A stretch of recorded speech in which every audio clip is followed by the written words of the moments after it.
Hello everyone, and welcome to the How to Make a Five Nights at Freddy's 2 tutorial in Scratch. Let's get started.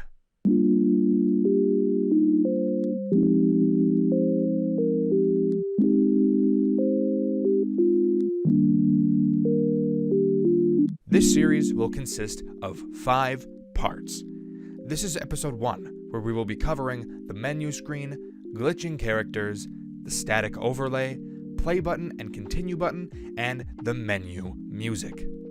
Let's get started. So, the first thing we're going to want to do is delete the cat, or if you're using Turbo Warp, delete that thing. I don't really know what it is. And now we want to implement our characters. So, let's get started. I have the actual Five Nights at Freddy's 2 assets. I recommend that you make your own. So, we're going to make a sprite. And we're going to call this sprite menu characters. I will now import my menu characters. Here we go. Again, I recommend you make your own. As you see, we have the normal one where Chica's glitched, the one where Freddy's glitched, and the one where Bonnie's glitched. Fantastic. As you see, mine doesn't quite fit the screen, so I'll make my size a little bit larger, maybe 101. And as you see now, it fills up the screen. Great. So, before we do anything, let us make one more sprite, and we will call this sprite the data core. This is where all of the behind-the-scenes things are going to go on, so you don't have to give it any visual. Let's get into the code for this. So, upon the green flag being clicked, we are going to make a variable, and we're going to call it logged on. Right? We're going to check if logged on equals 1. This is how we're going to also track our saving progress, which we will do in a later episode. So, we're going to make a broadcast and call it menu. This menu will be very important, so if you'd like, you can make it very large and put a dash before it so that it shows up at the top of your broadcast menus. Then, underneath this, you can stop other scripts in this sprite and stop this script. If you're not logged in, that is where we will create a bunch of other variables that we'll get to later in the series. So we don't have to worry about it now. The only other thing we have to worry about is setting our continue night variable. So let's make a variable called continue night number, where we will set our continue night number to 1. Because if we're not logged in and we don't have a save file created, we will have to create a new one. In that case, setting our continue night to 0. Then we're going to make a variable called extra nights. Now, this is how we're going to keep track of stars later in the series. So if you want to make it easy for yourself, you can tell yourself that this variable, if it is 0, that will mean none, no extra nights. We have another one saying 1 through 6th, right? That'll give you 1 extra star if it's 1 through 6, and then another one for 2 through the 7th. There you go. If you want to list that out in the variable name so you understand what it is. If you don't want to make it a comment, if you want to make it a comment, write it out in a comment. I'm going to just name the variable that. And we're going to set our extra nights variable to 0. Then what we're going to do is we're going to clear graphic effects. Then we're going to do, just like after logged on, we're going to duplicate what's in there and set it at the bottom. That will broadcast our menu. Then we will not use our green flag clicked for the rest of the time. Great. So let's hop back over to our menu characters and get started. So, the first thing I'm going to do is I'm going to set up a bit of a brightness system where the brightness will change slightly and glitch through brightness and lighting effects. So, when I receive menu, let's show it, and let's go to our sound and set our volume to 100. The way the volume block works is it'll set the volume of the sprite. If the sprite has a sound in it and you set its volume to 0, only that sprite's sound will be set to 0. So by setting this to 100, this is also the sprite that is going to do our menu music. So we'll get to that later. we can grab a repeat until. For those of you that don't know, repeat until and forever loop do the same thing as long as you put nothing inside of the repeat until. Repeat untils are better as they allow your game to run more optimally. So wherever you want to use a forever loop, use a empty repeat until instead. I promise you it works a lot better. Head to your looks tab and grab our set block, set color. Switch color over to brightness and then say pick random. Set the first number to -10, the second number to 0. That will give this effect when we play, where it flickers the light value and makes them look as if the light that's illuminating them is flickering.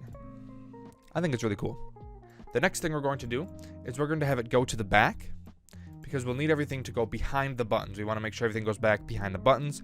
So when I receive menu, we'll wait 1 second, and then we will go to the back layer. Or if you want to be a little bit more specific about how your layering works, you can say go backwards 100 layers. Or 1,000, 2,000, whatever you want. Back layer works just fine though. Now let's make another one. When I receive menu, we will show, and we will grab our repeat until or our forever loop. We will choose where we set our size. Mine is 101. Yours might be 100. Yours might be 50. Yours might be 200. It just depends on how big your art is. Then I will switch my costume to my normal costume, which is when they're all the toy versions of themselves. And then this is another spot you can slam in a go to back layer just to be sure. You really don't even need this if you do that. So if you do put a go to back layer inside of that repeat until, you don't need the wait 1 second, go backwards. Great. Now we need to set up a time to wait to glitch. So we can put out a wait and put a pick random inside and say maybe 3 to 6 seconds. I recommend doing 3.01 and 6.01. By putting it in a decimal, you give it much more different types of numbers. See how varied those numbers are, how big they can be, than rather if you were to just put 3 and 6 and see that it's just the whole number. By adding that 3.00 and 6.00, you are giving it more options for more random and variable time intervals. Great. Then you will switch the costume to pick random 2 to 4. This 2 to 4 is anything except my normal sprite. If you have more than 4, it'd be 2 to maybe 6 or 7. But in my case, my highest value is 4, so it'd be 2 to 4, switching between the glitched ones, but not switching to the normal one. Great. And then we will wait 0.1 seconds, because afterwards it'll set it back to normal, which will give it this effect.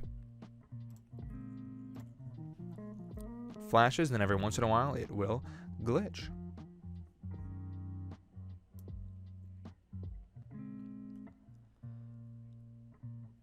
Fantastic. Fantastic. Next, let's set up the music. We can grab out a menu when I receive menu, and inside of a repeat until, go to your sound tab and implement whatever sounds you want for your background music. If you do not own the background music, I highly recommend you take the link of wherever you got it and put it in your notes and credits for proper crediting of the creator. Video game music as well. Even if you think that it's copyright free, still put the link to the original video or site where you got the sound from for proper crediting. I have the actual menu music here. Right? Fantastic. So, and then you will play your menu music sound until done inside of that repeat until loop. Now we will set up a second set of sounds for our static. So let's grab another when I receive menu. And inside of a repeat until, beforehand, we will say wait 0.1 seconds to give it a bit of time after the project starts. And then I will import my 2 separate static sounds. So here's my first one. And here's my second one. Great. So I want my static 1 sound to play before we repeat the static 2 sound, which gives this effect.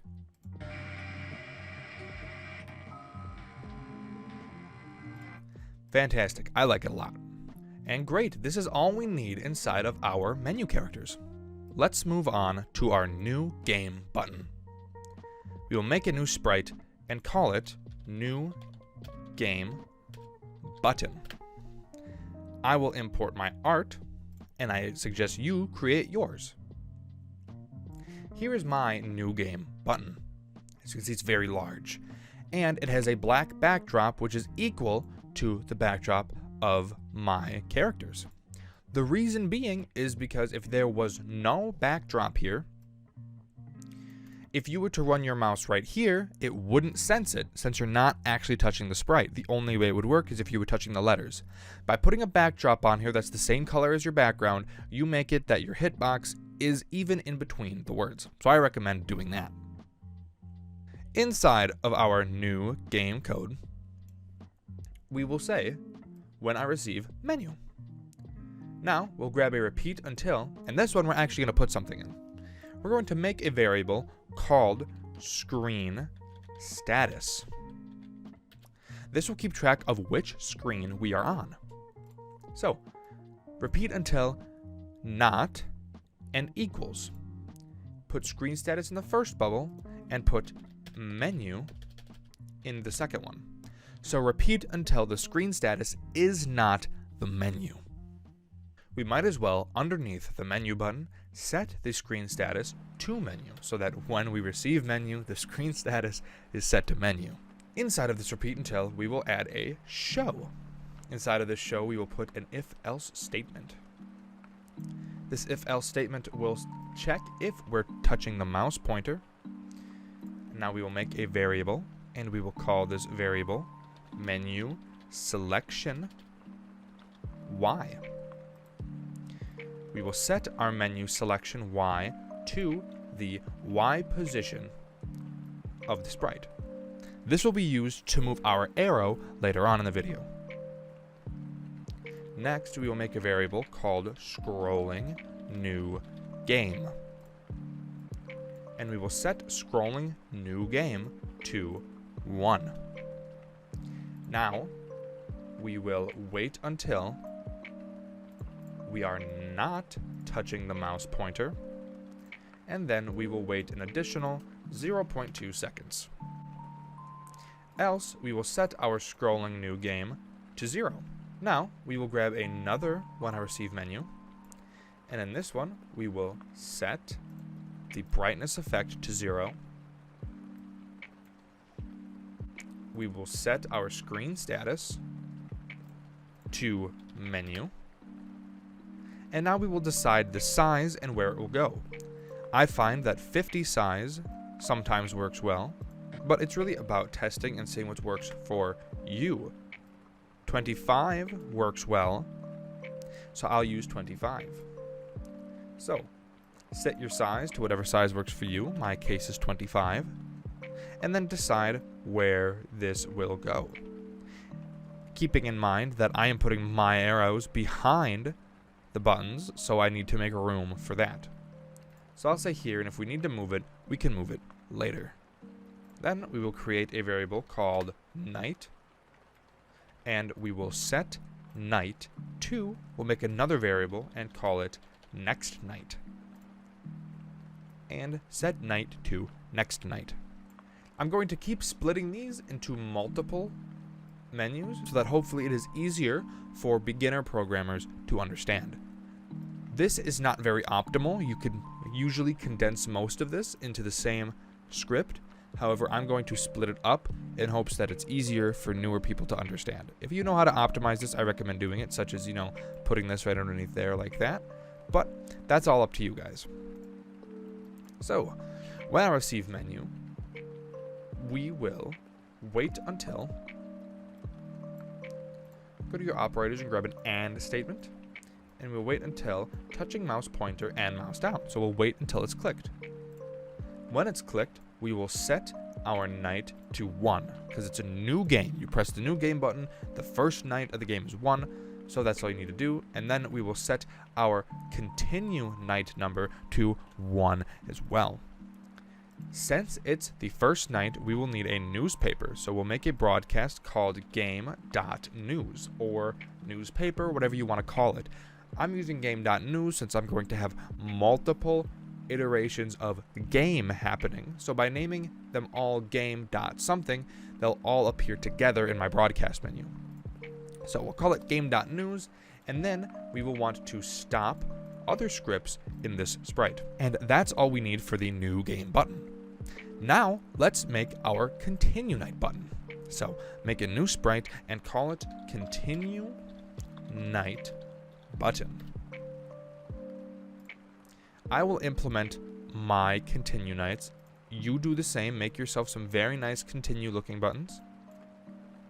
So, here are my continue buttons. You see I have the continue, then I have continue night 1, night 2, night 3, night 4, and night 5. What I'm going to do is I'm going to move this continue night button to make it match these ones, so that they're all level. Make sure your continue nights are all level so that they won't shift depending on the night. I'm going to set my size to 25 again, just to position it where I want it. Say right there is good for me. Great. Now we can get into our program. So, when the continue night receives menu, we will wait until, again, we're going to test for clicking, so touching mouse pointer and mouse down. And then we will set our night to our continue night number. We will make a broadcast and say broadcast game news, and then we will stop other scripts in the sprite. Now we will grab another when I receive menu, and we will set the brightness to 0. We will show. We will go to the location we need it to go to, and we will set the size to the size we'd like it to be. In my case, is 25. Then we'll grab our repeat until, and inside we will say show, and then we will check if we're touching the mouse pointer. So if touching mouse pointer, we will set our menu selection Y to Y position.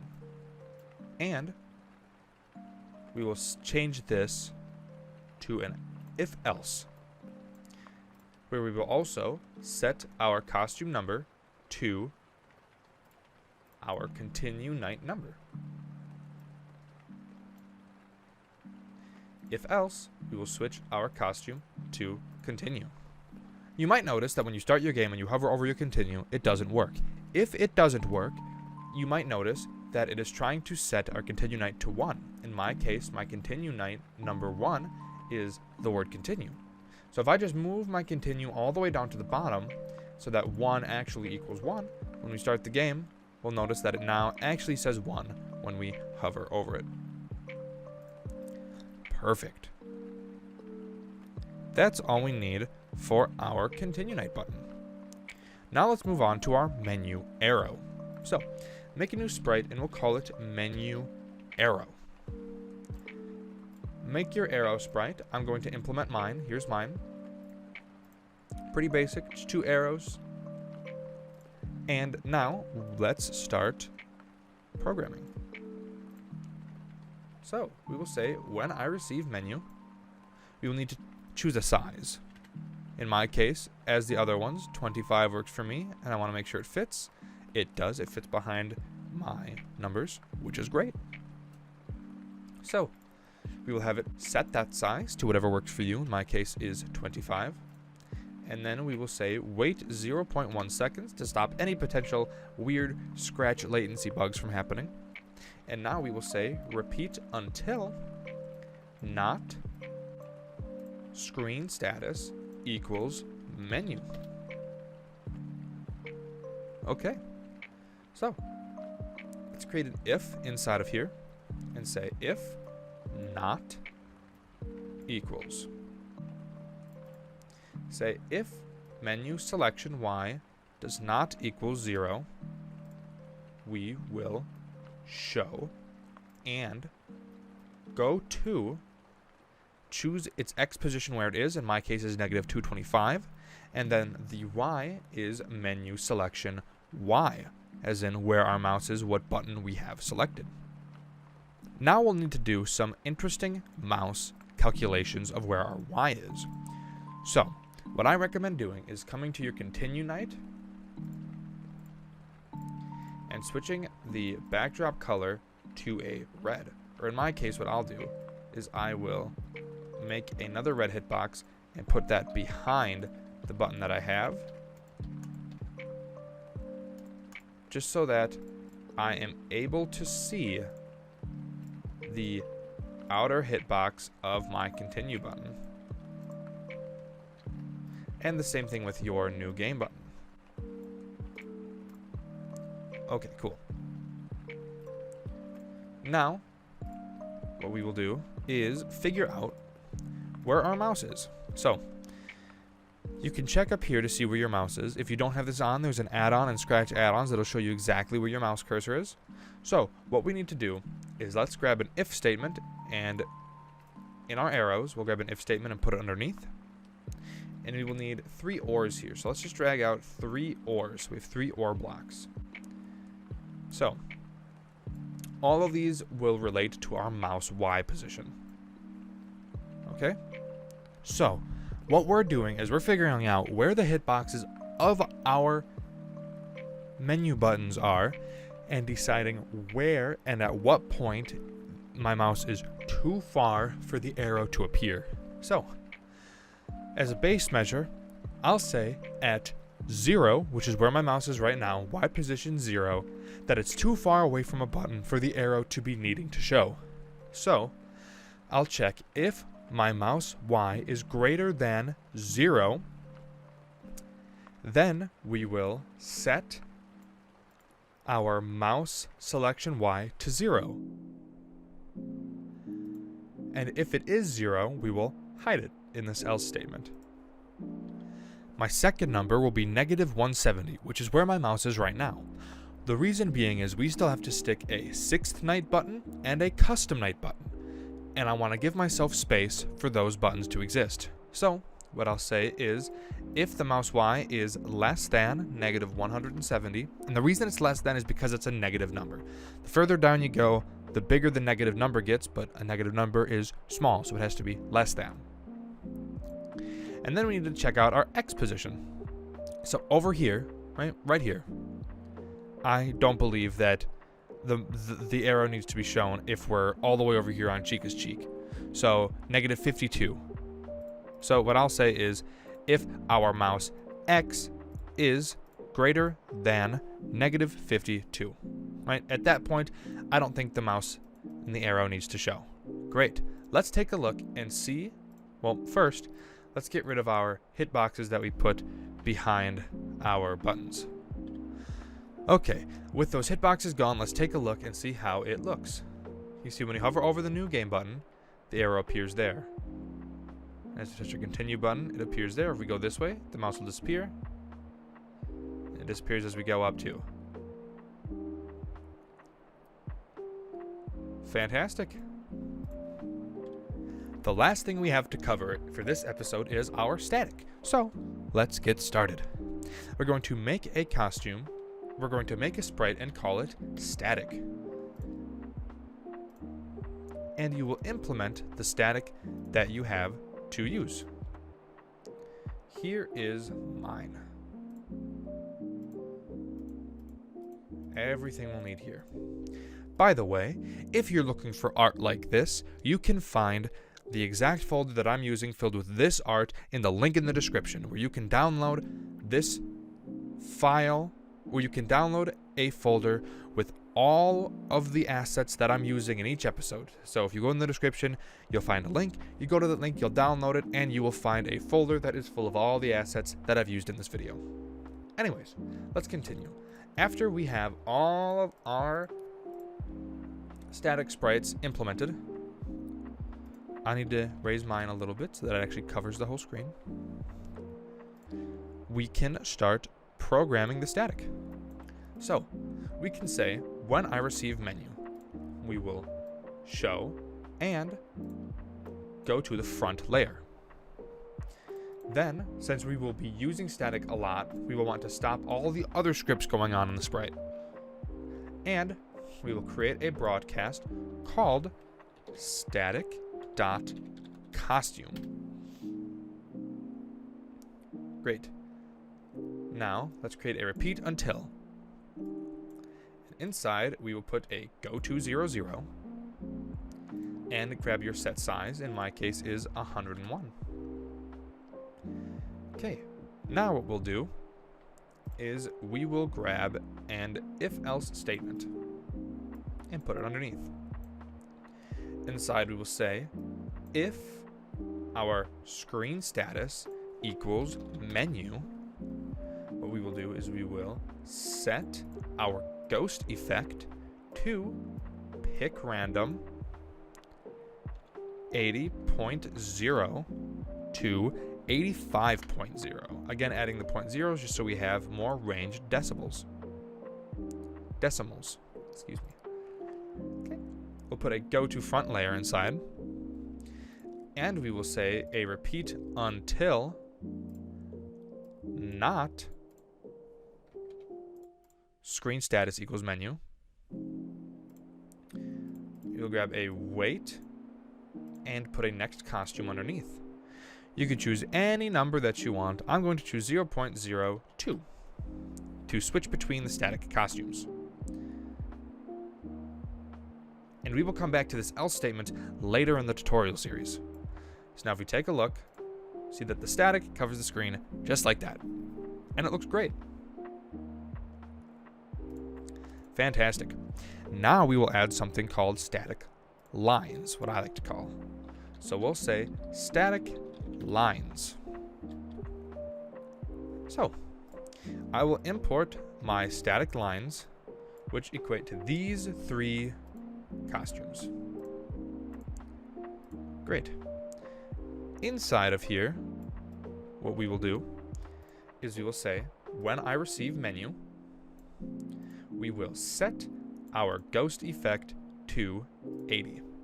Again, all of these ghost effect brightness numbers, you can putz around with them and adjust them to your liking. I'm going to do what I like, what I think looks good. So we will grab a repeat until and say not equals, so that we can say not screen status equals menu. We will wait, pick random 0.7 to 2.5 seconds, let's say. That's a pretty good range of how often these lines will appear. Then we will say switch costume to pick random, and as you look, we'll see our names, which the names don't really matter. We'll focus on the numbers 1, 2, 3. Then we will show, and now we'll control how fast this goes. So I'll say every 0.1 seconds, we'll switch to the next costume. Next costume. So I want this to happen 3 times since we have 3 costumes. So I will repeat 3 times. And then I will put a wait 0.2 seconds. And I will hide. That's all there is to that. So as we start,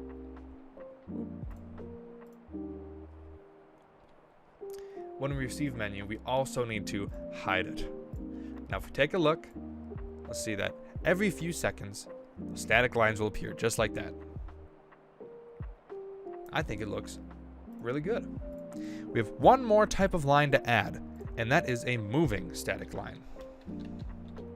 So we'll make a new sprite called moving static line, and I will add my moving static line, which is 67. Inside of our moving static line, we will grab a when I receive menu. We'll drag a repeat until out. We will say show inside of this repeat until. go to, I'm going to say y being 213. If we set our y to 213, we can see that that's right up at the top of the screen.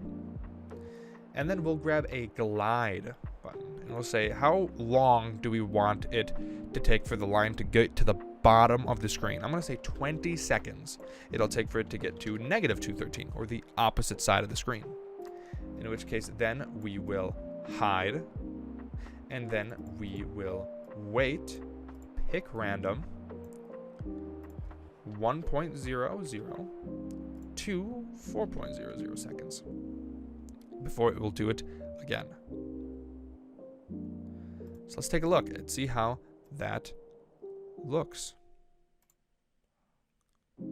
See, we get this line that travels all the way down, but we also see it super, super bright. We're not quite done with the programming. So let's add in a repeat until inside of our repeat until and say not equals screen status menu. Right? Great. And we can just put a hide right underneath there, just like that. Inside of this repeat until, we will also put a set ghost effect to, I'm going to say 90, and then we will also go to the front layer. Let's take a look. This is how it turns out. You see the line slowly coming down the screen along with our static. I think this looks really, really nice. And that's where I'm going to end the episode. Thank you all so much for watching. If you liked it, please like the video and subscribe to the channel if you haven't already. I'll see you all in the next tutorial. Thanks for watching. Peace. Hello everyone, and welcome back to the How to Make a Five Nights at Freddy's 2 tutorial in Scratch. This is part 2. Let's get started.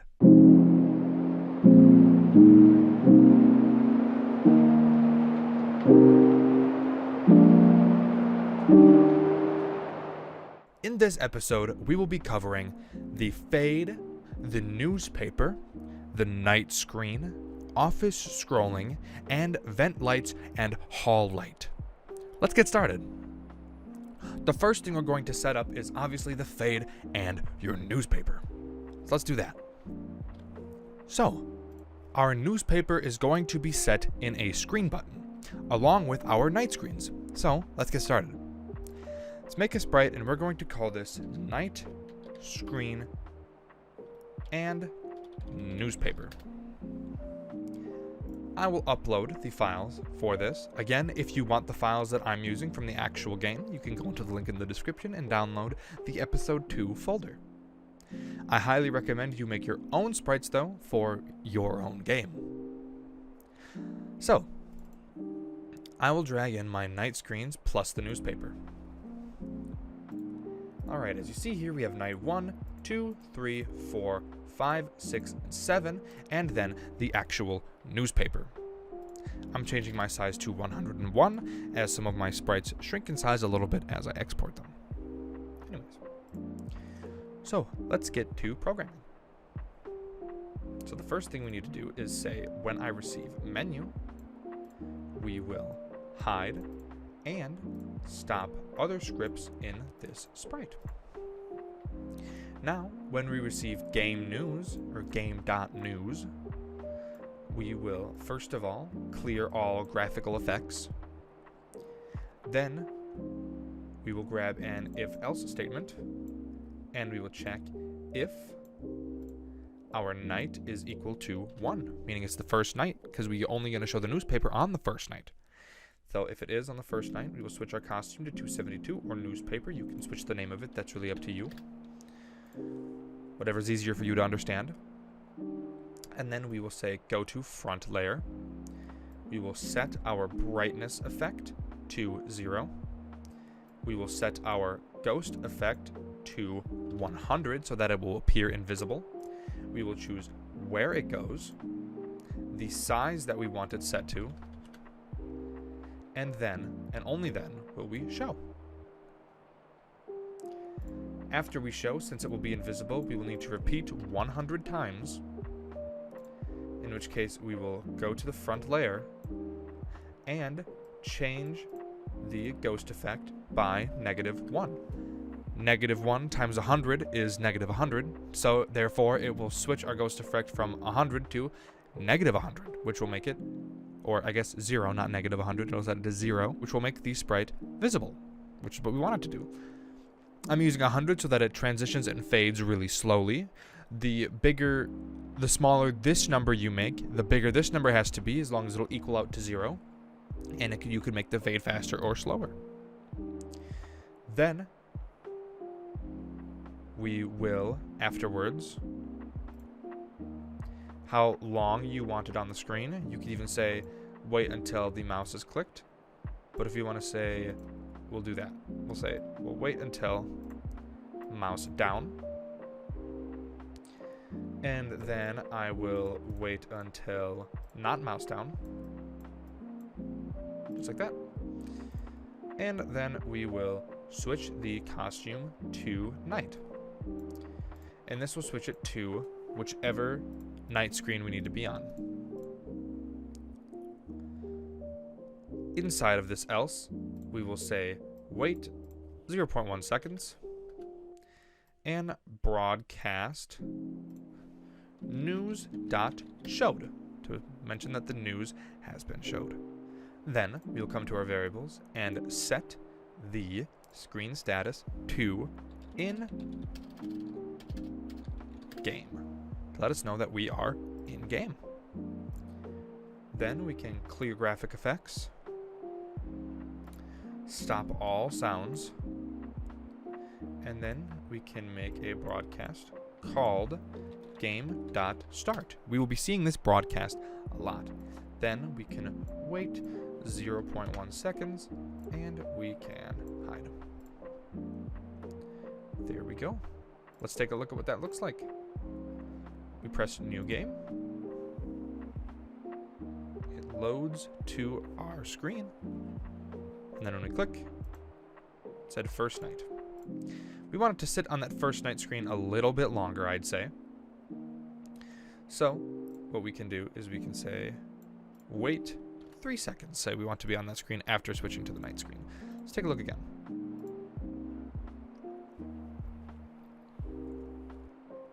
Click. Sets the thing to first night. Fantastic. Now, I think it looked a little bit jank when it switched to the night screen. I think we need to add that static. You know, it flashes some static when we switch to this camera screen. So, what we can do is we can make a broadcast right above the screen status change. We can make a broadcast right above, right after the switch costume to night, and name it camera change. We will come back to camera change when we're using our camera buttons to refer to our static lines, but we're also going to use it here since it will play the exact same effect. Come to your static lines and grab a when I receive camera.change. We will go to the front layer, and now we need a sound. So we'll go to sounds and I'll drag in the sound I need. You can find a sound too. Here is mine. Great. So we will start that sound.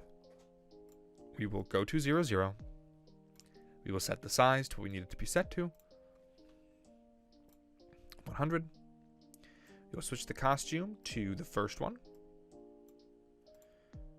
Or you can pick one if you want. You can pick 66, 68.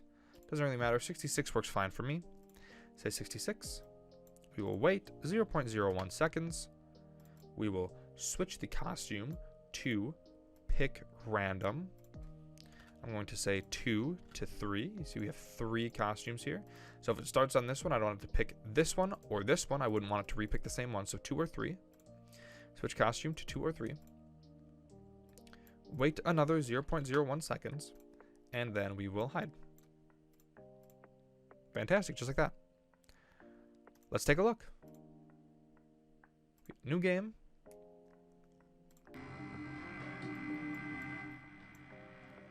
And as we click, it switches there.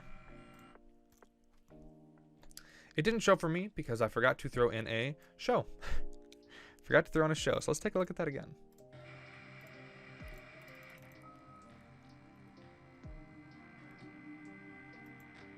There, as you saw, it went just like that.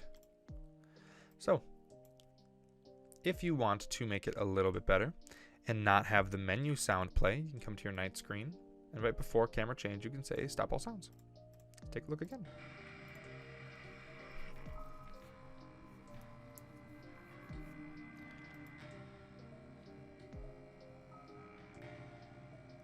Great.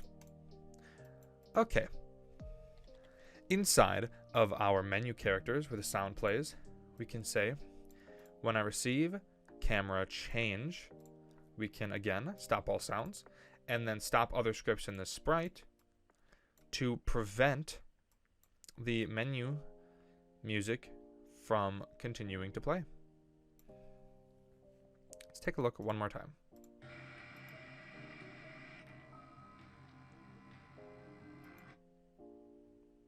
Great. And don't forget in your static lines, right above here to throw in a 0.0.0.01 to give the menu screen time to stop all sounds again so that it doesn't stop the sound that's going to play by putting that 0.01 in there. Fantastic. The next thing we will add is the office. So let's make a new sprite and we will call it office. I will drag in my office sprites that are needed. For now, there will be plenty more than this. These are just the ones we're using for this tutorial. We have one where all the lights are off, one where the right vent light is on, one where the left vent light is on, and then I forgot to grab the middle light for the vent hole. There we go. Okay, so each of these are named very specifically for a very specific reason. You can see that our 000 has all the lights off. 001 has a right vent, 100 has the left vent, and 010 has the hall light. If you haven't figured out the pattern, I'll tell you.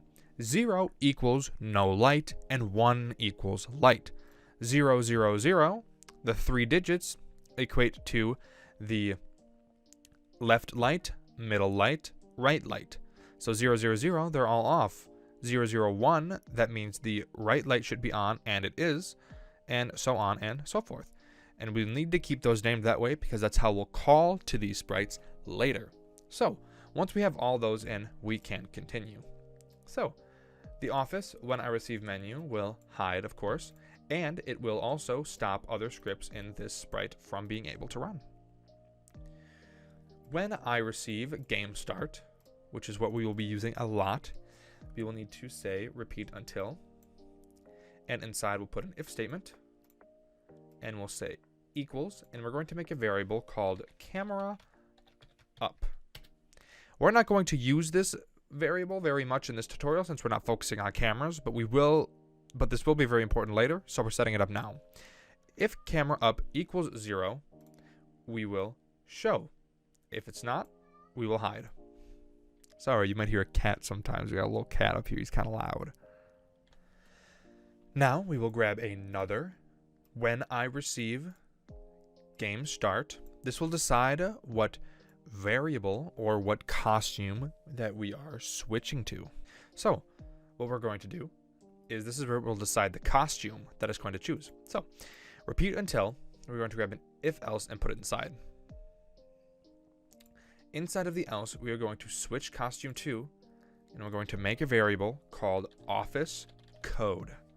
We're going to switch the costume to office code.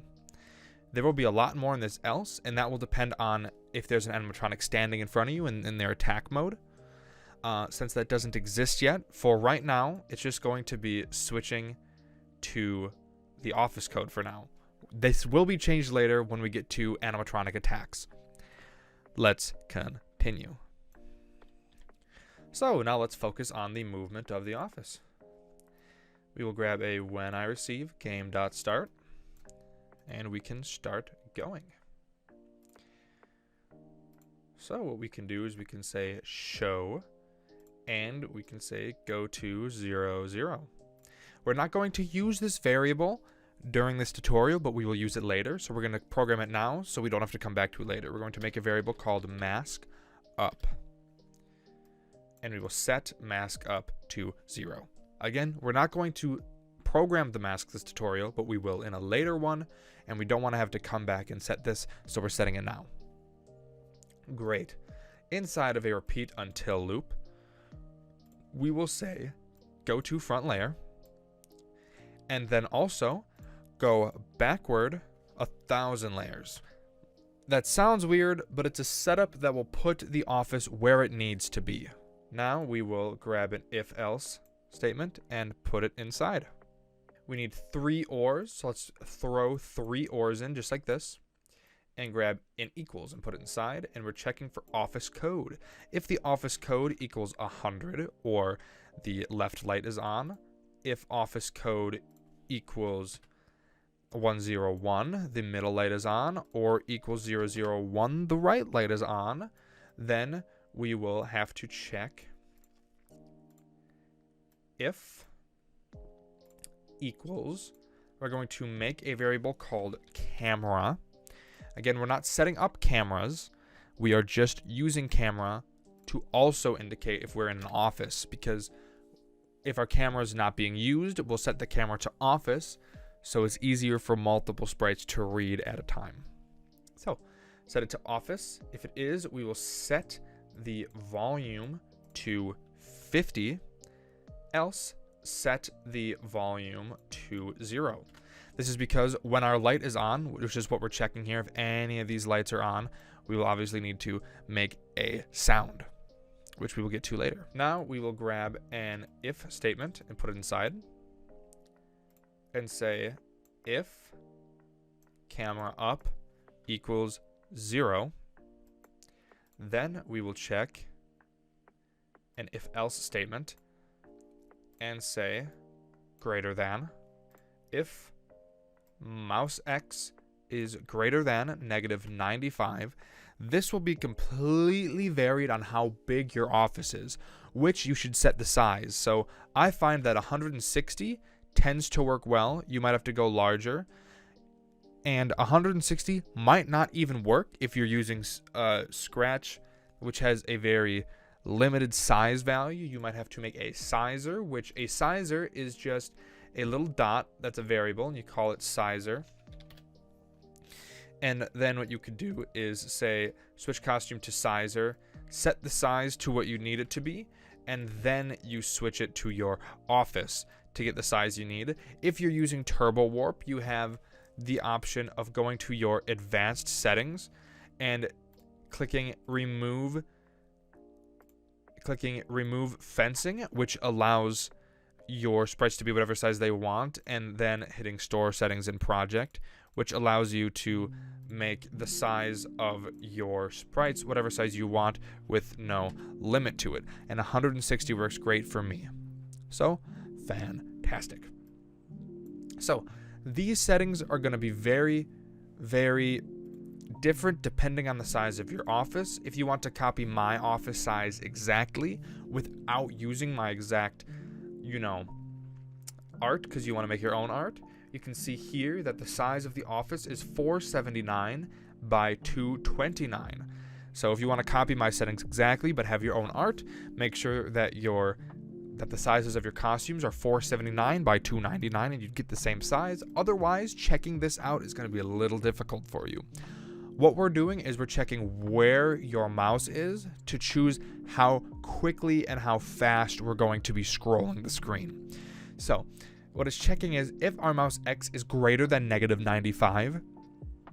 So -95 is about right here. It's around right here. This is where -95 is. If it's greater than it, meaning it's anywhere over here, what we will be doing is we'll check if not and put a less than symbol. We're checking if the office's X position is not greater than a -95, because it can't be. If we set X to -95, we'll see that's the very edge of the screen over here. I think we can actually go a little bit more. -100, -200. See, -200 is too far. -150, a little too much. -140. That still shows the office, which really, in theory, works for us.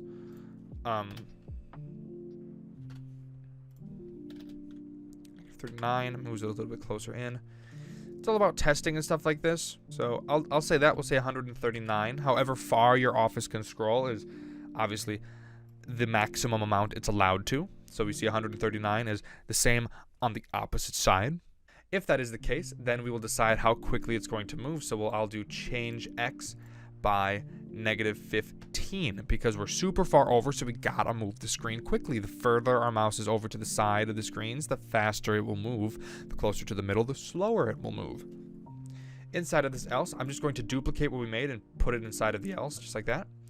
And then the next one I'll check is if it's greater than 50, which 50 is right around here.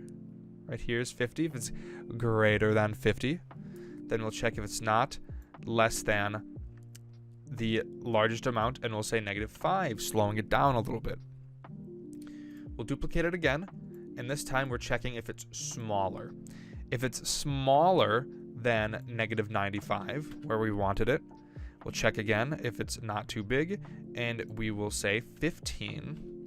And then we'll do it one more time, and we're checking if it's greater than 50, making sure it's not too big, just 5. And then we can close off this if. So, don't forget that on your game start, you should also be setting the size. So in my case, it's 160. So, before we can test this out, we need to come to our menu characters, and we need to make a when I receive game start. We will need to make a variable and call it no menu. And we will set no menu to yes. Once the game starts, we're not on the menu, so we set no menu to yes. Then also, when we receive game start, we will need to stop other scripts in the sprite. We will set the volume to 0. We will hide. Fantastic.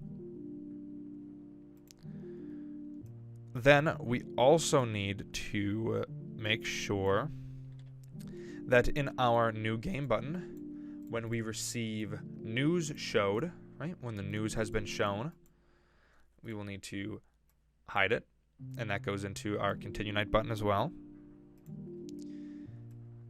And that can also go into our menu arrow button. Not necessary, but I do it anyways. And then inside of our night screen sprite, you can broadcast news showed and put it above that game start. And now let's take a look and see how it works. Hit new game. Get our night screen. And our office shows. And we can see that the scrolling isn't quite working how we need it to, so let's do some adjusting to our buttons. Inside of our static, in this else that we made last time, we'll set the ghost effect to 100. Fantastic. I realize our continue button didn't hide when it should have. Oh, yes, of course. When receive menu showed. Also, don't forget to stop other scripts in this sprite to stop these from working. And then inside of our office sprite, we need to make sure that these bottom two are positives and not negatives. All right, let's take a second look. Let's take a look. Okay, cool. We hit new game. And then we click. Now we can see that this shows up. We still have some static line problems, so let's fix those. Inside of our static lines, let's say when game night start occurs, we will hide and stop other scripts in the sprite. Same with our moving static line. Right? Fantastic. And as far as our office scrolling now working, as you see, I've adjusted my numbers a little bit because I was realizing that there was white bars on the sides of my screen, so I adjusted these. All you'll need to do to fix this is come down to these positive numbers and make sure that these equations are set to greater than symbols and not less than symbols. These last two should be greater than. These first two should be less than. Let's hop in and see again. Hit new game. It loads. First night shows as it should. And now you see that as we move our mouse across, the office scrolls dependent on where our mouse is. Fantastic. Now, if you're using Turbo Warp, we can get rid of the choppy look of this, and I'll show you how to do that. If you're using Turbo Warp, which I highly recommend you do, you can go up to the advanced setting and click Interpolation. And now if we run the game and load it, you'll see that the movement of the office looks much, much smoother. All because of that interpolation, adding frames between frames. Highly recommend you use Turbo Warp. I plan on making tutorials specifically in Turbo Warp. In fact, I have one in the works right now.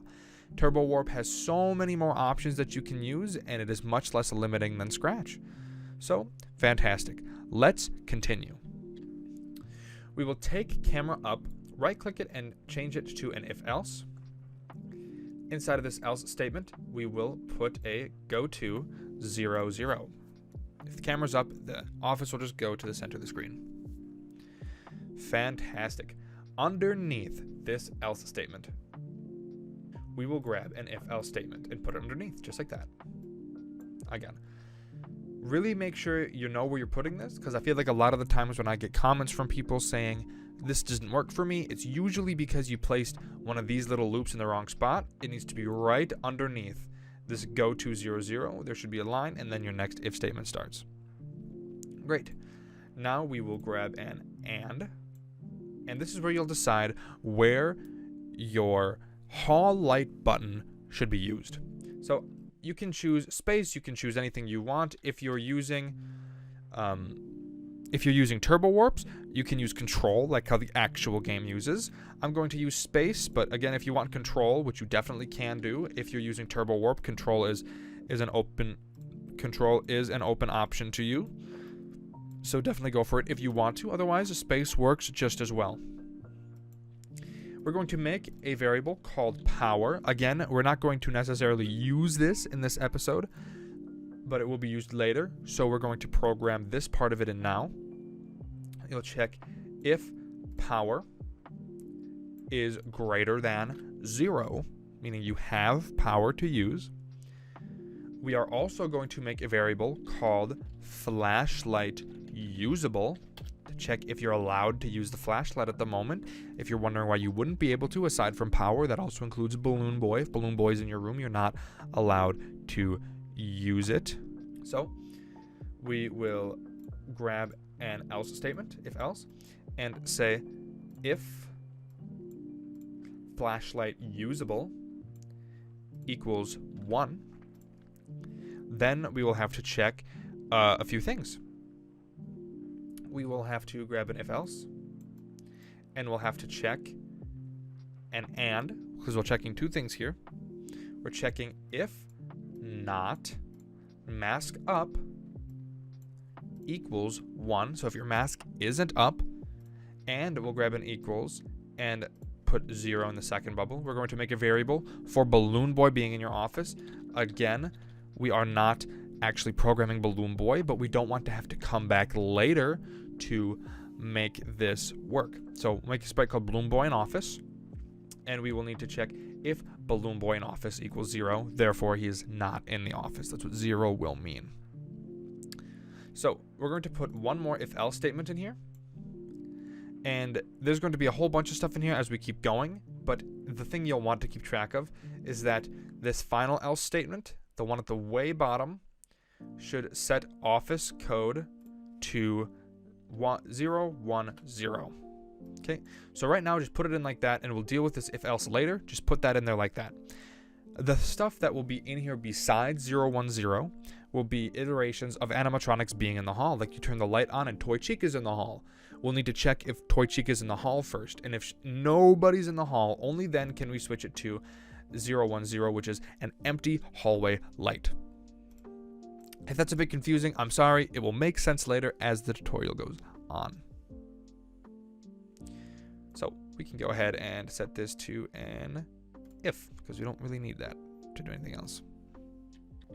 So in the else half of this if flashlight usable, in here we will set the office code to 000, meaning no light is on anywhere. Now, inside of the else statement of the if key space is pressed, we will decide if our vent lights are on, which we haven't even touched yet. So let's get to our vent lights. So let's get into our light buttons. I'm going to start with the left light button. So let's make a new sprite and call it left light button. I'm going to implement the sprites or the costumes for it. See here we have 0 and 1 for off and on.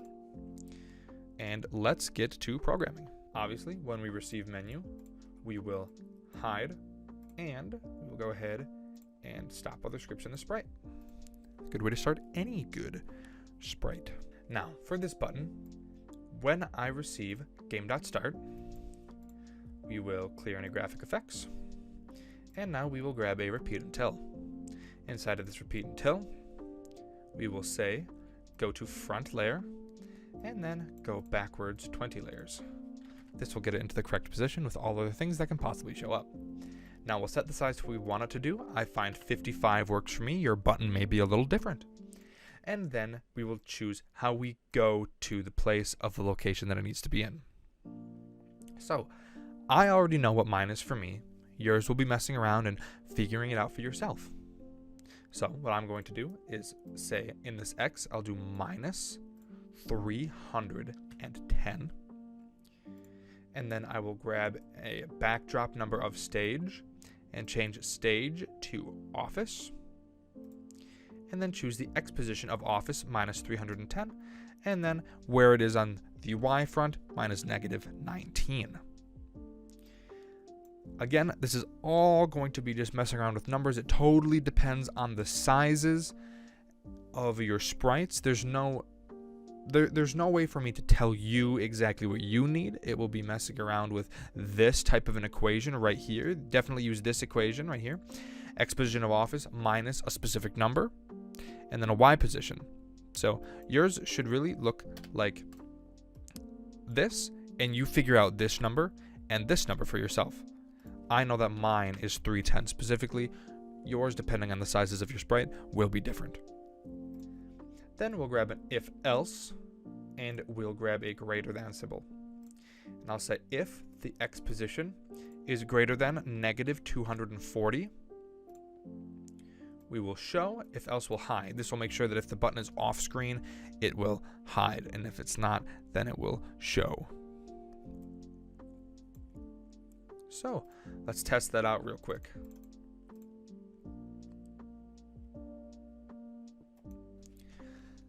As the office loads in,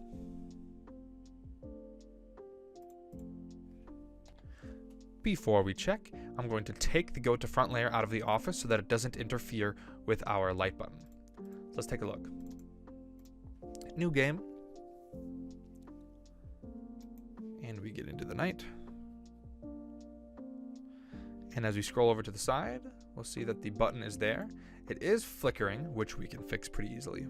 But as you see, it is in the right area that it needs to be in. It's just flickering a little bit.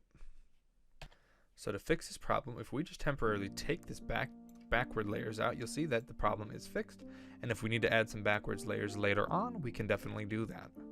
So there we go. The light follows the office just as it should. Fantastic. Let's continue making this light. So what I'm going to do is I'm going to duplicate what we have already, and I'm going to call this right light button. I'm going to replace the buttons with the opposite side, obviously, and rename them 0 and 1.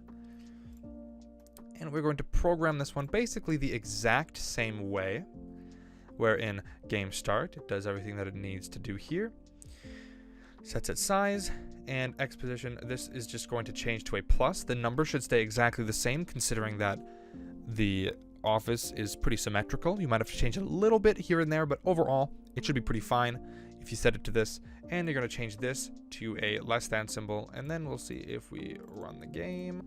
And we come to a transition to the office. So here's this light, and we come to the other side, and there's our left light, and left light.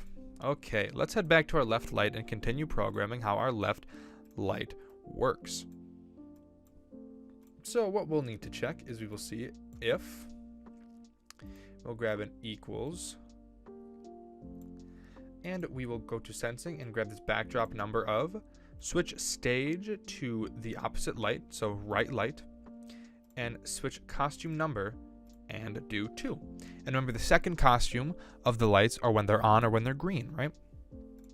So if the other light is on, this light can't be on, so we change it to 0 to show that it is off, right? If the other light is on, this light is off.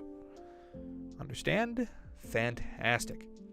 Let's grab an if-else statement and put it underneath the if we just placed down. And we will check an and in this and we will check if the mask up equals 0 and balloon boy in office equals 0, right? Mask can't be up, and balloon boy in the office can't be there. Then what we will need to do is, I just realized we put this in the wrong area. Around this repeat until, or around this if-else statement, so you can put this in here like this, we need to check if we're touching mouse pointer and the mouse is down. So we click it, first we click the button, and then we check if the mask is up. If both of these are true, we set it to 1. If else, we switch it to 0. And then if else again, we switch it to 0 right there. Next, we need to check if camera up equals 1, meaning the camera is up. We will switch the costume to 0. And then we need to check, pull out an if statement. We need to check if, we need to pull out an equals, and we need to grab a backdrop number of stage, switch stage to office, and choose costume name. If costume name of office is 010, meaning that the middle light is on, we will switch our costume to 0 because it can't be on if the middle light is on. You can only have one light on at a time. So what we're going to do is we're going to grab everything we just put after that. We're going to drag it right to the right light button. We're going to grab this right light button and we're going to put it right underneath. And the only things we're going to switch around here, we're not going to switch around too much. We're going to switch right light button to left light button. This all stays the same. This all stays the same. And there we go. Now we'll be able to see that the lights should change sprites as we click them. See, it turns on as we hold it down. Come to the other side, it turns on as we hold it down. If we have our middle light on, we can't turn on our lights. Fantastic. Hop on over to our office, and right around here, what we're going to do is inside of this else statement at the bottom here, we're going to run an if else. We're going to say if, put an equal sign in here, go to our sensing, and we'll grab the backdrop number of. We'll check left light first. So we'll say if the costume number of left light equals 2, then we will set our office code to 100 to show that the left light is on. I'll duplicate this and we'll check the right light button. Check if that's equal to it, and if not, we'll do 001, or else we'll set the office code to 000. You may have noticed an office scrolling problem that whenever you try to shine your light, your office all of a sudden doesn't want to scroll anymore. As we see here, I made a very simple mistake. Right here, we're checking if the office code here, we're going to grab this camera up and put it underneath that else statement, not inside, underneath. And that should fix your office not scrolling problem. Let's go ahead and let's hop in and test it out. See if we find any problems.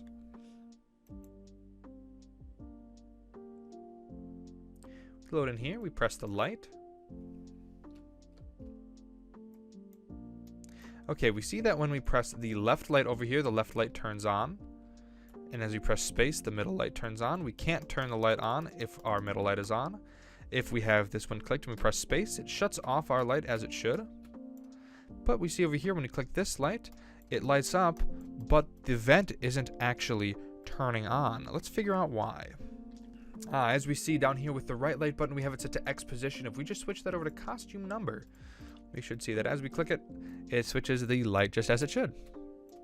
Fantastic. We have our vent lights and our hall light all working as it should. Fantastic. Next thing we're going to set up is the desk, the actual desk that sits in the middle of the office. You might have noticed I didn't put the desk in there. It's because the desk is actually a separate asset. So let's throw it in there real quick.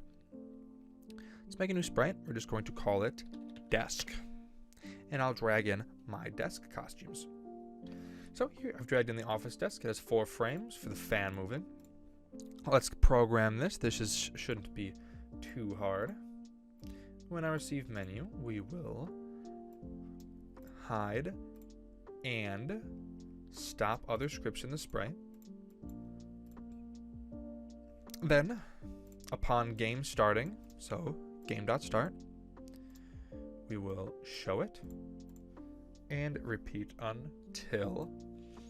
Grab an if else and put it inside. Grab a not, put an equals inside the not, and check if mask up does not equal 1. We will show, go to front layer, set size, pick what you want. I find that 65 works for me, maybe different for you depending on the size. And then we will go to, put a plus inside, go to sensing, and choose office and X position. I find 90 works for me. Again, this is just like the lights. It'll totally depend on how it works for you. And then negative 100. And then also next costume, since it is a fan that has an animation. So we'll put next costume in there, and then we'll throw hide inside. And that's really all you need. Let's take a look, see how that looks.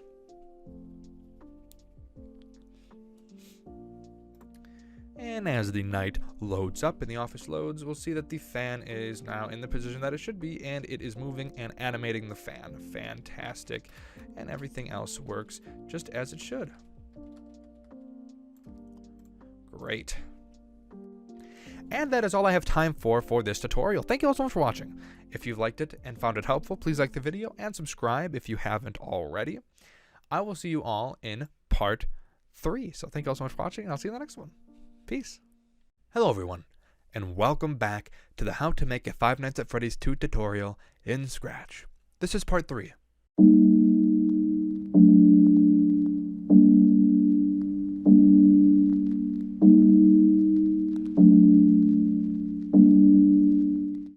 In this episode, we will be showing you the most things out of any other episode in the series. We will be showing you cameras, camera lights, the music box, character AI, the mask, character movement, character in the vents, characters in the halls, and Foxy's behavior. Let's get started. To begin, we should make the camera button.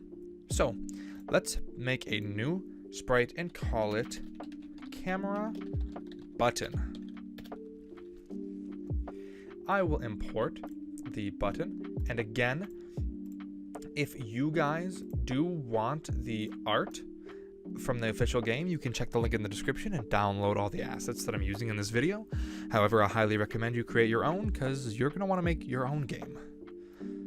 So I'll drag in the camera icon. Here it is right here. It looks fantastic. Now let's get to programming.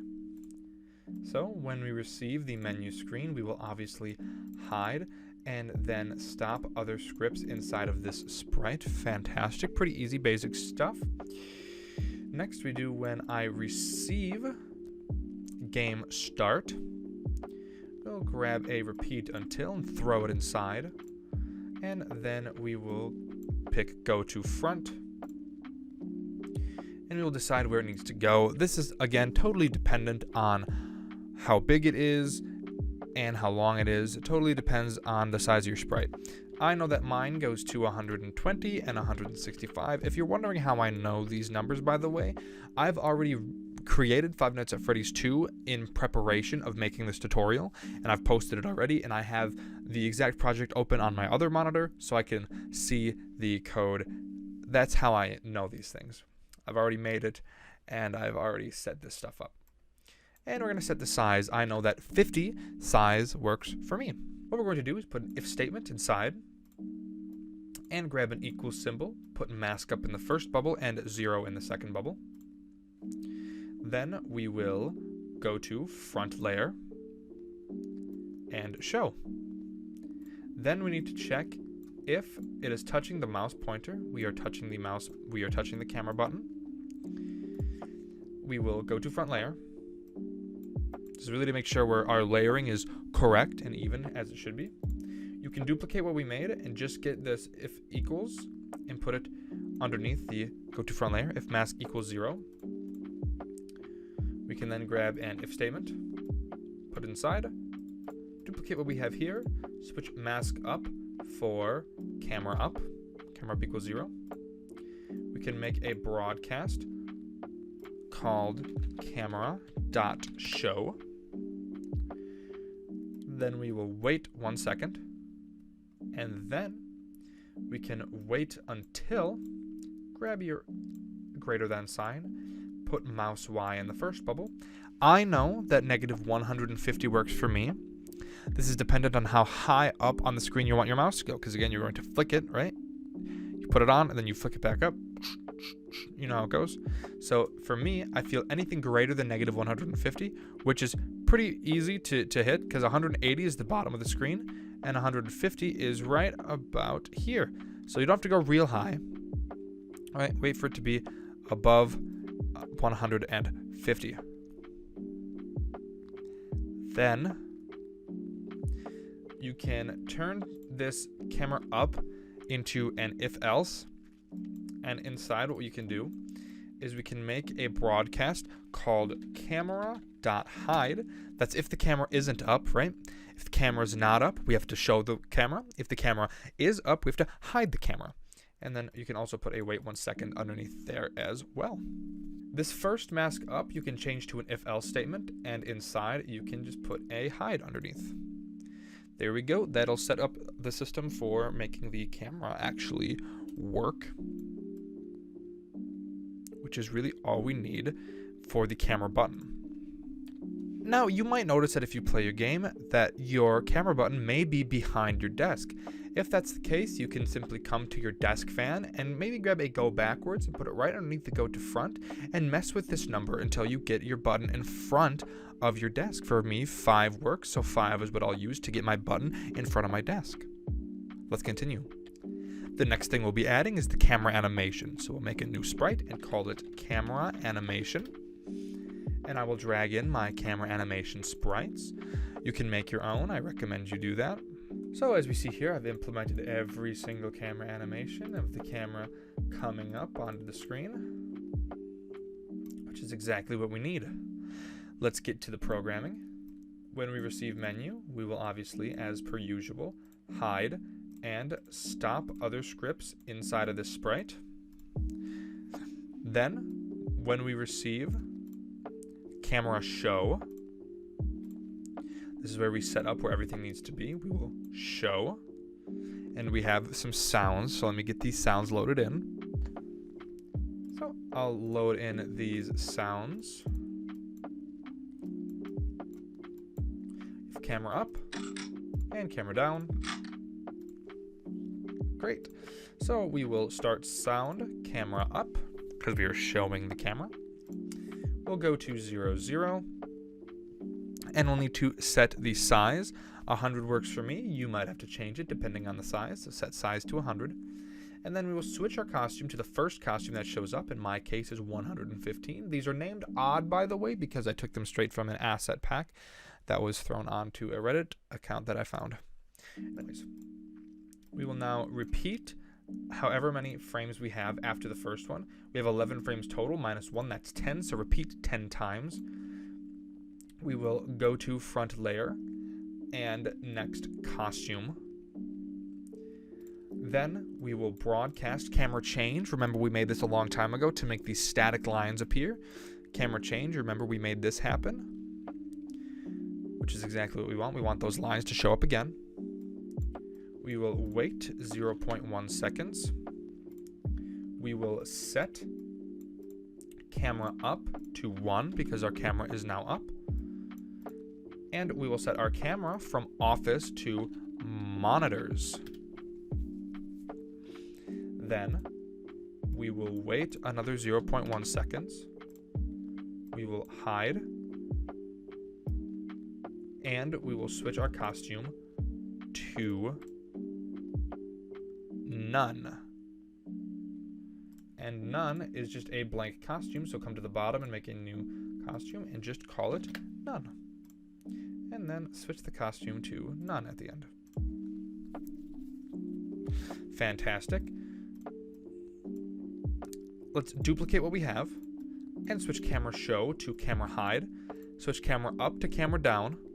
All this stays the same. Switch this to your final costume. Repeat 10 times. Go to front layer, and instead you will switch costume to grab a minus, put a 1 in the second bubble, and go to looks and grab costume number and put it in the first. Then afterwards, we will go to the front layer, hide, and again, switch our costume to none. There we go. Fantastic. That's exactly what we need. Before we start hopping into the really big camera work, because that's going to be very long, I'm going to quickly hop into the mask section and show you how to make the mask. So let's make a new sprite and call it mask button. I will import the mask button.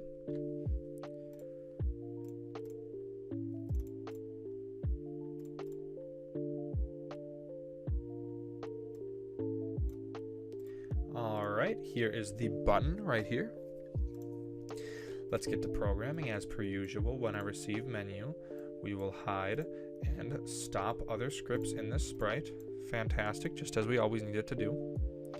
Then when I receive game start, we'll grab a repeat until, put it there, and we will have it go to the front layer, go to, again this will depend on how big your sprite is. I know mine is -120 and -165.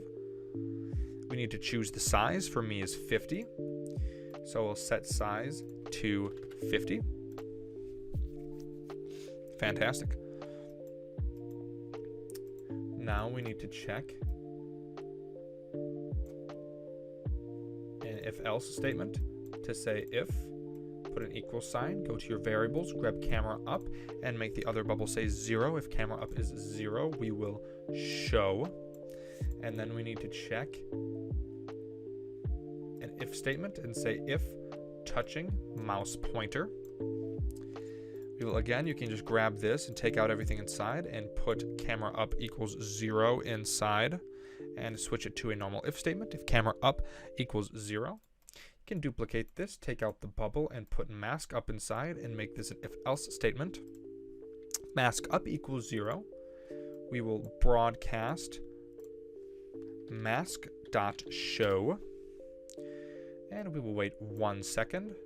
We will go to the front layer and then we will wait until grab a greater than. This is the same as the camera button, mouse -150, just to get your mouse back up all the way. And in this other half, you can duplicate what we made, make a new broadcast called mask hide, wait 1 second, and wait until again. In this bottom else statement, you can just throw a hide inside. And there you go. That's all you'll need so far for this button. Now we can move on to the mask animation. So let's go ahead and make a new sprite called mask animation. I will import the sprites for that now. As we see, I've imported the mask animation coming down, and as you see, the final animation still has a little bit of wiggle room down there. You can see it. That's because the full mask coverage will be covered with the actual mask as a different sprite. You see my size doesn't quite fit the screen there, so if I just set it to 101, it typically fills up the entirety of it. In this case, it did. That's fantastic. Let's get to the coding of the mask animation. As per usual, when I receive menu, we can hide and stop other scripts in this sprite. Pretty classic coding. Everybody knows it. Now, when I receive mask show, again, this is the same thing as the camera animation, just with a mask. We have 2 mask sounds. I'll import those now. As you can see here, we have 2 sounds. We have mask and mask 2, but we can go ahead and rename these to mask show and mask hide. Swap these around. You can see mask show and mask hide. Fantastic. So upon mask showing, mask show, we will start sound mask show. We will go to 0, 0. Go ahead, set your size. In my case is 101. And then we will show. We will switch our costume to the very first costume. In my case is 141. We repeat the length of time that we have. I have 8 costumes total. Minus 1 is 7. So we will repeat 7 times. Go to the front layer. Set our size to 150. And next costume. Afterwards, we will set our mask up to 1 and hide. Duplicate what we have, and underneath mask hide, we will start sound mask hide. We will then set our mask up to 0 before the sound starts, set the sizes, switch the costume to the last one, again 7 times. All of this stays the same. Where our go to front layer, blah blah blah, instead of next costume, we grab a switch to costume, grab a minus, put 1 inside the second bubble, go to looks, and put costume number inside the first. Get rid of the set mask up to 1 and have it say hide. And there we go. There is our mask animation all finished. Let's finish up the mask by making one more sprite and actually calling it mask, because this is the mask that will show up once the mask is fully down. So here is mine. I think it looks pretty good. So let's begin programming this mask.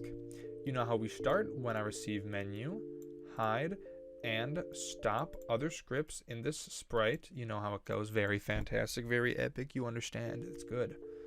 And then when I receive mask show, we will wait until, grab an equal sign, go to sensing, grab this backdrop number of stage, switch stage to mask animation, and choose costume number, and set it to your final costume number. In my case is 6 for me of a mask animation. When the costume number equals 6, as in it's pretty close to being all the way down, but not fully all the way down. Okay, we will go to 0, 0. We will run an if-else statement and check an equals symbol. Say camera up. If camera up equals 0, then we will set mask up to 1. If else, we'll set mask up to 0. Then we will show and go to front layer. And then inside of a repeat until statement, or again, forever loop, we will go to 0, 0. We'll grab an if statement with an equal sign, put a 0 in the second bubble, and put mask up in the first. If mask up equals 0, we will stop this script This is just checking. This is setting up an animation right here of how it moves and sways. And we need to check every once in a while that if the mask has been put up, we'll stop the script. Okay. Then we will glide 1 second, 2, and now you can set up a moving animation. If you want a pretty fluid one, you can follow what I do. This is setting X and Y to 15, and then duplicate what we have with this mask up equals 0, stop the script. The second position I find good is 30 and 4. Duplicate it. Next one is 15 and -15. Duplicate it. The next one I find nice is 0 and -15. After 0 and -15, I find -15 and 15. After -15, 15, I like -73 and 4. After -73 and 4, you can do -39 and -27. Then after -39 and -27, I do 0 and -24. After 0, -24, you can do back to 0, 0. And then one more time, just check if the mask is up. You'll also want to, above mask show, make sure the size is set correctly. I find that 150 works really well for me. There we go. And then when we receive mask hide, we can simply just hide. When we receive game start, we will start it off by hiding. And then we will set 2 variables. We can set camera up to 0, and we can set mask up to 0. Fantastic. Now, when we receive mask show, we will run an if statement. And we will say if equals 1, meaning mask up. If mask up equals 1, then we will check if camera up equals 1. So let me find that. Then we will set camera up to 0. This is just double checking to make sure if both the camera and the mask are up at the same time, we fix it by making only one show up at a time. You can duplicate camera up and put it underneath everything, just like this. And making a broadcast saying camera hide. There we go. That'll just fix any problems if ever the mask and camera are both up at the same time. We obviously don't want that. And then obviously one more time, we'll do when I receive camera show. We will repeat 10 times.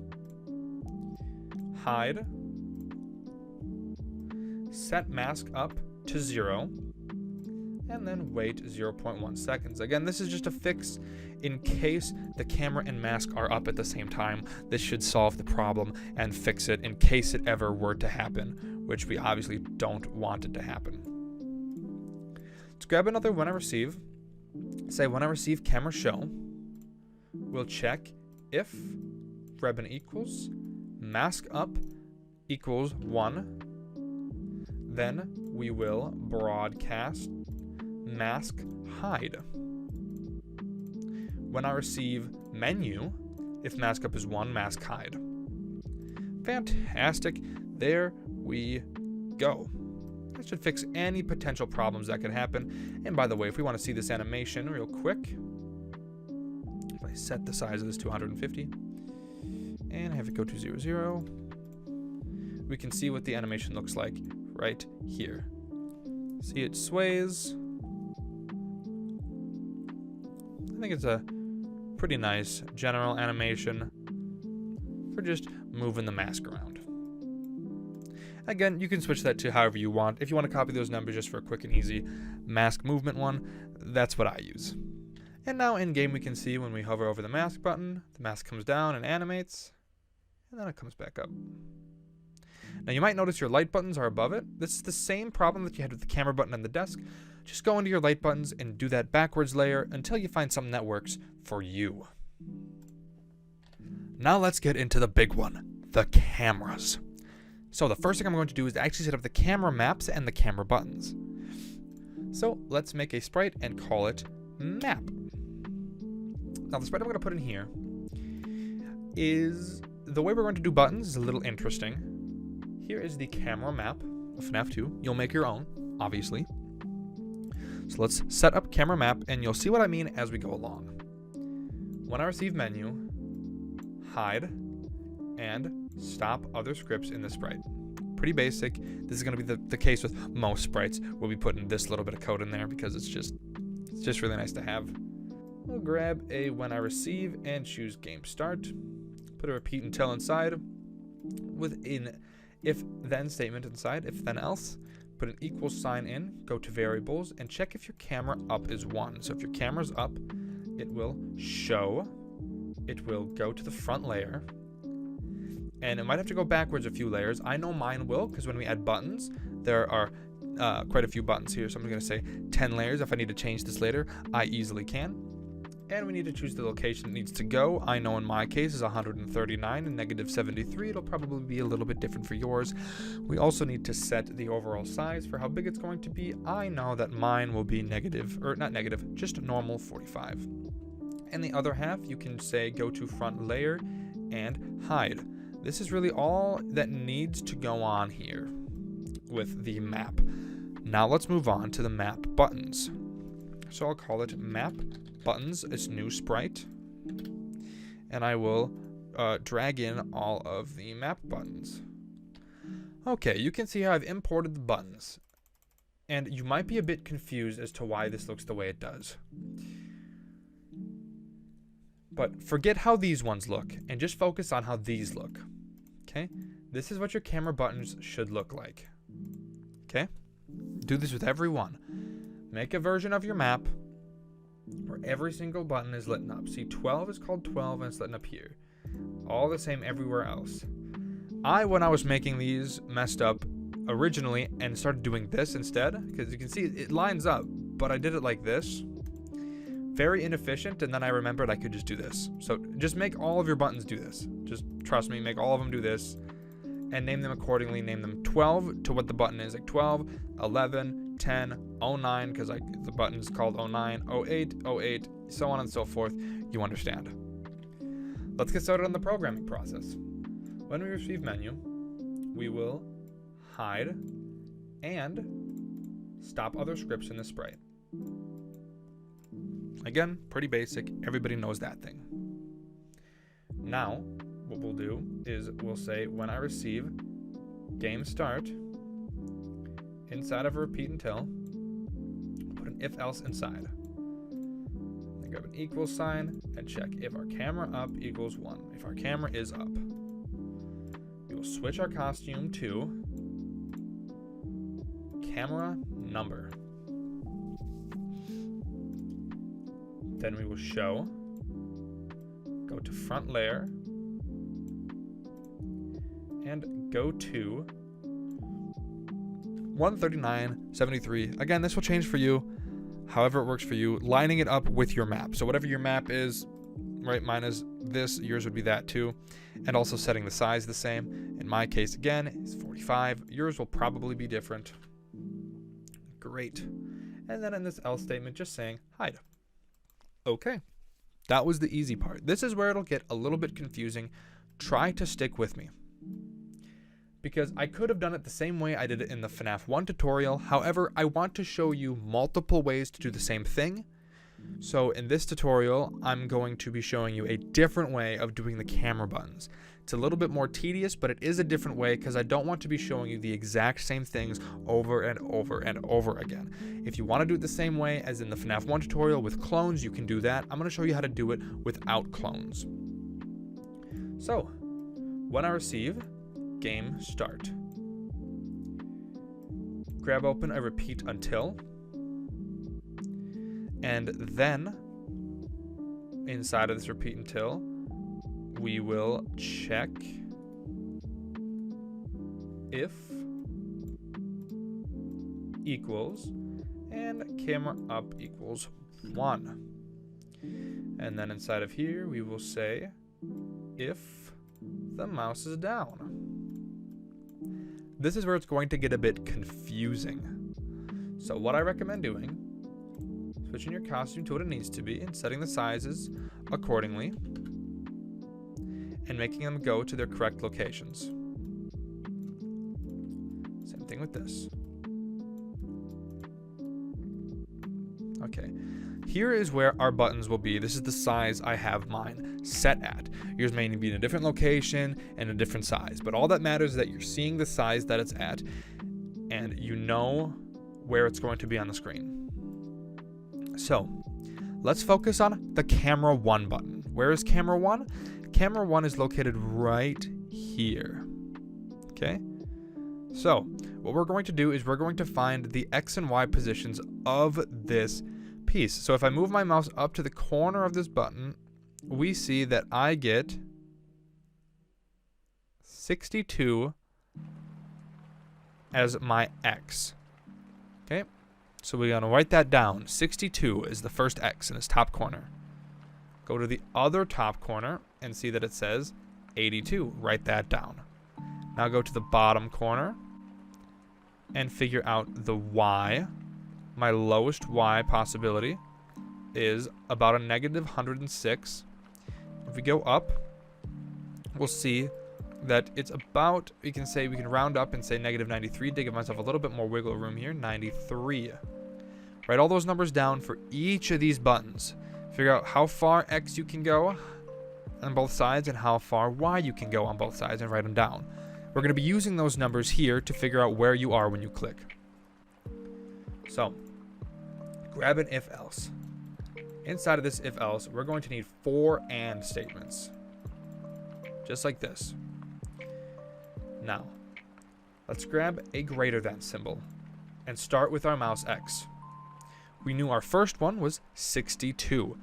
If mouse is greater than 62, meaning it has to be over here. Right? This is what I wanted you to do. Again, I'll run it through it again. Find your button, 1, and you want to do the left side of your button first. And then the right side of your button. Okay? Left side and right side in this order so that it's easy to set this up over and over again. Left side, 62. Right side, 82. Okay. Then the bottom, left, right, bottom, top. That's how it's going to go. Left, right, and then bottom, negative 106 about. And then top, about negative 93.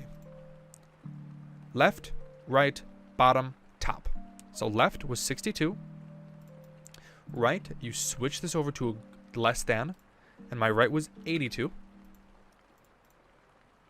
We switch this mouse X to a mouse Y. And we start with a greater than. This is the bottom number. Negative 106. And one more time. Negative 93. And we swap this to a less than. Those are my constraints for every single button. Then we broadcast camera change. We set our camera number to 01, or if it's just 1 for you, it could be 1. Mine's 01. Because again, I'm setting the costume to the camera number 01. My costume is called 01, so I set it to 1. And then we can wait 1 second. You can do a little bit less than that if you want to be able to transfer through your cameras a little bit quicker. You can do 1.5, right? Fantastic. Now, we duplicate this big thing we just made and we put it in here. And now you find your second button, and then your third and your fourth and your fifth. Right? So I'll run through your second one. So let's look at my second button. My camera 02 is right here. So over here, again, left first, I see about 115. On this side, I see about 135. The bottom, about 106. And the top, 93, negative 93. And all we do is plug and play those numbers. My first one was 115. Second one, 135.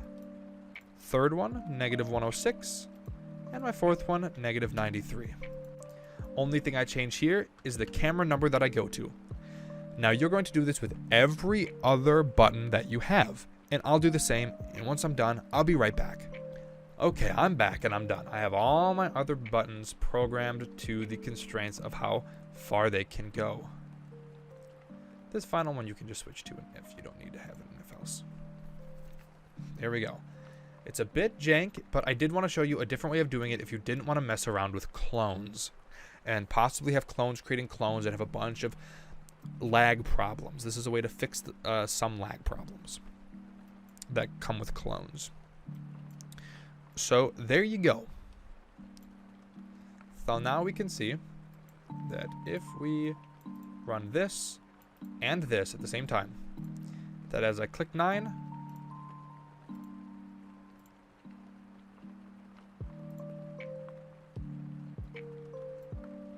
ooh, my camera up's not 1. Hold up, I'll set my camera up to 1. Okay, now we see that if I press camera 7, switch to 7, 8, 3, 1, and if you're trying to click really fast and you see it's not working, that's because of that wait 0.5 seconds. If you want to turn that down, you definitely can. But this is what it should be doing. Fantastic. Reconnect these blocks where they should be. Great.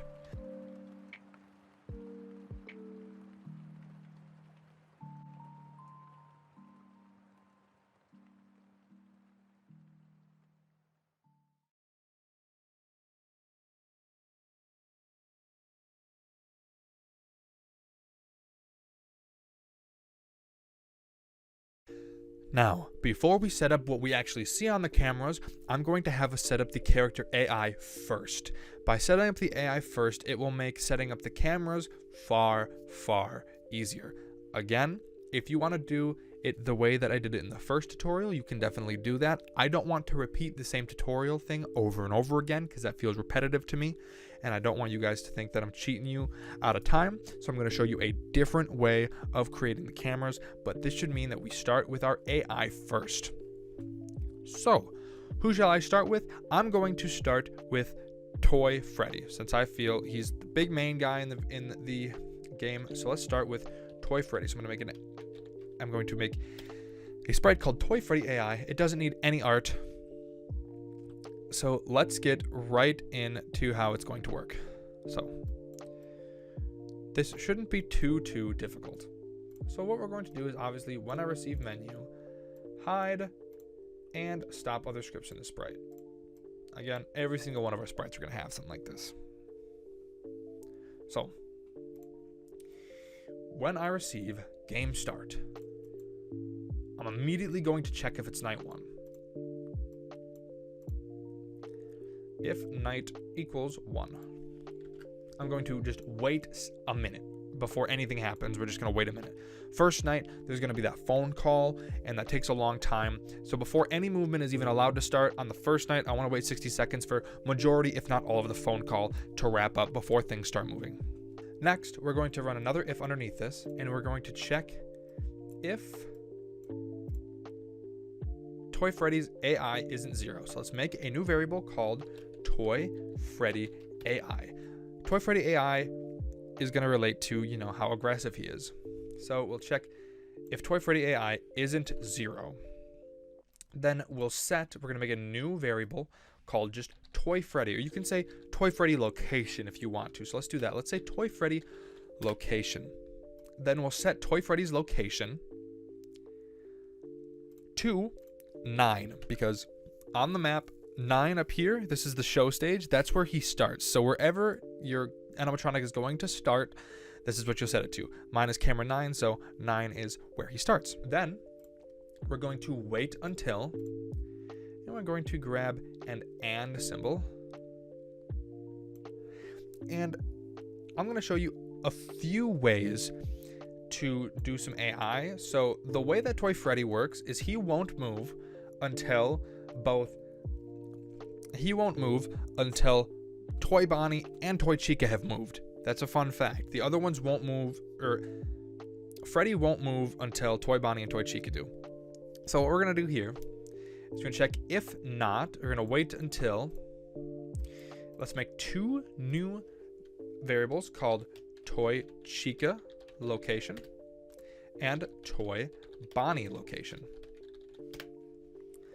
So we're going to wait for Toy Chica's location to not be 9 on the show stage with him, which is where they start, and Toy Bonnie's location to not be 9. And then we're going to make a block called begin show stage, right? Going to make a block called begin show stage to begin his movement of the show stage. So let's create begin show stage. So in begin show stage, what we'll do is we will wait. We'll grab a division symbol and we'll put it inside. And we're going to choose a number. How frequently do we want Toy Freddy to move? I'm going to say every 5.00, because again, by adding those 00s, you give it a much more varied range of how quickly. And then 15.00, so 5 to 15 seconds divided by Toy Freddy's AI. And that'll give us the AI difficulty level by making that little equation right there. So he waits that long. And then we'll make one called begin game area. Because game area is the second spot that Freddy goes to. So after show stage, he goes to the game area. Okay, fantastic. Let's head to the game area and see how the game area works. So game area, we obviously have to set Toy Freddy to 10 because he moved to a new area, right? He moved to a new area, so we set the Toy Freddy location to the new area. The game area is camera 10, so we set his location to 10. Pretty easy. We can duplicate what we have here and put it right here. Now we can say something a little bit crazy. Let's say 100 seconds. He takes a hot minute to move. That sounds like a lot, but when you think about how many animatronics there are moving around, 100 seconds isn't that long compared to how many other animatronics are moving around and how frequently animatronics are actually attacking the player. So I'm going to say 100 to 200 divided by his AI, and then Toy Freddy actually moves off of the camera. So we will start being off camera because there are times when Toy Freddy isn't actually visible on the camera at all. So that starts being off camera. Okay, so there's a way to have your animatronics not even be on the camera if you wanted that to be an option. Let's duplicate what we have here and put it under here. When he's not on the cameras, his location is 0. He's not anywhere. And then we can say wait 30 to 60 seconds. Also, I realized I didn't even need to put 2 zeros at the end. 1 is plenty. Divided by his AI. And then we're going to move him to the hall. So being in hall. Then he moves to the hall. Okay, so when he's in the hall, we will set Toy Freddy's location to office main hall. The reason I'm naming it this is because it will relate later when we set up them actually showing up in the hall. Because again, when Toy Freddy's in the hall, you don't see him on the cameras, you see him in your hall. So this is something specific for that, naming it not a camera number, but a name specific instead. Now, something cool about how Toy Freddy works is if you have your mask up while he's standing in the hall, he will go away without ever attacking you. That's something fun I bet some people didn't know.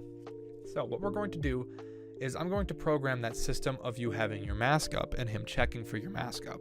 So how I'm going to program this is going to be very unoptimized.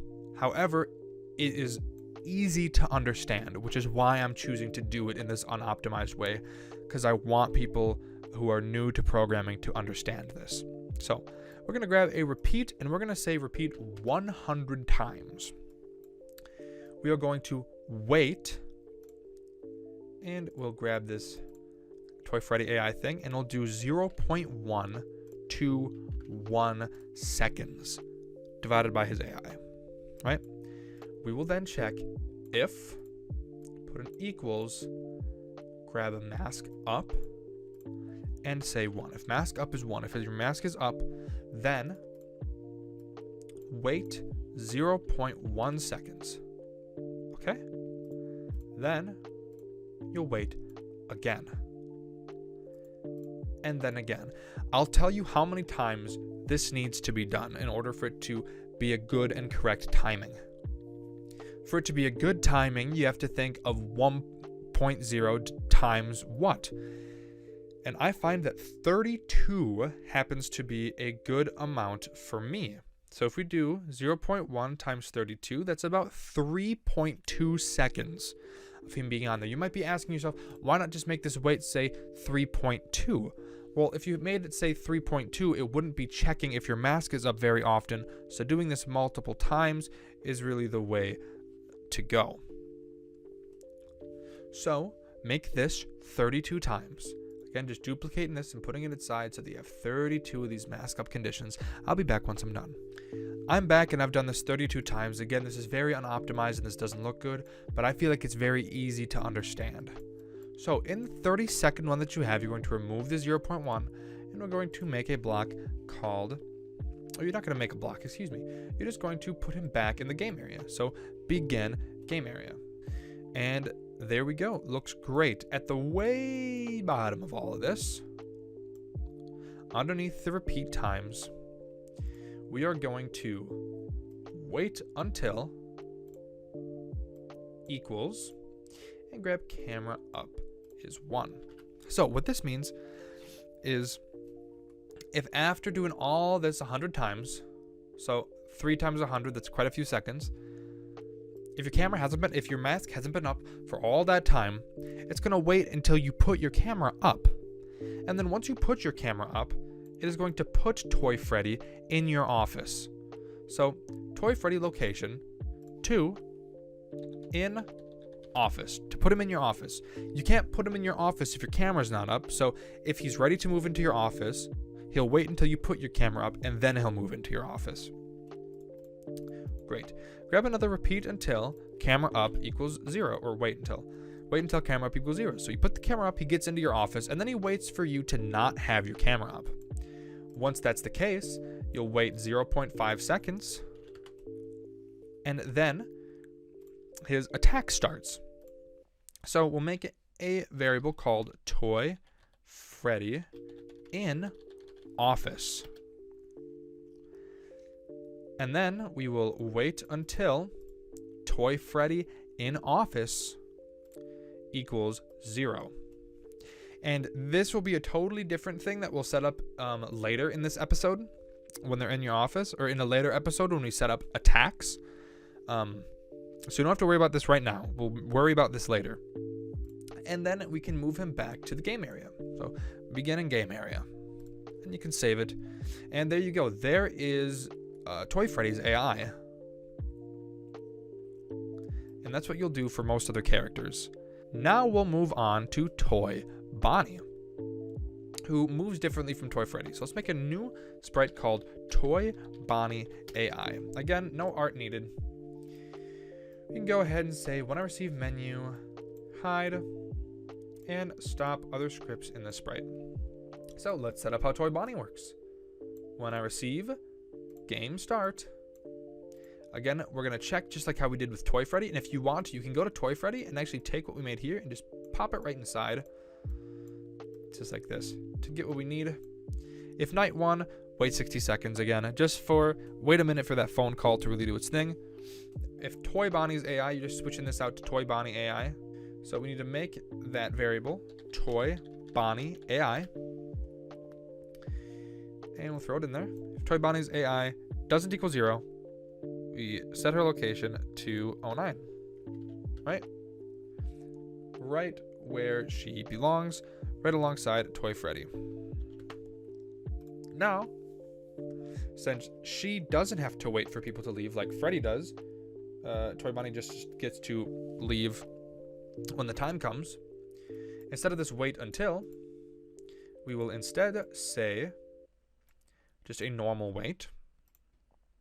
Grab that division symbol, that pick random, and then Toy Bonnie AI in the other side. And for her, or him, I guess, I think it's a him, I don't really remember. We'll say 60 and 120 is how long it'll wait. And then we do being show stage. Great. And now we can program how it works on being show stage. Being show stage, Toy Bonnie is a little weird. So let's set up Toy Bonnie. we need an if else, because Toy Bonnie doesn't just move in a straight path like Toy Freddy does. Toy Bonnie can move to separate rooms and move around. It's not one straight shot like Toy Freddy is. So Toy Bonnie, we need to check if camera up equals 1, because this will change how Toy Bonnie is allowed to move, because we don't want Toy Bonnie moving when you're on cameras that Toy Bonnie's on, because you don't want to literally see them popping in and out. You don't want to see them jumping around. So this is how we're going to prevent the jumping around from happening. Inside of this camera up, we're going to run another if else, and we are going to check if not camera number equals 09, right? So this is just checking if, since we're on show stage, which is 09, we want to make sure that when Toy Bonnie is moving, it's not on camera 9. So if it's not on camera 9, and it's not on camera 4, which is the next spot Toy Bonnie goes, then we set Toy Bonnie location to 04, right? The camera's not on 9, you're not watching 9, and you're not watching 4. Bonnie is safe to move to 4, right? If not, then you need to just keep it at 9. If you're looking at 4 or you're looking at 9, the movement opportunity fails and goes back to 9 and stays at 9. Which then, if it goes to 9, you need to be show stage again. If you're not looking at 9 or 4 and she's allowed to move, you start being 04. Right there. Before we wrap this up, before we move on to being 04, we got to finish up this. In this else, right? If you're watching camera 9, then it has to stay at 9. So Toy Bonnie stays at 9. And if you just straight up aren't watching the cameras at all, then free to go to 4. Free to move to 4. You're not even looking at the cameras, allowed to move. This is just a system to make sure you're not watching the animatronics move, so you don't just see them disappear on a camera, to keep it in a way where it looks like they're moving around without seeing them pop in and out of cameras. So let's start on being 04. Being 04 works relatively the same way, so much so you can actually just grab this and move it down like this. And being 04, all you need to really do is grab this weight so that we can have a weight above 04. How long is it going to be in 04? I think 30 to 45 seconds works fine. And the reason why Toy Bonnie's is so much lower is because Toy Bonnie has to move through a lot of different cameras. Toy Freddy really only has to go through 4 different stages before he hits your door, where Toy Bonnie has to go through 6 or 7. So that's how long we'll wait here. So we're on 04, so we got to start with 04, and then it'll try to go to 03. If it gets to 03, it'll go to 03, and then we'll start being 03. So being 03. Then, instead of setting the location, you don't even need to set location anymore. You can really just do this. Instead of being the show stages, being 04s. The same way that show stage works, if you're watching stuff, you can't move. But if it got to 4, can't move, so you just stay on 4. You can't go back anymore after that. And then this just needs to be your 03. Just like that. Set up 03. It's basically the same thing. We take what we want. I'm just going to change the speed. Oh my goodness. I'm just going to change the speed in which Bonnie moves here. From 30 on this one to maybe this one takes 40 to 45 seconds instead of 30 to 45 seconds. All this stays the same. What we're going to say, if 03 and 04, we're checking 03 and 04, then we move Bonnie to 02. And we do being 02. This is Bonnie moving through party rooms and stuff. Okay, just like that. Then these being 04s, move them and change them to being 03s. And then this bottom one, switch it to being 02. And then we move on to being 02, which being O2 is, again, pretty much exactly the same. We'll wait this time 30 to 45 again.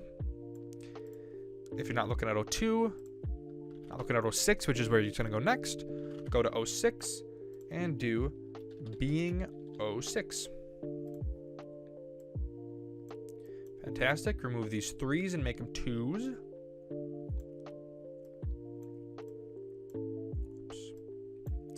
And then setting it to 6. And now being 6, we get a little bit different. Since being 6 is, if we look, is the vent camera. Which the next spot after the camera to go is moving to the vent that you can see in your office, right? Because Bonnie goes from here to 4 to 3 to 2 to 6 to being right here where you can see in your office if you flash the light to then being in the office. So 6 works a little bit differently, and I'll show you how to do that. It's pretty easy. This is setting up any vent animatronic, really. So we'll wait 40 to 45. Camera up, blah, blah, blah. So really all we need to do here is check if, not looking at 06. And now this is a little bit different. This one changes to equal. And we check the costume number of the right light. Since Bonnie comes from the right light, we need to find the right light button. Right light. If costume number of right light button equals 2 or equals 1, right? Meaning it's not on. You're not checking it. If it gets to not check it, then we can just make a block called being office right air vent equals right to being office right air vent. Okay. And then these two get switched to being 06 again, sitting in the vent. And then this last one, again, is just being office right air vent. In terms of being office right air vent, now when you're looking at them, what you do is when they're in the air vent, you wait until camera up equals 1. So, right, sitting in the air vent, you wait until camera up is 1. Okay. Then, once your camera is up, then you're free to actually set the location to being office right air vent. Realize how we didn't set it earlier. How up here we didn't actually set it there because we have to make sure that you're in your camera for them to move in there. Again, it's just a way to have it so that you can't see them just appear and pop up in places to make it seem more smooth, like they're actually moving around.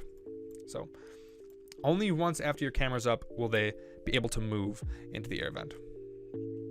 Now is where we work on the sounds of them pounding around in air vents. So inside of this AI, I'll import the 2 possible vent sounds that play, which are vent walk 1 and 2.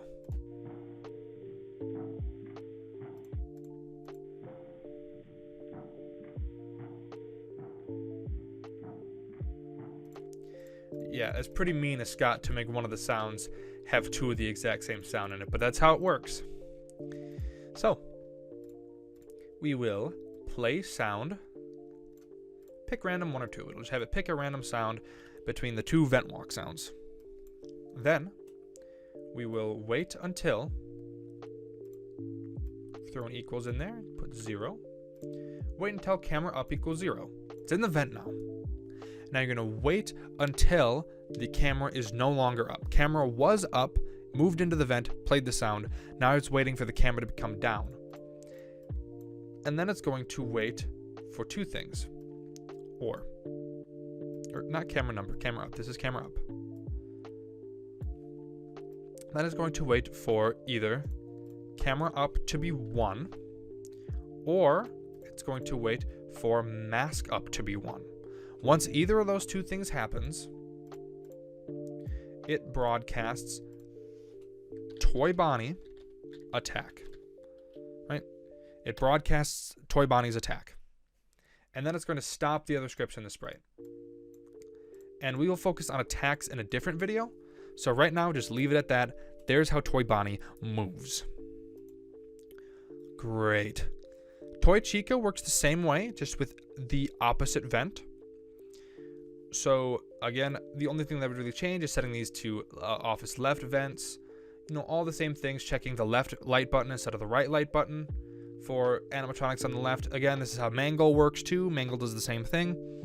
Now we'll set up Toy Chica, which is like Toy Bonnie, but works a little bit differently. So Toy Chica AI, because again, Toy Chica does a few different things. Toy Chica doesn't attack like Bonnie does. Toy Chica, instead of attacking, and when I say the word attack, I mean appearing in your office. You know how Bonnie slides from side to side. Toy Freddy will stand there. Withered Bonnie, Withered Freddy, Withered Chica all stand there. That's called an attack. That's what I'm calling an attack. Toy Chica doesn't attack. Toy Chica just, if you don't have your mask up, will just jump scare you immediately. So that's what we're going to set up here, because she works a little bit different. So once again, when I receive menu, hide, and stop other scripts in this sprite. Let's once again, I'm going to scroll all the way up here in Toy Bonnie, just to grab this game start.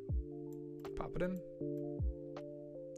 Game start, 9 equals 1. Again, classic. Wait, if this needs to be Toy Chica AI, so we have to make a new variable called Toy Chica AI. I already made one, I guess. Remember when I did that? So, Toy Chica AI equals 0. We can set Toy Chica's location to 09, and then I'll have her wait 120 to 150 seconds, since Toy Chica usually moves much quicker than Toy Bonnie does. So, being show stage, again, works pretty much identically to how Bonnie's works. Their movement is pretty much identical. So, the movement of these animatronics are borderline the same. Right? Borderline identical. Except the only difference is Toy Chica goes to 7. 07. This just needs to be Toy Chica location. This is then being 07. Popping it in there. Otherwise, it's just being show stage, because you're watching the cameras, can't move while you're looking at them. Pretty classic FNAF stuff. Other than that, it's just doing this. And then in 7, whilst she is in 7, we do the same thing here. Only difference is now there's a wait. And we will wait. Again, grab a divided sign, grab a pick random, and grab Toy Chica AI, put it on this side. And Toy Chica has always been a quick mover, so we'll do 10 to 30 seconds. Again, checking all this. 07, next pot goes is 04.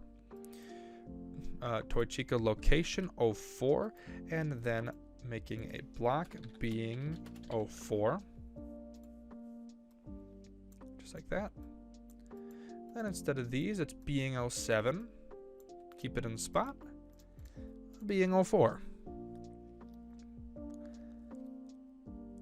Well, actually, being 07 doesn't take you to being 07 here.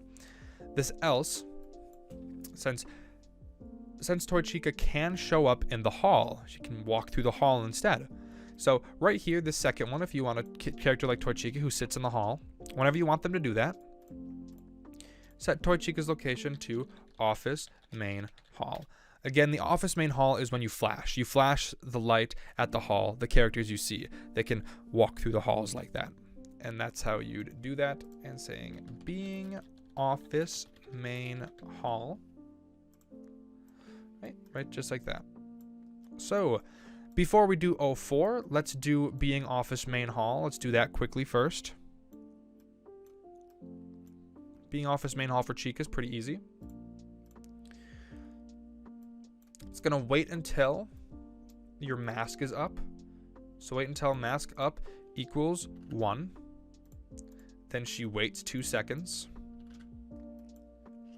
And And then we run an if-else statement. We check if mask up equals 0. Then we set Toy Chica's location to 4 and start being 4. Otherwise, we set Toy Chica's location to 7 and being 7. You can force her to stay in the location if you have your mask on when she's standing in the hall. That's a fun fact a lot of people don't know. Now let's begin 04. Okay, now for 04. 04 gets a little bit different. So we start by waiting a normal time, 10 to 30 for me. And now what we'll do is we'll grab an if-else statement.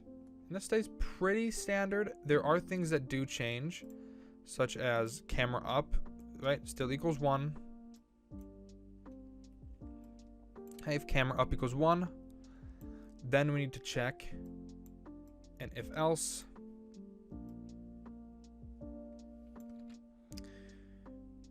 If not camera number equals 04, right? Where we were. Then we need another if-else inside where we check an equals, and we check if the office costume name is 010, right? Empty, if it's empty. If you're flashing your light at the hallway, right? So we got to check. Then you run an if-else, and we pick a random number here. So we pick random 1 to 2. If random 1 to 2 equals 1, say, we throw another if-else inside, and we have to check for Withered Foxy being there. We haven't touched Withered Foxy yet. Withered Foxy is his whole other thing, but it starts with Chica here. So we're gonna make a variable called Withered Foxy location. Then check Withered Foxy location. If it doesn't equal office main hall, meaning Foxy's not standing in the hall, you can't see him, then you're free to set Toy Chica's location to office main hall. Because if you recall, when Toy Chica's standing in the hall, no other animatronics can be in the hall. It can just be Toy Chica. That's it. That's the only time Toy Chica can be in the hall, is if no other animatronic is. She's very, very weird. Then she can begin office main hall. Otherwise, we set Toy Chica's location to 01 and begin being 01. Great. Then the else statement right underneath is setting it to 01. The one underneath that is setting it to 04. The one underneath that is also setting it to 04. And then inside of this bottom else, we're going to do a lot more programming. So we'll grab an equal, or an if-else statement, grab an equal sign, and we're going to run another random number. If pick random 1 to 2 equals 1, then we need to check again if Foxy's in the hall. So I can just grab what we have here and put it down. Office main hall. Toy Chica goes to the main hall, starts the main hall, 01. Pretty basic stuff here. If it's 01, the if statement, then we can take this office main hall and put it underneath this if-else statement. So this is what it looks like. The if-else statement looks like this, with that underneath it, put it inside. And then this final if-else statement is just setting her to 1. Speaking of, let's start being 1. Being 01 is pretty basic. It's like all the other ones, really. So we're going to grab what we have here from a separate one. Since 01 doesn't mess with the hallway, 01 is its own thing. Chica's getting ready to do her thing. So 10 to 30 seconds, I think is fair. If you're not looking at 01, you're not looking at 06, or not 06, 05. Toy Chica goes into the 5, which is the left vent. Then we set her location to 05 and start being 05. Right there. After that, if not, set it to 07, being 07. Then under here, we do being 01, And at the bottom here, we set Toy Chica to 05 and do being 05. Now let's do being 05. What does being 05 mean for Chica? So duplicate what we have, throw it in. 10 to 30 for her. Again, I think it's fine. Camera number doesn't equal 05. We're going to move all this stuff out of here. We are going to do being office left air vent. Just like how we did with Bonnie. Being office left air vent. If else, being 05, then this else, we are going to run an if statement, if else statement. Put an equal sign inside, put 2 in the second bubble, go to your sensing, and we'll choose left light button. And the costume number, because again, she comes through the left light. If you're checking the light, she can't just appear inside of the light, you know? Then we do being office left air vent, if else, being 05. Now, what happens when she's being office left air vent? What does that mean for her? Well, what that means for her is we will wait until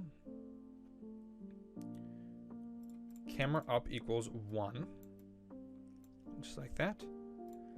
Then we will set Toy Chica. What is this random Toy Chica? Toy Chica location. What is this? I don't know what this is. Get that out of there. Get this out of there too. So, Toy Chica location. 2. Office left air vent.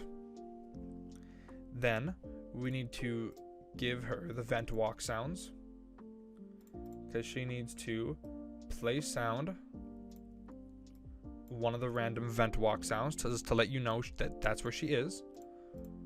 Then you wait until camera equals 0.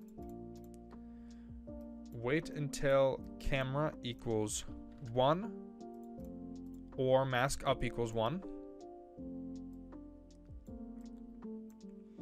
Then we run an if else statement. If the camera is up, out of these two, if the camera chooses to be up, waits 2 seconds, and then broadcasts, since she doesn't attack, she just straight up kills you if you don't have your mask up. We broadcast what I'm going to call death, or you can do jump scare, death, animatronic, since it's an animatronic that's killing you, and then Toy Chica. Death, animatronic, Toy Chica. If else, we're going to do Toy Chica dot attack. Now, I know I just said Toy Chica doesn't have an attack. I'm still going to use the term attack for what she does. So, when I receive Toy Chica attack, and again, we'll get into jump scares later in the series, so we don't have to worry about that right now. We're going to run an if else statement. We're going to check if mask up equals 1, hide. We will repeat this 25 times. We wait 0.1 seconds, and then put an if statement in, and check if mask up equals 0. If it does, we will wait until, same thing here, camera up or mask up equals 1, and then wait 1 second. Put another if else statement underneath this. There's 2 if statements underneath, just like that. Wait for mask up to not equal 1. Then, if mask is not up, what will happen is we will broadcast death dot animatronic dot Toy Chica to show off that Toy Chica killed us. That would broadcast the jump scare, in which case then we would stop other scripts in this sprite and then stop this script from doing anything further. Then, if none of this, underneath this if statement, underneath this one, we broadcast toychica.go.07 to tell toychica to go to 7, which in this case we also, since that would be you having the mask on and she leaves, right? She's in the vent. You put the mask on and then she leaves. How would you know she leaves if you can't take the mask off? Well, she plays another vent walk sound. So pick random, 2 to 3, or 1 to 2. What am I doing? And then in this else, we will simply put hide broadcast death animatronic toy chica, stop where the script's in the sprite, and stop the script. And this is where I noticed I made a little bit of a mistake.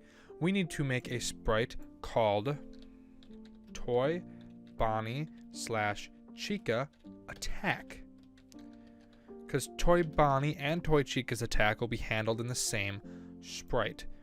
So we're going to take this toy Chica attack and we're going to put that on the toy Bonnie toy Chica attack, and we're going to get rid of this. Have this in the toy Chica attack. And since this is also where toy Bonnie's attack exists, we need to obviously put in the vent walks. Then we also need to have another sound called in office. In office sounds like this. For when the animatronics are in your office, I'm going to put the in office at the top and the 2 vent walks at the bottom. Therefore, these are 2 and 3, playing the vent walk sounds. And obviously, when we get to animatronics in your office and attacking, we'll use this sound and we'll come back here to create the toy Bonnie attack too. Great. Last thing to do is say what Toy Chica Go 07 does. So, back in Toy Chica's AI, when I receive Toy Chica Go 07, we need to set Toy Chica location to 07, and then start being 07. And there we go. There is Toy Chica's AI. Very interesting. So that's pretty much the differences between these animatronics. There are a few more, so I will program all of them on camera, but feel free to skip forward if you don't care about all these other animatronics. Skip to specific animatronics that you want. I won't be offended. Skip through as many as you want. Let's speed run through the rest of the animatronics. So I will do Mangle next. Mangle's a bit interesting. So let's make Mangle AI. Mangle AI will actually have all of Mangle's costumes in it, just because of how oddly she works. So here I've imported all of the possible Mangle sprites, and I've named them accordingly. This one is 11, this one is 7, this one's 02, this one's 10, and this one is Office, for all the possible states that Mangle has. So let's hop right into the code. Let's waste no time. When I receive menu, you will hide, and we will have you stop other scripts in this sprite. Pretty great, pretty nice. Now, when I receive game.start, we will repeat until. We'll grab an if-else statement here, and we will run an AND statement inside, and put a not here, and put equals. We'll make a new variable. We will call it Mangle location.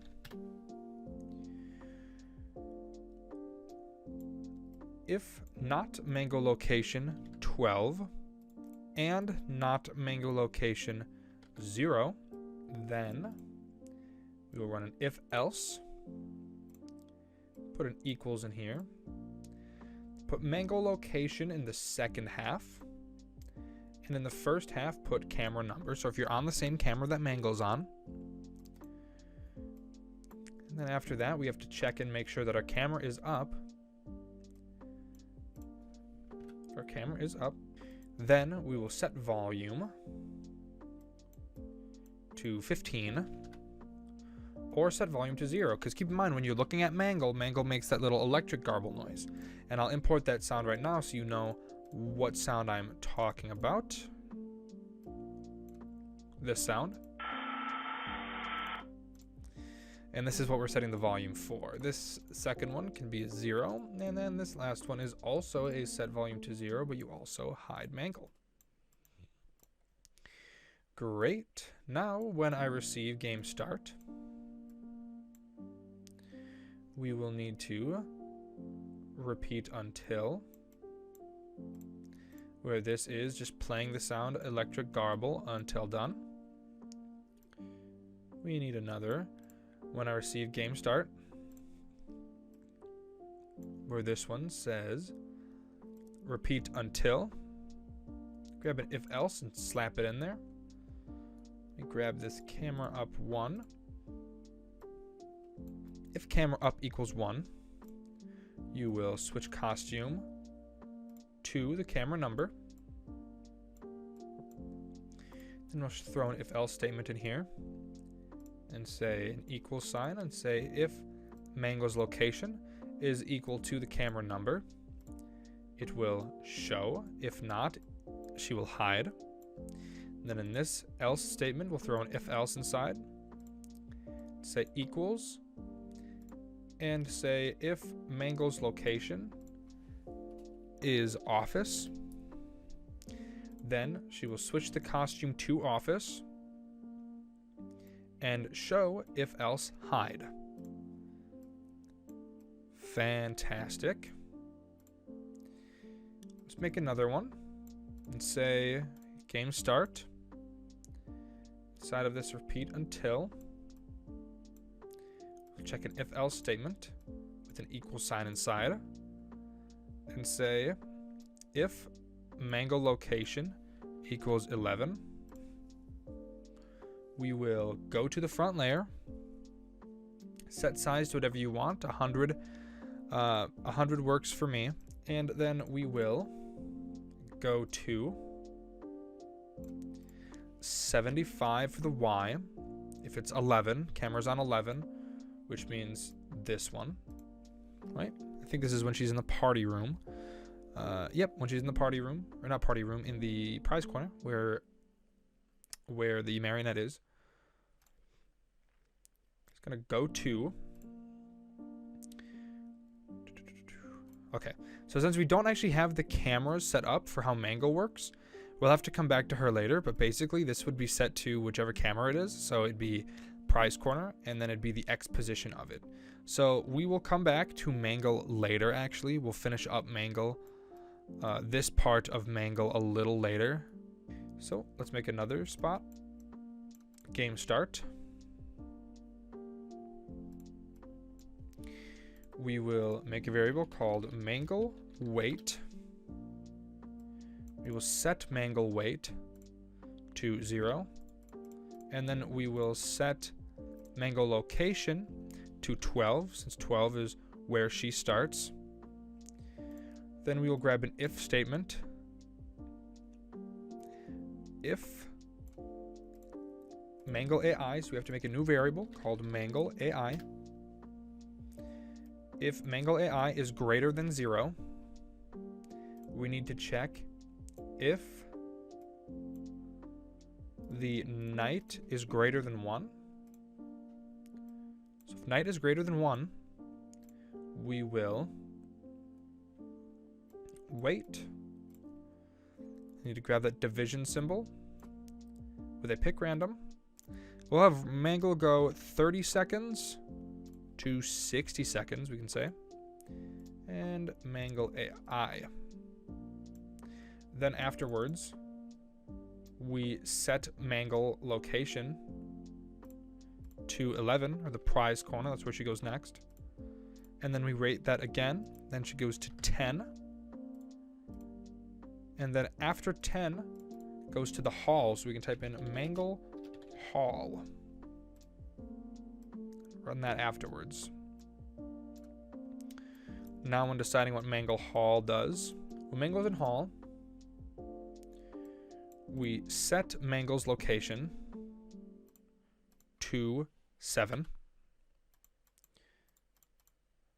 Then we wait the time, 30 to 60. Again, I think it's pretty good. Then sets mangle to 2. Wait, mangle location, set it to 6. Then you wait that time again. We wait until the camera up is equal to 1. So at that point, getting ready to hop into the office, or hop into the air vent, excuse me. Then we will set mangle location to office left air vent. Then you wait for camera up to be 0. Then you wait for camera up to be 1, or for mask up to be 1. Then you set mangle weight to 0. We grab a repeat until and say repeat until, put an OR in here. Repeat until camera up equals 1, or until mangle weight is greater than 20. Then inside of this repeat until, we're going to wait 0.1 seconds, put an if statement underneath, and say equals 1, and have it mask up. Wait until mask up, or you wait 0.1 seconds, and then it waits and sees if your mask is up. If your mask is up, you change mangle weight by 1. If else, you set mangle weight to 0. So getting all that up, right? Wait until the camera up or mangle weight is greater than 20, which happens when your mask is up. Every 0.1 seconds, it goes up by 1. And once you reach 20, or your camera goes up instead, then what it does is it sets mangle location to 7. And then it runs an if else and checks if mangle weight is greater than 15. It sets mangle weight to 0. Sets mangle's location to 7.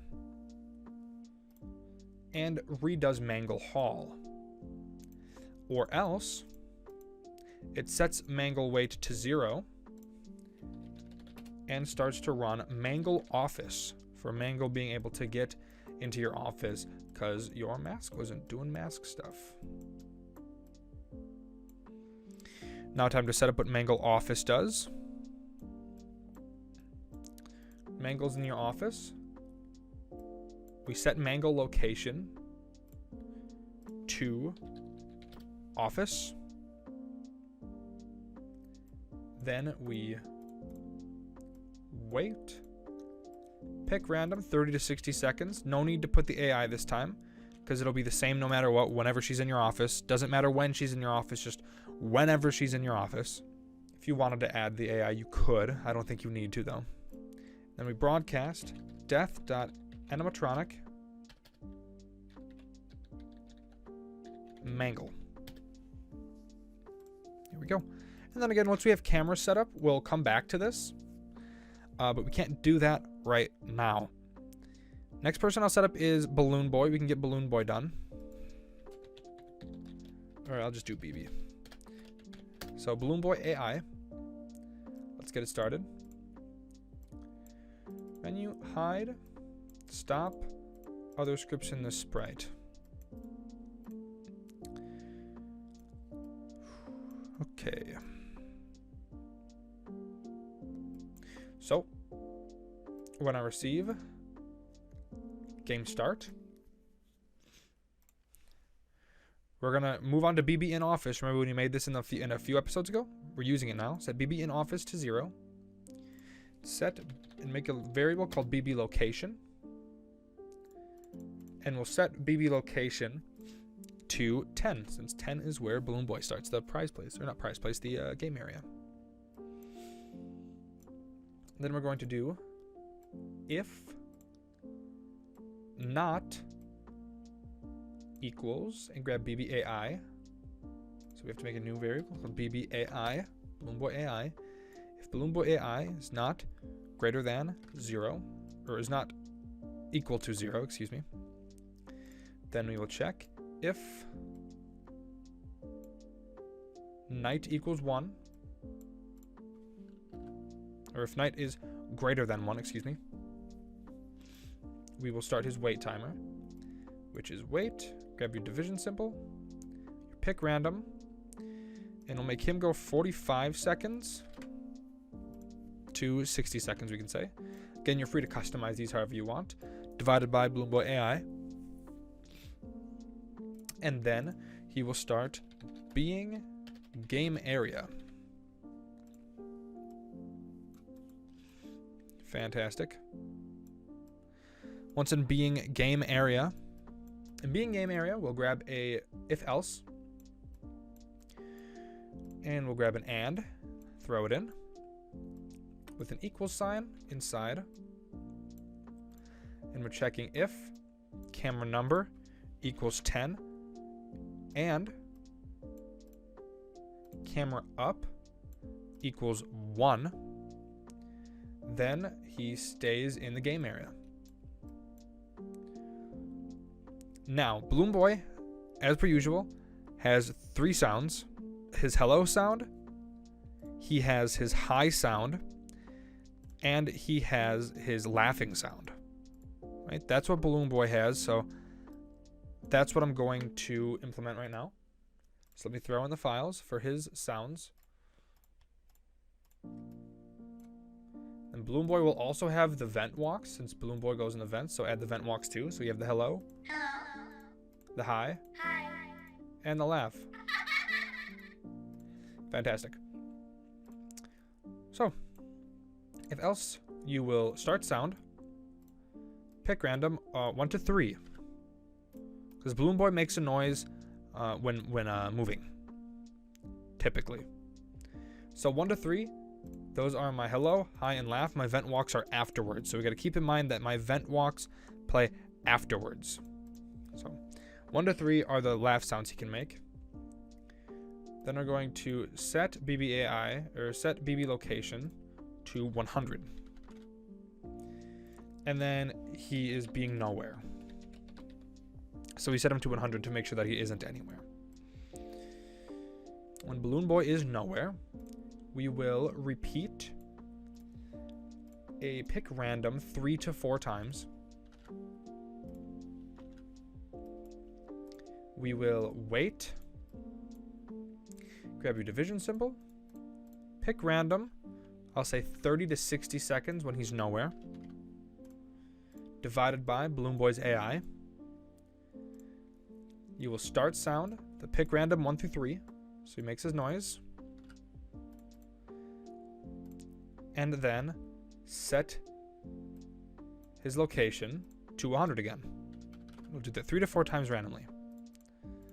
Then, after doing that, it'll wait the time again, and instead of it being Balloon Boy AI, this time it's going to be dependent on the night. This is something that Balloon Boy does specifically, and I never really understood why. This is just how Balloon Boy works. His wait, specifically when he's nowhere, right there depends on the time. It's really interesting. So, we'll do an if, and we'll put an and in here. So we'll check if not Toy Chica location equals 05, which is the vent that he goes into, and not, we need to make a new variable because the only other one of the other people that goes in that vent is Withered Bonnie. So we'll make Withered Bonnie location. We'll get to Withered Bonnie later, but Withered Bonnie does go in that vent too, so we got to make sure that Withered Bonnie isn't in there. And if it's not there, it will start sound, one of his sounds again, and it'll put him in 05. Then it will wait the time again, but this time it's just a time. This one isn't based on his AI level. So I'll do 45 by 60, and then he'll start being left air vent. just like that. While he is being left air vent, it will check an if-else statement. And we need 3 ands. Let's pop 3 and bubbles, so we get 3 of them. We'll put not in the first half with an equal sign inside. And we're going to come to sensing, drag out the backdrop number of stage. We're going to change this since Balloon Boy comes to the left vent. We will check the left light button and check the costume number. If it's 2, meaning it is on, and put a not inside of here, and put an equal sign inside the not, and check camera number doesn't equal 05. Ooh, here, let's do this. So put an and inside the not, and put the not inside the and, with the camera inside the first part of this not, and camera up does not equal 1, because it's not camera equals 5 and camera being up. Then he will be being left air vent. Fantastic. Or not being left air vent. You go to being office left air vent.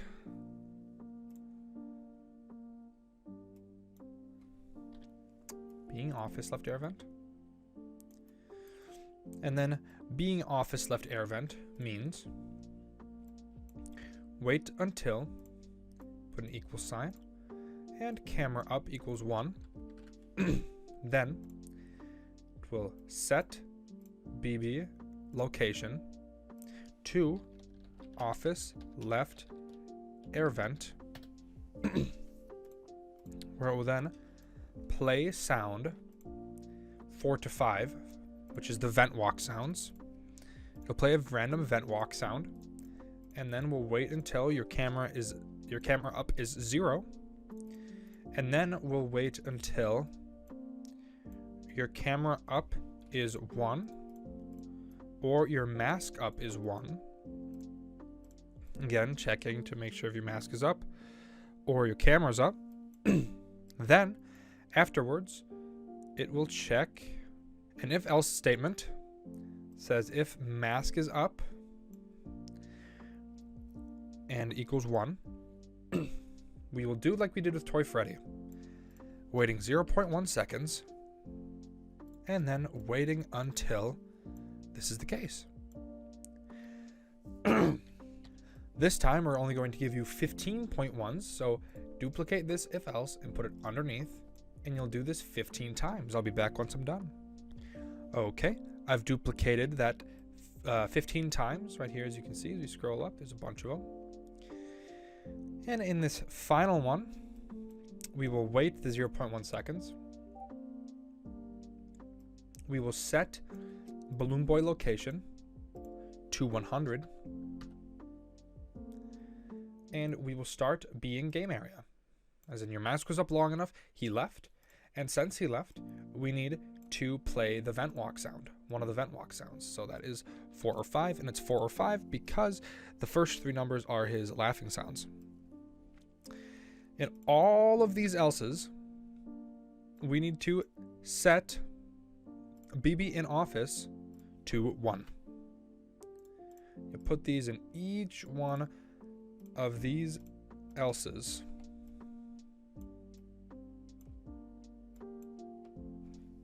Fantastic. There we go. Looks great. So there's BB and how BB works. The next person we'll look at is, let's do Withered Freddy next. So let's make a new sprite. Withered Freddy AI. And let's start the process.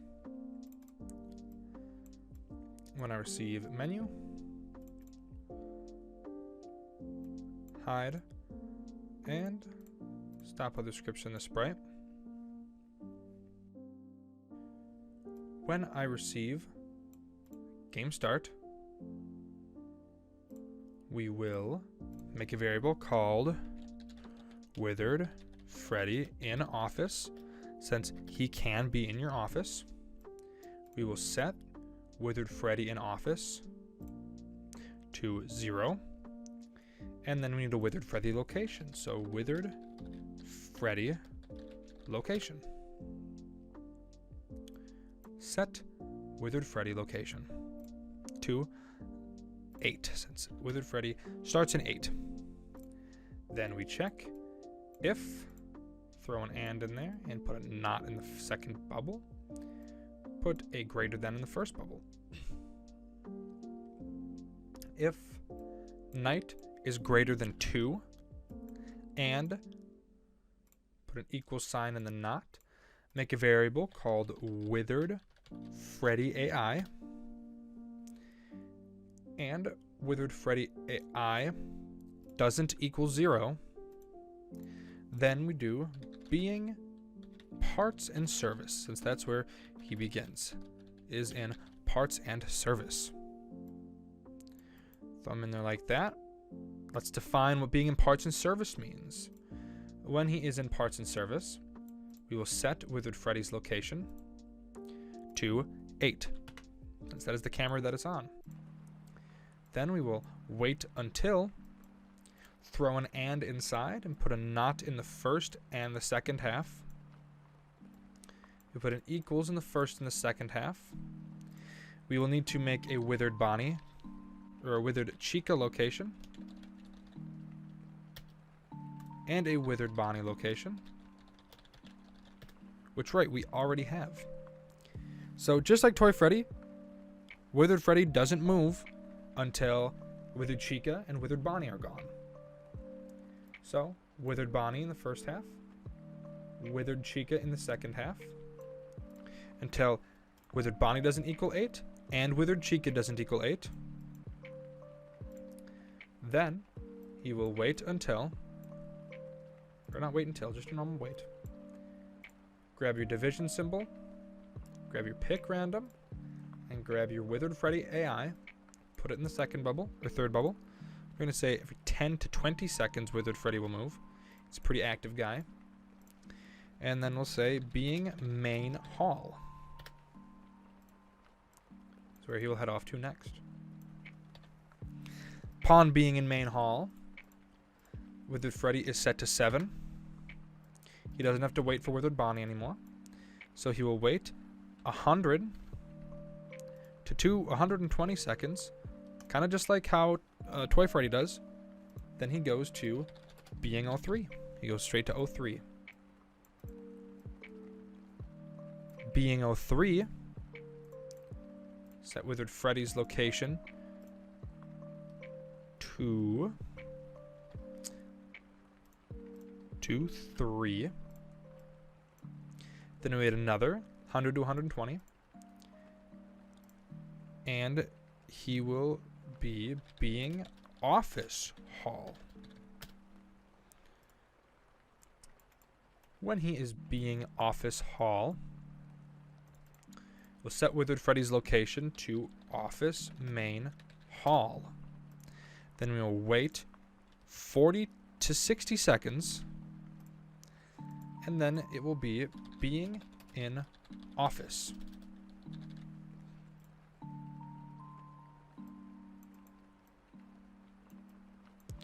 Great.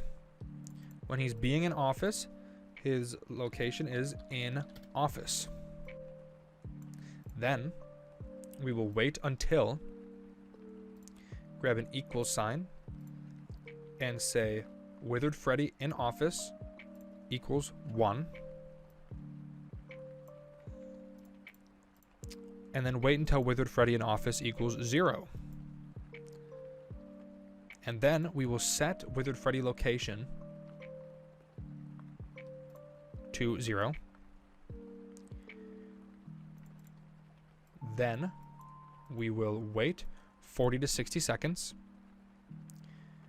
and then send him to being 03. There is withered Freddy. Great, he was a pretty easy one. now we'll move on to Withered Bonnie. Let's do Withered Bonnie next. Withered Bonnie AI. As per usual, when we receive menu, we will hide and stop other scripts in the sprite. Then, on game start, so game.start, we will check if, throw an and inside and put a not on both, not an and, just put a not in here. Not equals, let's make a new variable called Withered Bonnie AI. So, if not, Withered Bonnie AI equals 0, so if, make sure it's not 0, it's a number that isn't 0. Put an if inside, and make it greater than, and put 2 in the second bubble, and put night in the first bubble. If night's greater than 2, because the withereds don't start moving until night 3. Then, we will do being, parts, and service. Being parts and service, what will happen is we will set Withered Bonnie's location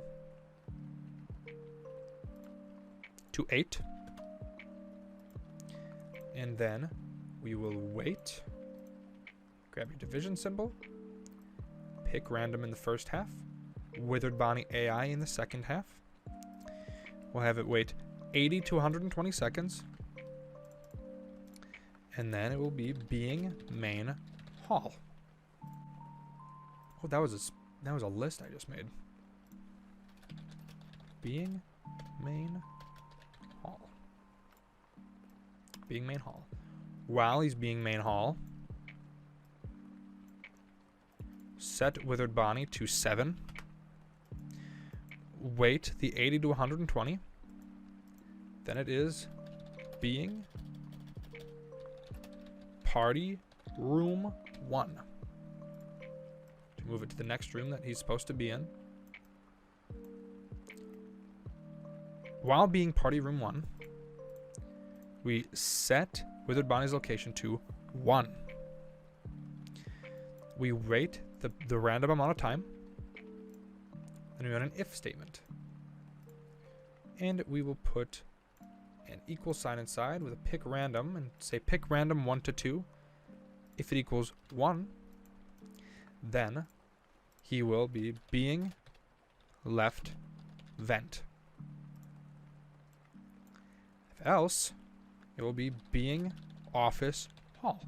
Because Withered Bonnie can either choose to go into the vent, or he can choose to go and stand in your hallway.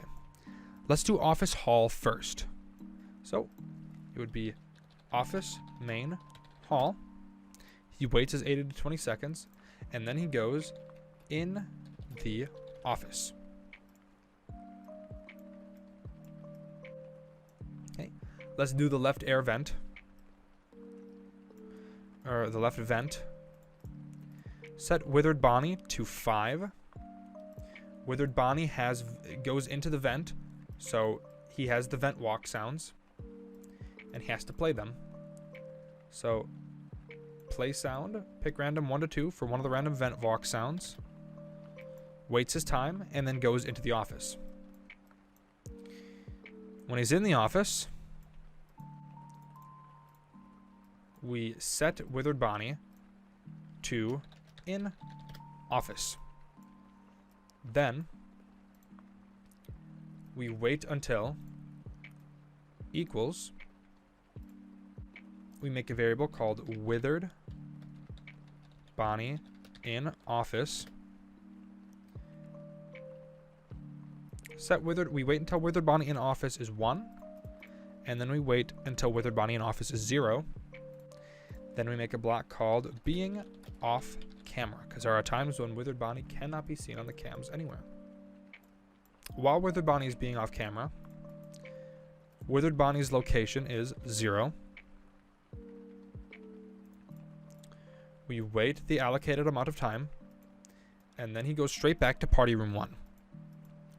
And there we go. That's how Withered Bonnie works. Pretty easy. now we will do withered chica. So, withered chica AI.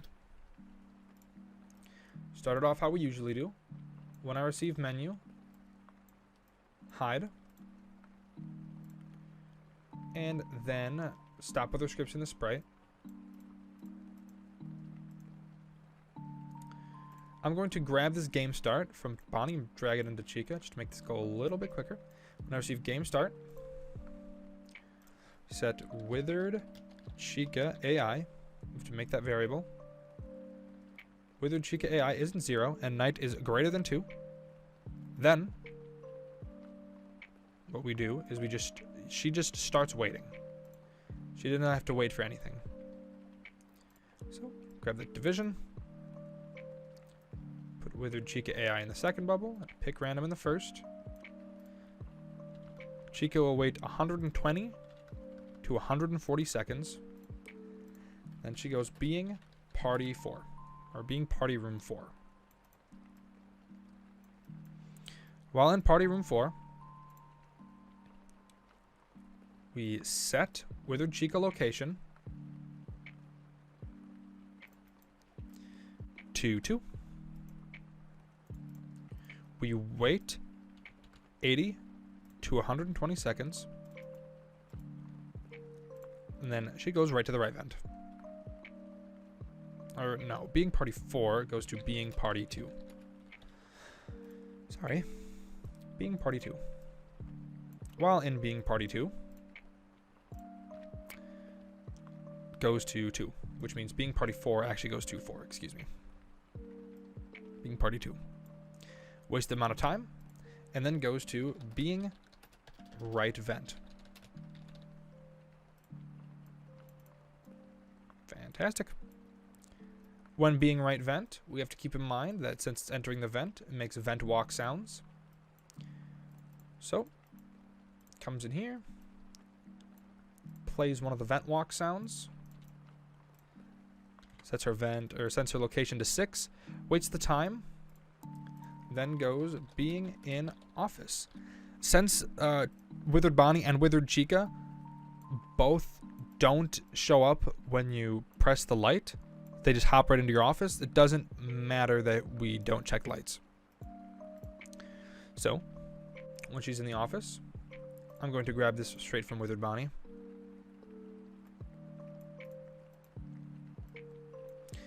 We set Withered Chica's location to in office. Then we wait for Withered Chica location. Or we wait for Withered Chica in office. We're going to make that variable, Withered Chica in office. Set Withered Chica in office is 1, and then wait for it to be 0. And then runs being off camera. Since Withered Chica also goes off camera for an extended period of time. Set Withered Chica's location to 0. She only has to wait 50 to 120 seconds this time. She's a little bit different. And then goes back to being party 2. There we go. There's Withered Chica's AI. Now let's do the big guy. Let's do Foxy. Withered Foxy's AI. Withered Foxy AI. This guy's going to be the semi-tough one. He's not too hard, but he's different. He's definitely different. So, as per usual, when I receive menu, hide, and stop other scripts in the sprite. When I receive game start, we will set flashlight usable to 1, and we will set Withered Foxy location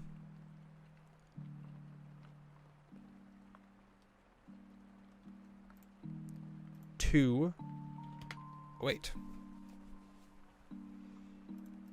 Then we will check if equals 0. If Withered Foxy AI equals 0. So a fun fact about Withered Foxy, we have to make that variable by the way. Fun fact about Foxy, it doesn't matter if you set Withered Foxy's AI to 0. it's impossible to disable him. So if Withered Foxy's AI is 0, then you set Withered Foxy's AI to a number. Set Withered Foxy's AI to 0.4. So it's definitely low, but disabling Withered Foxy is impossible, even in the actual game, because it's very important that he exists, because otherwise you'd have no reason to ever flash the hall. So it forces you to have his AI at least set to something. Then if Withered Foxy's AI is greater than 5, you set Withered Foxy's... Oh, this is Withered Freddy.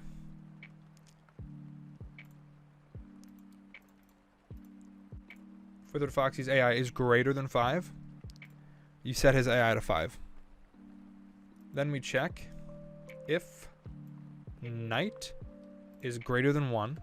Since Foxy moves pretty quick, he moves on night 2. We have to wait. Put the half in there. Put the pick random on the first half. And Withered Foxy AI on the second half. Withered Foxy moves quick. He only has 20 to 40 seconds. And we will set Withered Foxy location to 08. And then he will run being, parts, and service.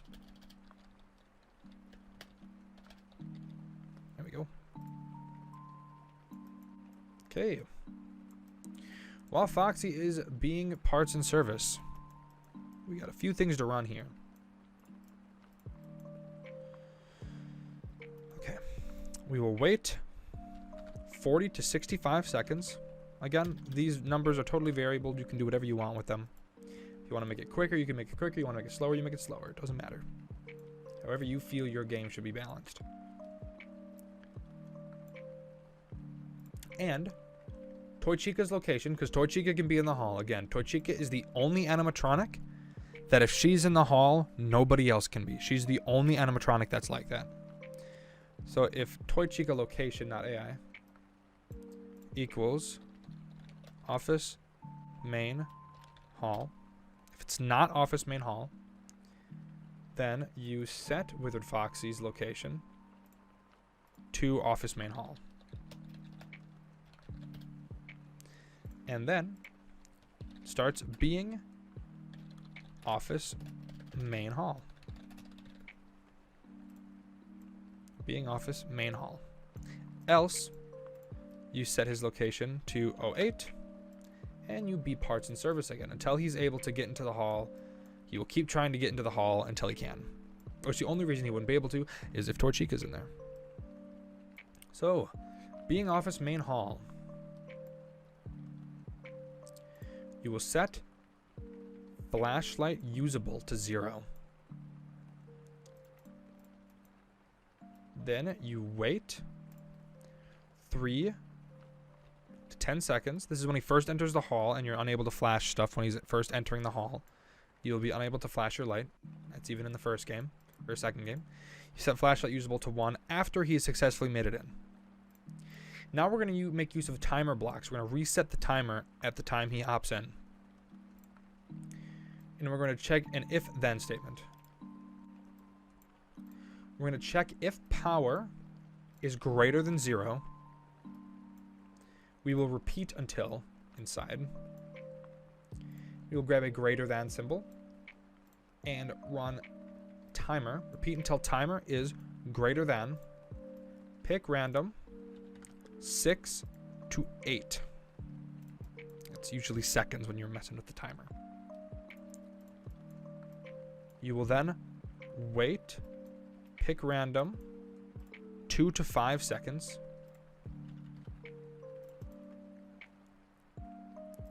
And set Withered Foxy location to 08 to get him back to parts and service, and then have him start parts and service again. Now you might be wondering why. This will have to deal with how the flashing light system works, which we'll get to later. Underneath this repeat until, you'll put an if-then statement. And this if then statement is going to get pretty big. So first we got to put an or inside. And then we need 3 separate ors. So make 3 separate ors right here. We'll set these up first. So if key space pressed, whatever your flashlight is, or grab an equal sign and put it in here. Toy Bonnie in office. We got to make the variable. I guess we don't have one. Toy Bonnie in office. Toy Bonnie in office equals 1. Or grab a greater than symbol. Put 0 in the second half. And we're going to make a variable called office main hall flickers. And these flickers are going to be equated to how many times you flash your light in the hallway. This bit you put in the first half. Then we're going to need 3 more or statements. Just like this. So we'll grab an equal sign and we'll put withered chica in office. If withered chica in office equals 1,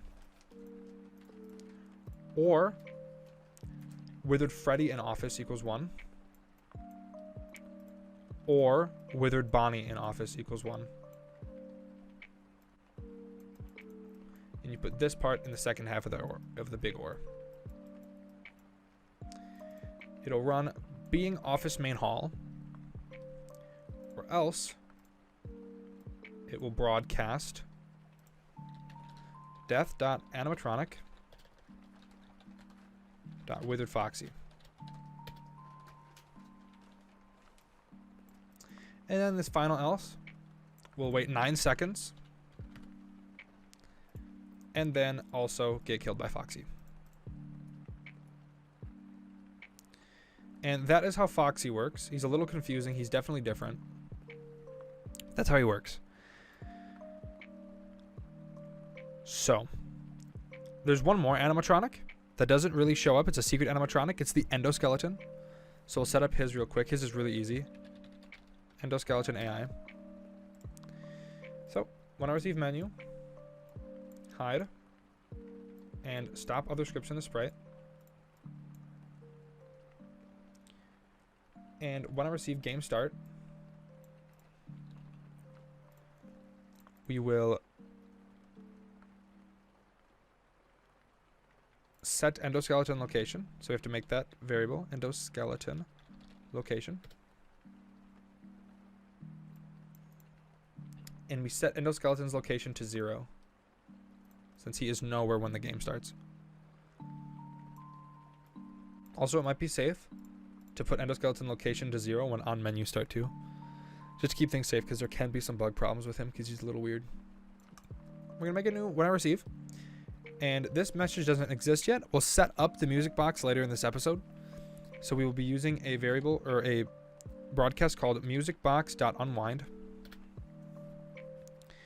And when we receive musicbox.unwind, we'll check if equals and put 1 in both halves. So if 1 equals 1, which it always will, you run this just in case. It gives a little bit of latency, which is what we like. Then we will set endoskeleton location to 11. Wait 2 seconds. Set endoskeleton location to 5. We should actually make this a thing. So what you should do is you should put in a pick random. And this is where you should put in a random chance. So it's a 1 in 60 chance that he shows up. So if you want to put like 1 in 60 equals 1, then he'll appear. Every time the music box gets unwind, there's a 1 in 60 chance that the endoskeleton guy will appear in the cameras, and he'll appear in the prize corner, and then 2 seconds later he'll appear in the vent. He never attacks. That's just how he works. So there you go. There's all the AI of all the animatronics, except Golden Freddy. So let's create Golden Freddy because he's another pretty interesting guy. So Golden Freddy AI or in office, because he acts really weird. So let's begin. When I receive menu, we will hide or stop, or hide and stop other scripts in the sprite. So we actually need his art. So I'll grab Golden Freddy. Okay, here. So I loaded in Golden Freddy. So when I receive game start, we will clear his graphical effects. Choose a size. 75 tends to work for me. Of how big he is when he's in your office. And then he'll hide. And underneath here, we will grab a repeat until. And inside, we will grab a go to. Since he sits with the office, we're going to have to set up a little scrolling mechanic. And you'll figure it out based on how your office lays out and how it works. I know that mine specifically is -42 as the Y. Putting a -20 mixed with the office X, or the X position of office. X position of office -20, -42. Again, you'll figure out how it works for you. So have him go to front layer, and then I'll have him go backwards a few layers. Fantastic. Now he shows up during a camera hide screen. So when I receive camera hide, because he only shows up when you flip your camera down, we have to run an if statement and check an and. You have to check if night number, or if night is greater than 5, since he only appears on nights 6 and custom nights. And then we also have to check if our screen status is in-game. I think is how we called that. I mean my in-game lowercase and like this. There we go. Then we have to run another if statement inside of here. And say if, grab a less than symbol and put a pick random inside.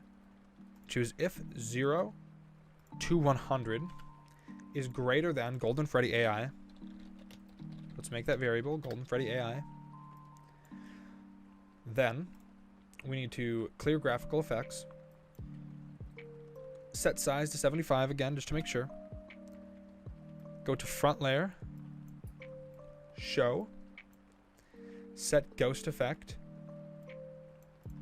to 100. Or to 0, excuse me. Wait 0.5 seconds. Repeat 10 times. Changing the ghost effect by 10. Then hiding. Then we wait until we're going to need 4 OR statements. So pop them in and get 4. This first one is equal to camera up if camera up equals 1, or mask up equals 1, or grab an equal sign and put it in the next one. Put 2 in the first half, or in the second half. Grab the stage thing. Find left light button and say costume number equals 2. We're going to need 1 more or. I lied. 1 more or. Duplicate this. Checking the right light. Or if key space is pressed to check your middle light. Then hide. Clear graphic effects. Then we'll run an if else statement saying if mask up equals 1, then he hides. If your mask isn't up, then you'll broadcast death.animatronic.goldenfreddy. That's checking if your mask is up after he does his, because he shows his ghost effect changes. He waits for anything to happen, and then if your mask is up, you'll live, and if not, then you lose. Great, that's how Golden Freddy works. He's pretty easy too. Nothing too hard. And now we're going to move on to the big step. The really big step, which is adding all of the cameras.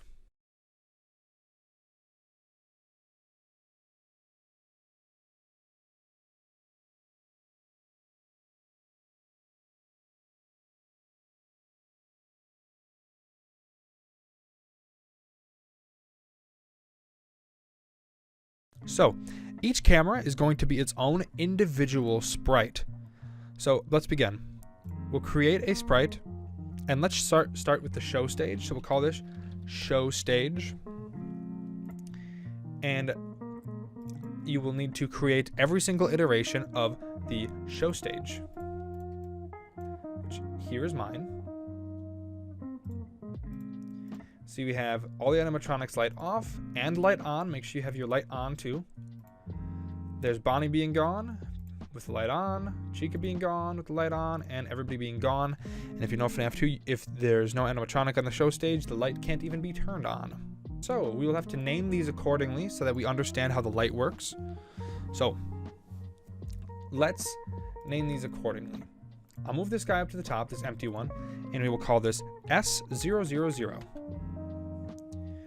Meaning nobody's there.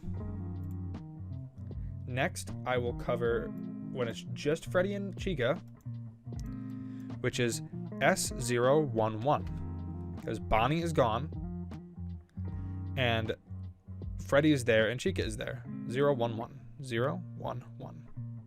Next, we need the same thing but with the light on, which instead of calling it S, we'll call it L011. Next, we'll cover just Freddy, which is S010, and then Freddy with a light on, which is L010. And then finally, we will do S00 or S111, and this one would be L111. Fantastic. Fantastic. Let's hop into the code. When I receive menu, hide, and stop other scripts in the sprite. Next, when I receive game start, we'll make a block called movement, as in the movement of the camera, how the camera pans back and forth. So let's figure out how the movement's going to work. So repeat until, which is going to act as a forever loop. We'll put go to 0, 0. Then we will check if, with an and symbol, with an equal on both sides. We will check the camera number. If the camera number is 09, which is what show stage is, and if camera up is 1. And camera up is 1. We will use the glide control again. So glide. We'll say 5 seconds is how long this should take. 2, I know how it works for mine. Your cameras will be different depending on how big they are. -90 and Y is 0.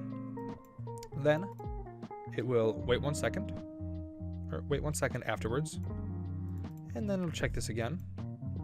Camera's 9 and camera up is 1. Glide 5 seconds to 0, 0. And then check it again to 90. Wait 1 second. Check it. And glide back to 0, 0. That's how the camera movement's going to work. It's pretty simple. Okay. Now, we will run another when I receive game start. This is where we will set the animatronic numbers of this camera. So we have Toy Bonnie. Toy Bonnie location set to 09. Toy Freddy location 09. Toy Chica location 09. We're going to double check that we're setting the camera when the game starts to the office. We set camera to office. And then we set camera number to 09, since 09 is the default camera that it's set to. If you obviously set camera number on this game start to whatever is your default camera. FNAF 2's default camera is camera 9. Then we will repeat until. This is where we will choose a size. 100 might work for you. In my case, something like 150 or 160. There, 160 fills up my entire screen. Again, yours might be something completely different, but 160 works for me. So we set size to 160. Grab an if else, and we check if camera up equals 1. And we put another if else inside, and we check if camera number equals 09. We will clear graphic effects, go to front layer, have it go backwards a few layers because of the buttons that need to show up, and we will show else hide and else hide. There we go. Now we're going to get to the really big segment of code. Again, you can copy the way I did it for FNAF 1, but I don't want to be repetitive in my code. I'll say it again. So I'm showing you a different way to do cameras that you may like better. So, we repeat until, and check if greater than, but if power is greater than 0. Okay. We will check if, since there are 3 characters that can be on this camera, we will need 3 ands, just like this, and then a 4th and for every other one. So the reason being is we will need to check if equals, put an equals on each one of these, and in this last one you'll put a not. This not is space pressed or whatever you want your light to be. Set all of these to 09. And then these will be, we can do them in order. I'll do them from left to right, or actually I'll do them from top to bottom. So Toy Bonnie location, Toy Chica location, and Toy Freddy location equals 09. So if Toy Bonnie's location is 9, Toy Chica's location is 9, Freddy's location is 9, and you're not flashing the light, then we need to switch costume to S111, which is no light on. We duplicate what we have and put it inside. And we get rid of the not and we put the space in there. If they're all there and your light is on, we set it to L111, which is light on with all of them there. And we'll do this for every single type of location that we have. So in Toy Bonnie here, let's make Toy Bonnie leave. We can put not Toy Bonnie location is 9. Is, and we say if you're not touching the light. Then we set it to L011, which should be no Bonnie and no light. Or S011, which is no Bonnie and no light. Duplicate what we have. Only thing we switch is getting rid of this not. So if you are pressing it, this will be L011. Let's make another one. Say Bonnie is here. Actually, no, Toy Bonnie is never here with somebody. So not Toy Bonnie. And not Toy Chica. And you're not touching the light. This will be 01, or this will be S010. Which is just Freddy all alone in the dark. Duplicate it again, and just change this not to being the key space is pressed, and that's L010, which is Freddy standing alone in the light. Then we check if not Toy Bonnie, not Toy Chica, and not Toy Freddy is 9, and you're not touching the light, switch the costume to S000, which is nobody there. And then one more, where the only change is setting this to you are pressing the light, set it to 000, or if else 000. And there's every possible combination of how the animatronics are in this camera. Next, we will need to work on one of the party rooms, since our show stage is done. So we'll start with Party Room 1. And I'll import everything from Party Room 1.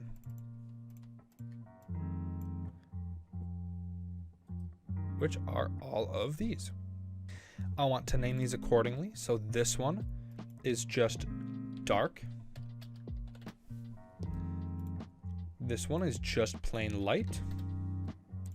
This one, since Withered Bonnie's in it, would be Light Withered Bonnie. And this one would be Light Toy Chica. I'm gonna make sure you label these so it's easy for you to understand them when you're looking at the code. Let's get it started. When I receive menu, you will hide and stop other scripts in the sprite. So I know that my size that I want for these is 160, just like my other ones, so that it's free to move back and forth. I'm actually just going to take the movement code from the last one, put it in here. One thing that you will notice is that it is a different size. If you take a look here, the cameras of this one are a square of 479, 360 about, and then this one was a lot longer, which would mean our code wouldn't be identical, but by zooming it in like this, it's identical, at least for me. Again, for you, I'm assuming that all of your cameras will be the same size, so you don't have to worry about that. But if you are copying the game, then it'll be a little bit different for you. So, when I receive game start,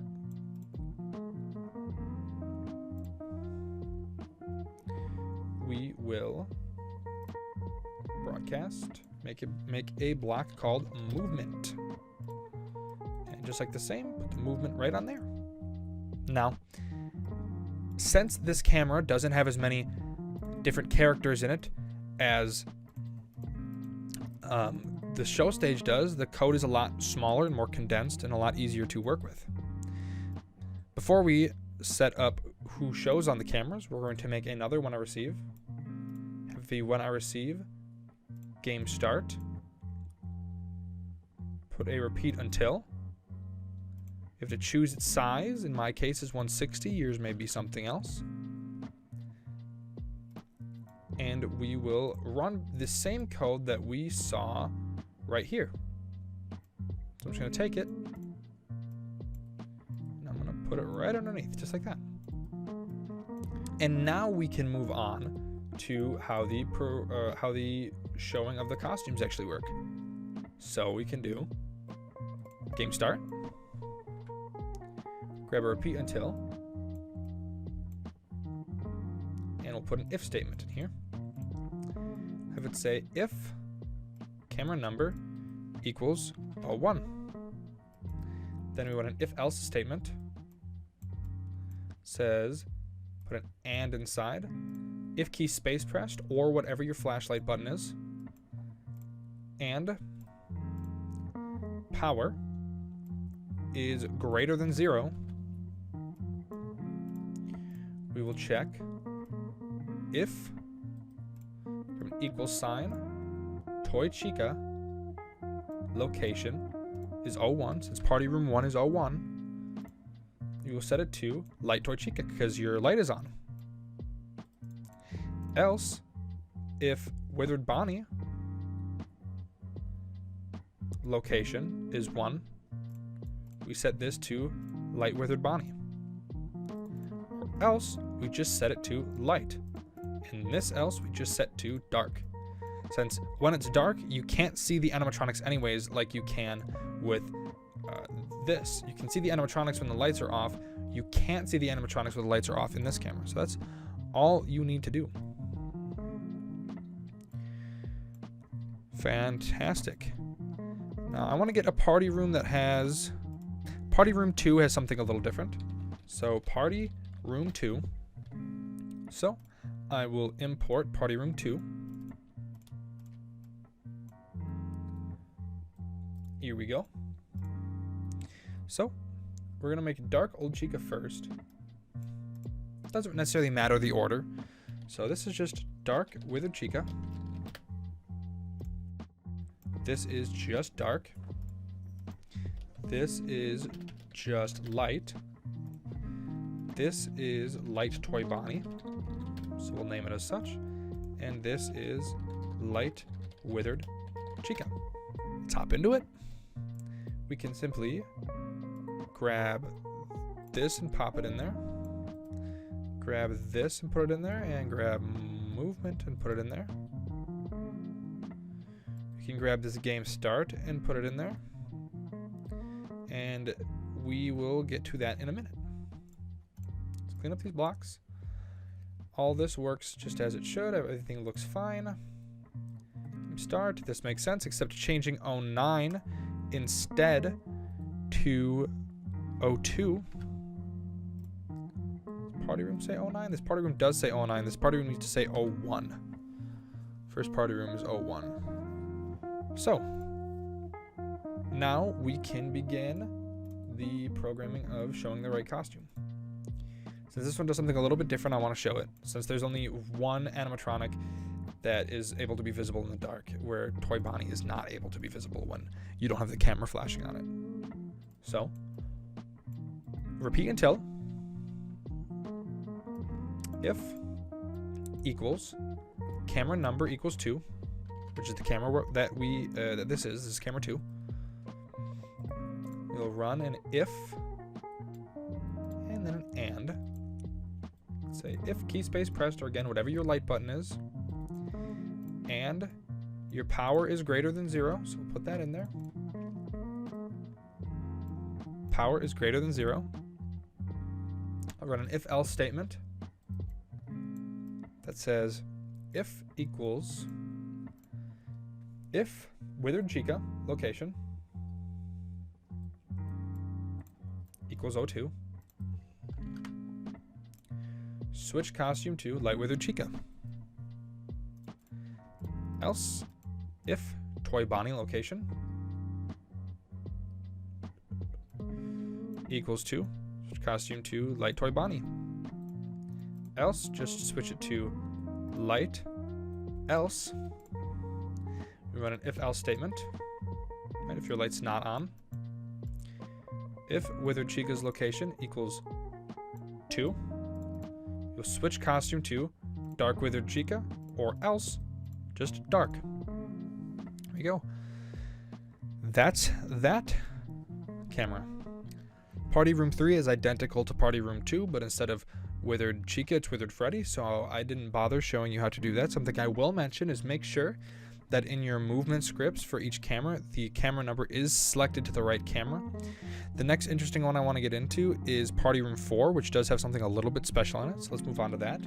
Party room 4. The special thing in party room 4 is there's the special instance where the paper plate character isn't there. So let me implement the party room 4 assets.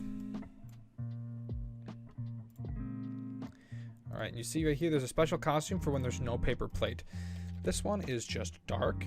Again, label all of these accordingly. This is light. This is dark Toy Bonnie. Light Toy Bonnie. Light Toy Chica. Light withered Chica.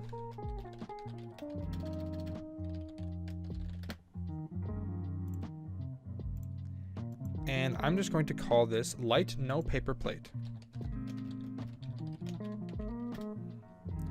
Fantastic. This is majorly the exact same thing, so I'm just going to drag the menu script, the game start script, the movement script, the other game start script, and I'm also just going to grab the camera script too and move that all in there. Clean up all this stuff. Changing this out to 04 since this is party room 4, so the camera number does change to 4. Okay, change 4 here. Change 4 here, here, and here, and here. Okay. So, only thing that needs to change here is first we check if Toy Bonnie's location is here. If it is, we set it to Light Toy Bonnie. Then we check if Withered Chica's location is here. We set it to Withered Chica, Light Withered Chica. Then we check if Toy Chica is here. Set it to Light Toy Chica. Then we have to check, we have to make a variable for the paper plates. So we can set paper plate, and then again, if you want to keep track of what numbers equal what, you can put it into the name of the variable. For example, 0 equals cam 4. In this case, 1 equals nowhere, and 2 will equal in office. So you can name it like that so you can understand and keep track of it. The last thing we check here is if the paper plate equals 0, then you make it light. If not, then it would be light, no paper plate. Then down here, you check if Toy Bonnie location is 04, it'd be dark Toy Bonnie, and then light Toy Bonnie. And this Toy Bonnie wouldn't actually be Toy Bonnie, this would be Toy...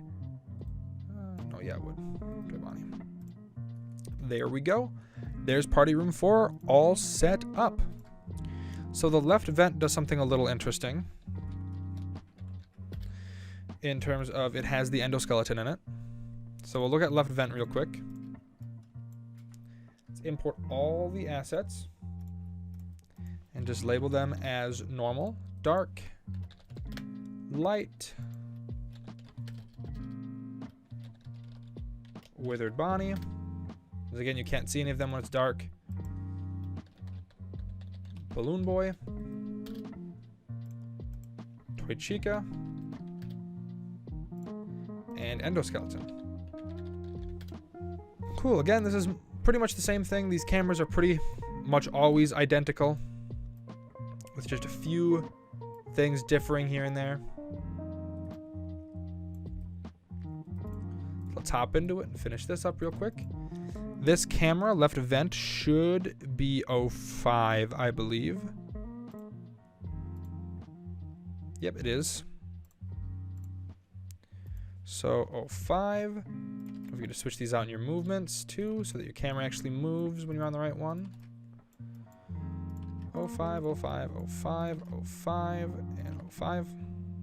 So we don't need this paper plate part. What we do need is to, first of all, Endoskeleton takes highest priority. That's why we list these. They are in the order of priority that they should show. So if the Endoskeleton location, since Endoskeleton should be highest priority, it's an Easter egg, so its priority should go over any other animatronic. If Endoskeleton location is this, then we'll set it to Endoskeleton. Right? Great. Then we check for Toy Chica, should be our next one, since Toy Chica comes into the vent and then comes in, and then you can see her in the room, Toy Chica. And then we will do Withered Bonnie for Withered Bonnie, and then Balloon Boy for Balloon Boy. Since this is a vent, there will be a lot of vent walk sounds inside of here. So before we do anything, let's throw in the vent walk sounds. Okay. Then after Balloon Boy, this one, we should set volume to 0 and just switch costume to light. Underneath here, you should just switch volume to 0 and set it to dark. There we go. This isn't all in left vent. There's quite a bit more to go on in here in terms of the sounds. So let's make one more. Let's do one receive. Game start. You will repeat until. And we'll check an if else. We'll go if equals 05.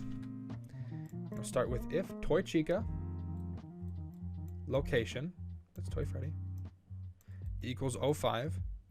We will set the volume to 100 and play sound, pick random 1 to 2, play a random vent walk sound, and then you will wait until not Toy Chica equals 5. Toy Chica location equals 5. This will stop it from constantly playing the vent walk sound whenever there's an animatronic inside. Else, we'll duplicate this, change this to Withered Bonnie. Withered Bonnie location. Same thing, except just duplicate this and make it Withered Bonnie. Next, the other one that can be in here is Balloon Boy. So, Balloon Boy location. And since Endoskeleton is an Easter egg, Endoskeleton doesn't make noise when he enters the vent. And set that to 0. And there you go. That's where the left vent stops. Right vent is pretty much the exact same. Right vent is almost identical. Right vent actually is identical, just with different animatronics. So I will do right vent, and once I'm done with right vent, I will be right back. Alright, there we go. I finished setting up the left vent. And now we can move on to the main hall, which does have some pretty interesting mechanics to it. So let's make a new sprite and call it main hall. And I'll import all the cameras that you'll need for it. So you're immediately going to notice some pretty interesting stuff here. And the interesting things you'll see are the marionette. The marionette does actually show up in the office, or in the main hall. And it just depends on if you're looking at the cameras whence the marionette leaves.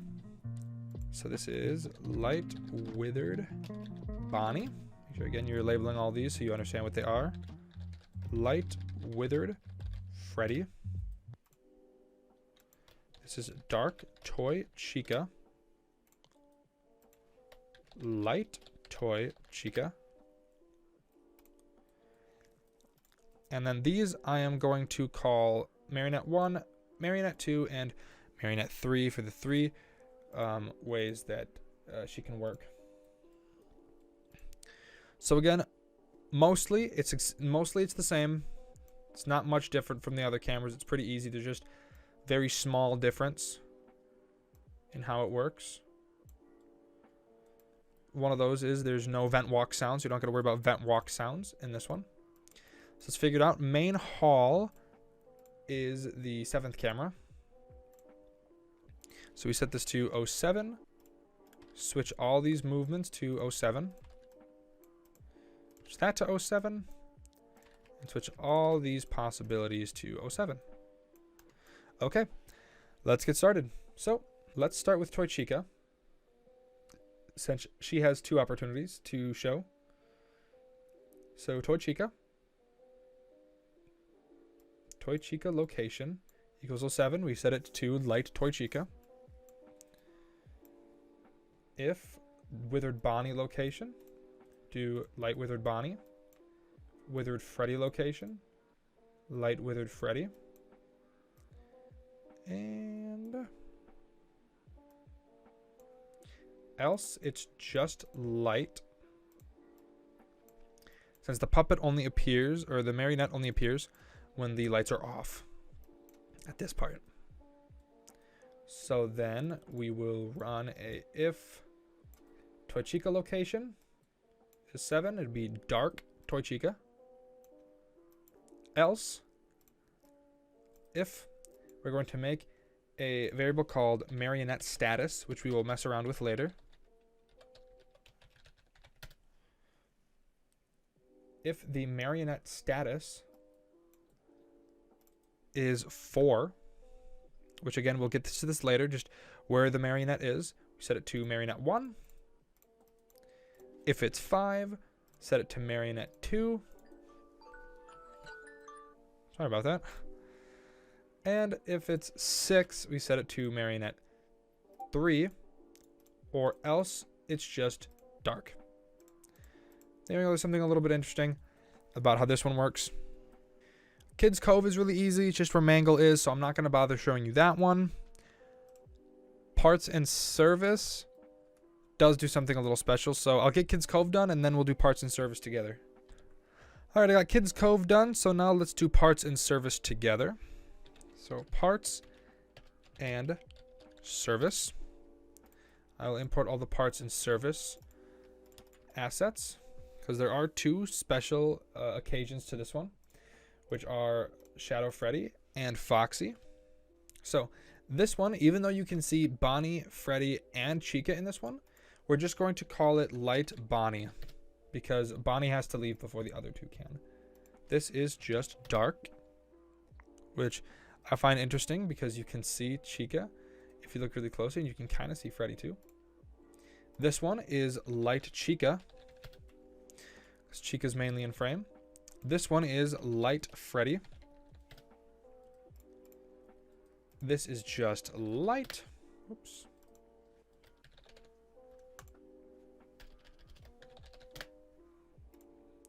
Light Foxy.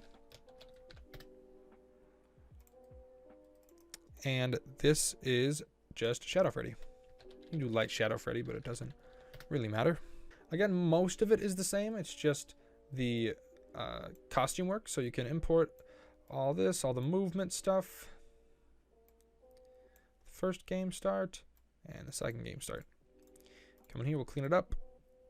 This is camera 8. This is camera 8.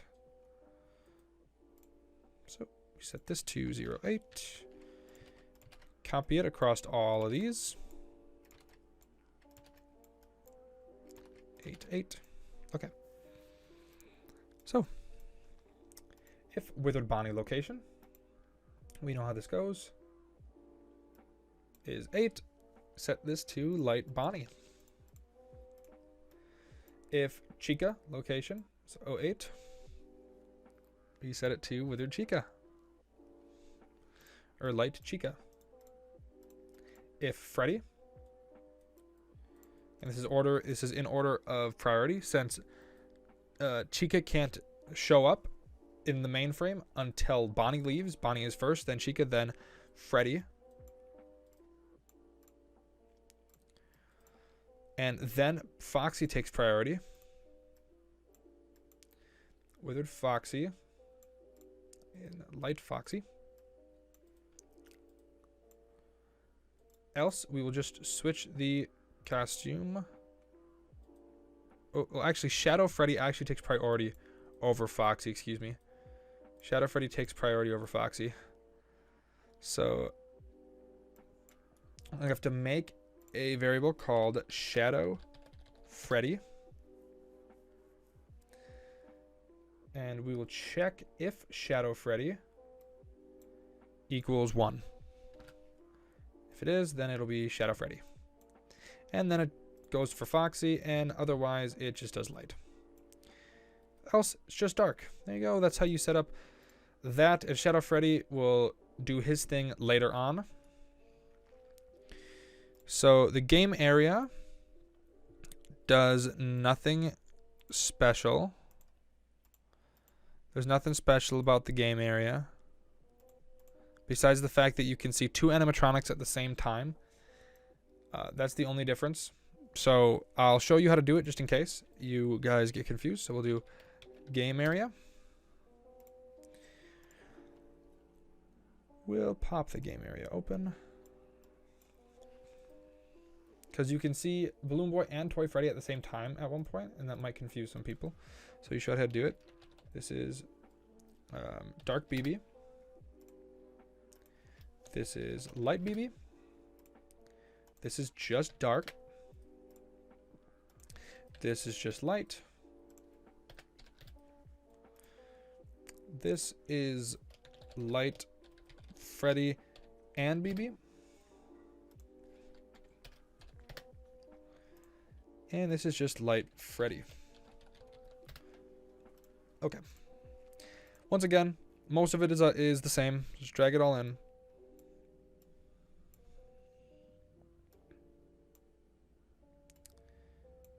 Fantastic. Clean these up. Movement. The game area, I believe, is 10. It is. Yes, it is. Okay. So we set this to 10.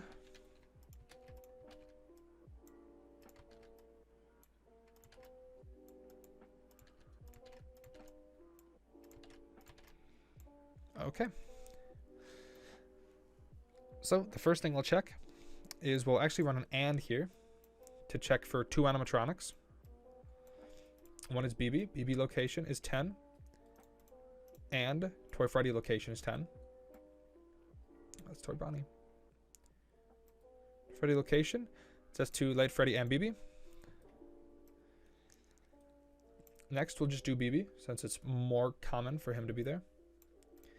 You do light BB. Toy Freddy. And you just do to light Freddy. Yep, got it. There is no shadow Freddy, so don't gotta worry about that. Actually, if it's light Freddy, that's the only other options. It's just light, and then the only thing that changes down here is checking if Balloon Boy is in the dark. Then you set it to dark BB or else just dark. And there you go. That's how you do 2 characters on a camera just by doing something simple like that. And then finally the prize corner, which this one does get a little bit interesting. So we will do it together. This prize corner is the big puppet one, the big marionette one. So we'll import all the sprites, one of which does have the endoskeleton in there. So this first one is light. This one is light puppet 1, or light marionette 1. I'm just gonna do puppet because it's quicker. This is light puppet 2. And this is light puppet 3 when the flaps are open.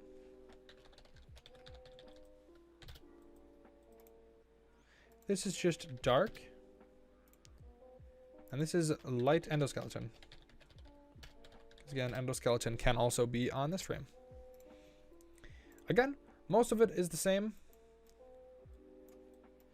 Just a few differences with how the puppet works. And then there's also music on this camera as well. Then after this, we'll set up the music box. So this is camera 11, I believe. It is.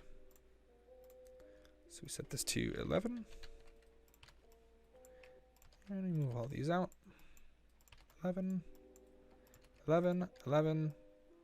There can only be one of these guys, so it doesn't really matter. 11, 11, and 11. Okay. So let's figure this out. So the first thing I'm actually going to check is if the endoskeleton is there. So endoskeleton, if it's 11, then we do light endoskeleton. We're going to make a variable just called marionette. Okay. And we're going to check if marionette equals 11. Then we have to check if marionette status equals 1. Set it to light puppet 1. If marionette status equals 2, set it to light puppet 2. If marionette status equals 3, set it to light puppet 3. And if marionette status, this can just be normal if, equals 0, then we just set it to light. We can set this one to light and this bottom else to dark. And there you go. That's how you do prize corner. Setting that up. Now we can work on the actual music box buttons. So this will do the wind button to wind the music box. So here I implemented it. We got the winds get it when it's normal, and when you are winding it up, named 0 and 1 for, again, 0 or off and on, just like how we did with the lights. Now let's set this up. This is pretty easy. I'm going to, did we not? Ooh, look at this prize corner. We didn't drag in the menu to the prize corner, so do that.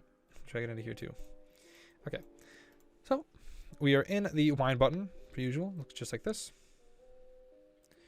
So let's do a game start. When I receive game start, we will set size to whatever you want. My case is 100. I think it looks just fine at this size. And then we will do a repeat until. Repeat until has us go to the front layer. And then just as an adjustment to go backwards 0 layers. It's some weird scratch thing. It makes it work better sometimes. In this case, it's one of those cases. And go to the location you want it. This will change depending on how it works for you. In my case, is -10, -90. We need to grab an if-else statement, put it right here, where we will check if camera up equals 1. Then we have to check an if-else and say if camera number equals 11 for the camera that the prize corner is. Then the wind button shows, and its brightness effect is at 5. To give it, this should be a set, to give it kind of a little bit of a brighter effect.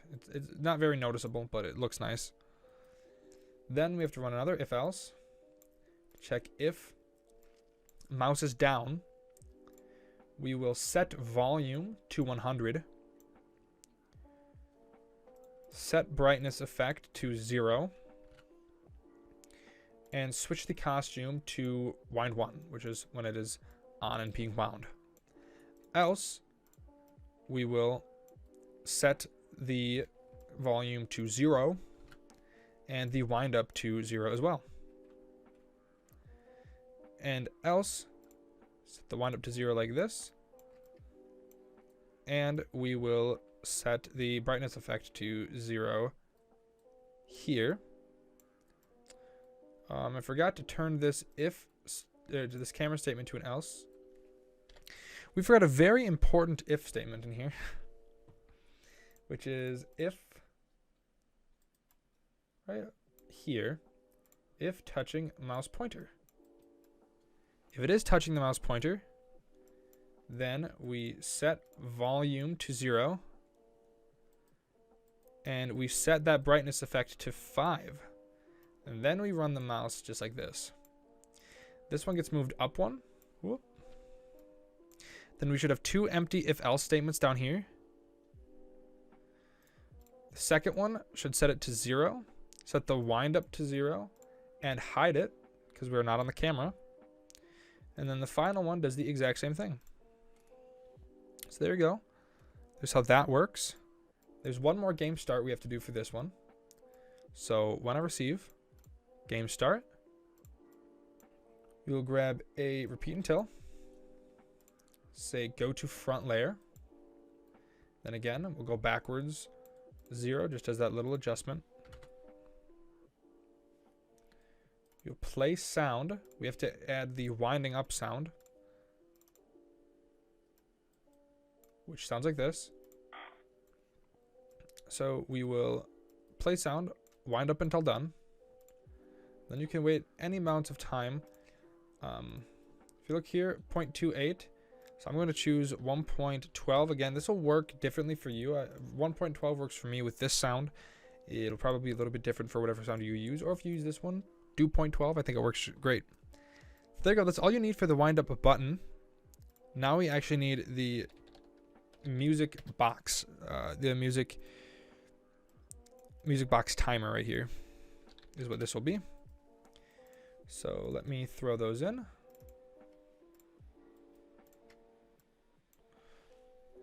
There we go.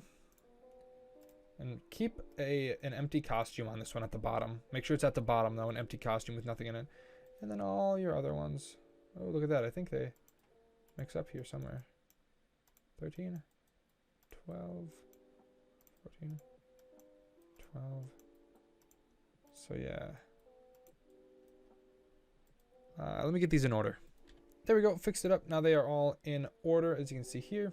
They fill up to the maximum and then have an empty costume at the end, just what we need. So let's set this up. Again, pretty easy, nothing too hard. We're going to grab this and throw it in so that we have the menu, stop with the description, the sprite, and hide. Pretty normal. Now we will need the music box music. So I'll import that, which you guys should all know what that sounds like. Yep, everybody knows that one. So we'll say when I receive game start. We'll put in a repeat until. Play that sound until done. And then wait 0 seconds. There's a difference between 0 seconds and not putting a 0 second in there. 0 second actually makes you wait, I think, about 2 or 3 frames, whereas having nothing in there is instant. So if you put that in there, it'll wait just a little amount of time, and it's the perfect amount to make the melody finish in its entirety. So another when I receive game start, we will put a repeat until down, in which we will say go to. Again, this will change for wherever you want this. I find that -90 and -83 work for me. We will then set size to whatever you want. 75 works for my case because this guy is kind of big, so I want him to be around the same size as the button, just a little bit bigger. And if he's at, so if I put him at 75, it lines up with the box pretty well. So we will have him go to the front layer. Then we need an if else. Say if, grab an equals sign, camera up, if camera up equals 1. Then we have to check if equals 11. We have to check if the camera number equals 11. If camera number equals 11, we will show. Grab an if else. Say if, put equals. Grab this backdrop number of stage, switch stage to wind button. Say if volume of wind button equals 0. We set the volume of the timer to 50. So it's not playing the sound super, super loud. If else, set the volume to 50. And we check if not equals, we grab costume number. If costume number does not equal 21. So if you look at what costume number 21 is, costume number 21 is the full complete circle. If you have more or less of these, that number will change, but it should be the number of your completely full timer. Then what needs to happen is next costume, go to front layer and wait. I choose 0.28 is how fast I want it to be able to move. And then we write hide and set volume to 0 here. And same goes for this bottom one. Fantastic. We're doing good. We have another game start. So when I receive game start, we will start by switching the costume to the full timer.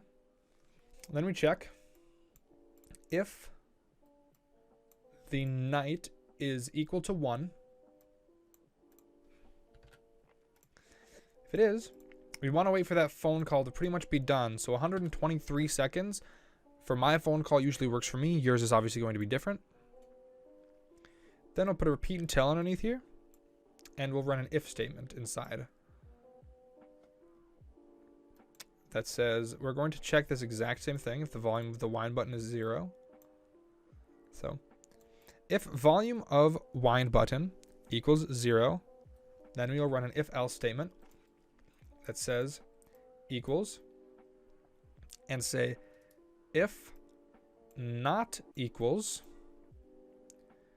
costume number and 1, costume number doesn't equal 1, then we will switch costume to, put a minus symbol inside of here,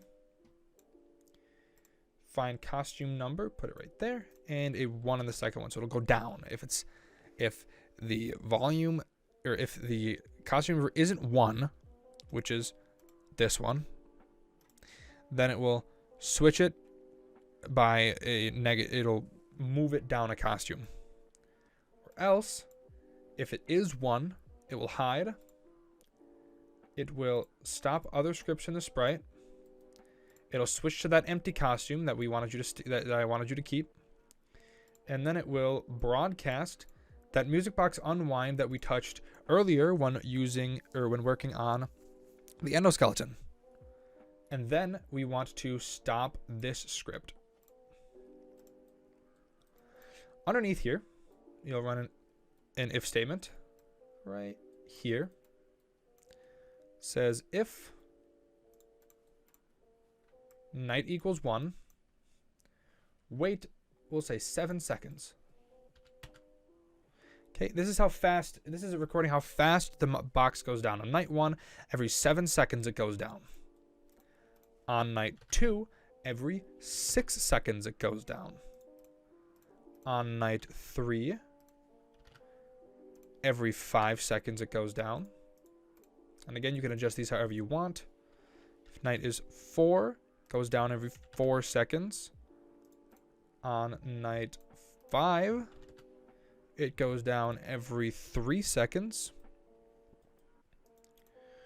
And on night 6 or 7, because they work the same.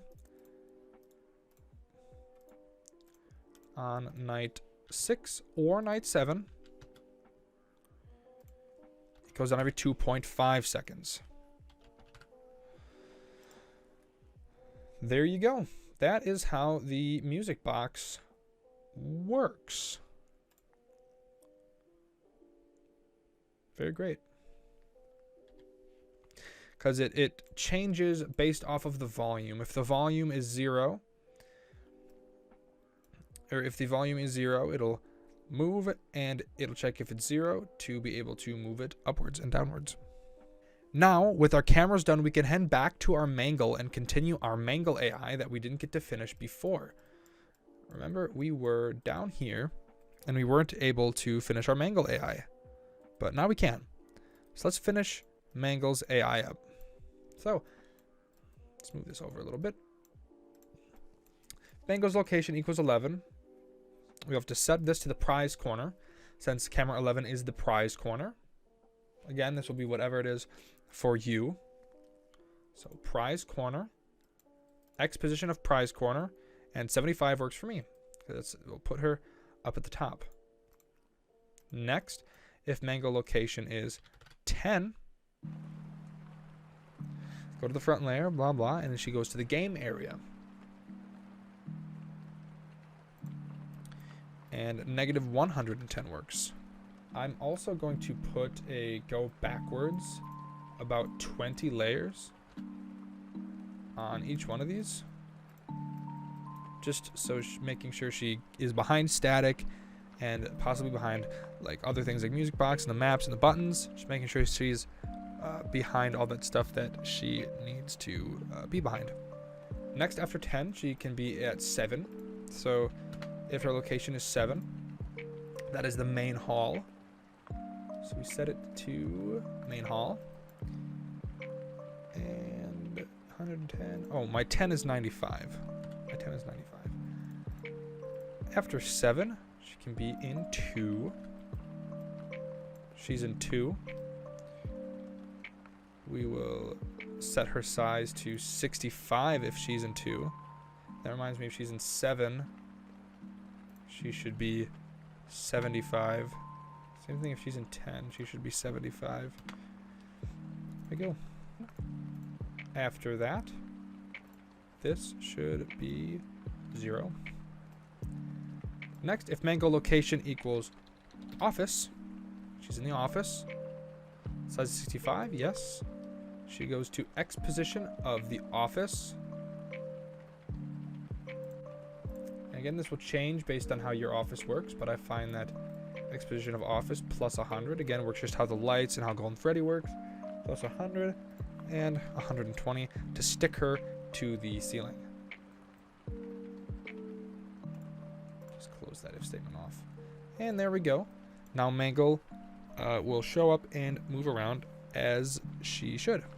Next thing we're going to work on is showing the animatronics in the hallway when they're in the hallway. So come to your office sprite because we are going to add the rest of the office costumes. So I'll throw them in. You can see all the other animatronics and how they get into the halls. Fantastic. We will need to name these accordingly so that they're easy to understand because we are going to be doing something very specific with our naming system. So we are not adding the characters in the office just yet. So let's get to our first one with Chica in here. So Toy Chica, we will name 0. Toy Chica 0. For the 2 zeros, meaning the vent lights are off, right? This will be 0, Mangle 0. This one will be 0, Toy Freddy 0. This one will be 0, Withered Bonnie 0.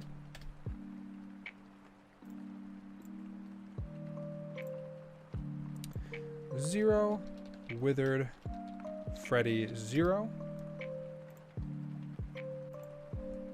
0, Withered Foxy 0. 0, Golden Freddy 0. And now here's where we get some special ones. Only difference here is this is 0, Withered Foxy plus 0 or Withered Bonnie 0.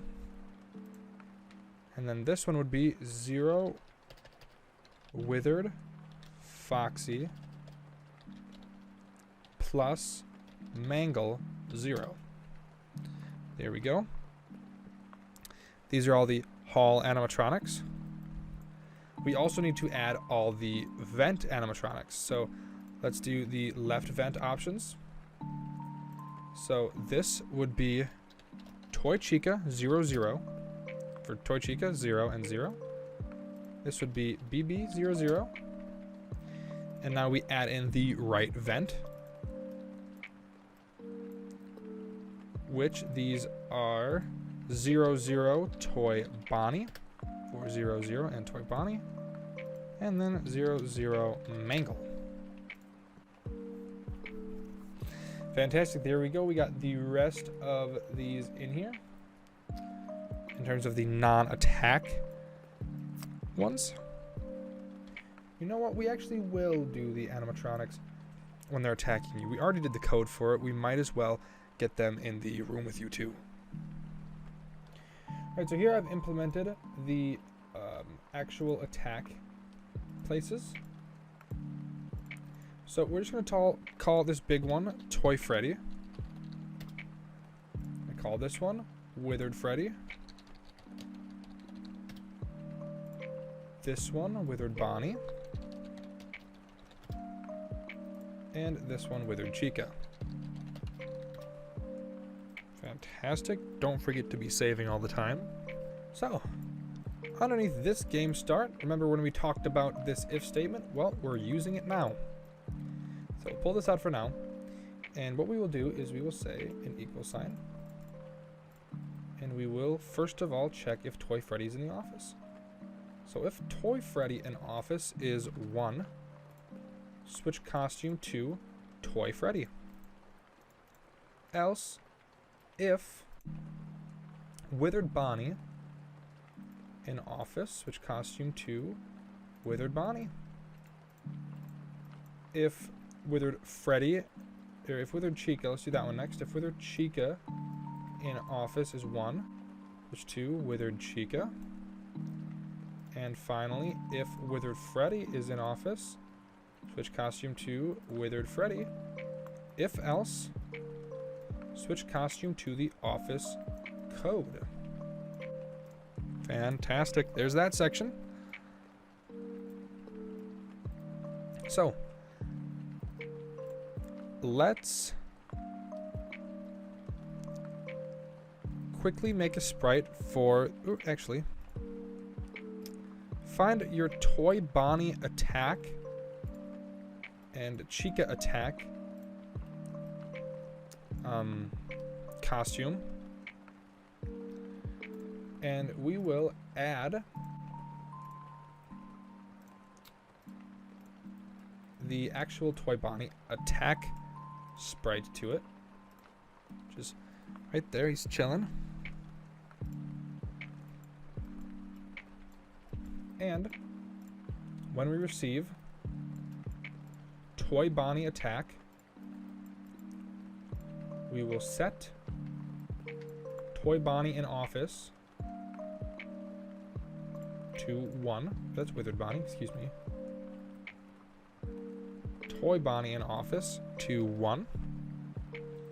And we'll make a new variable called Toy Bonnie Office X. And we will set Toy Bonnie Office X to -500. Okay.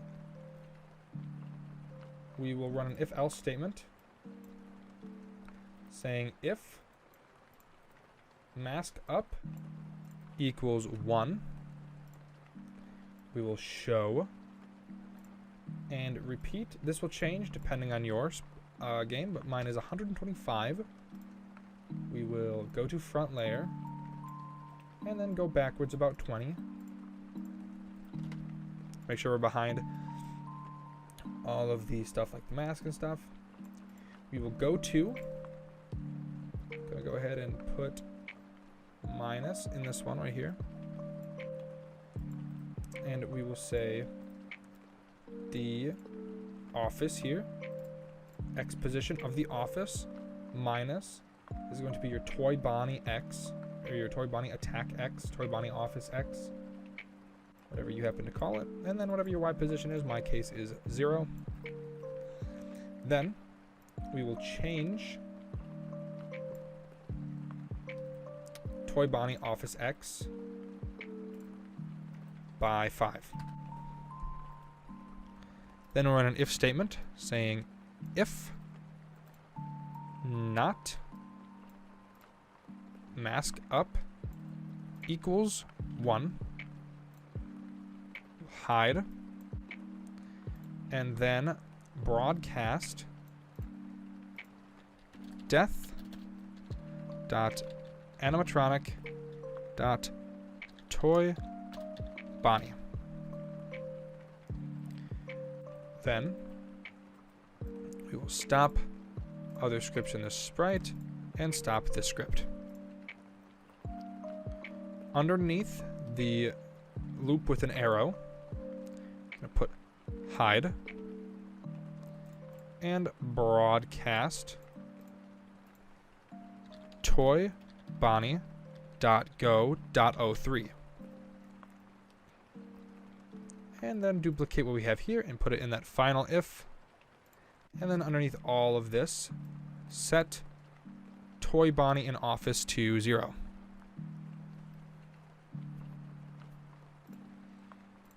So, we have the in office sound, which we will have to run here. So, when I receive Toy Bonnie attack, you'll have to check first if not equals Withered Bonnie in office is 1, Got to make sure all the other animatronics aren't in the office. So Withered Bonnie, Withered Chica, Withered Freddy,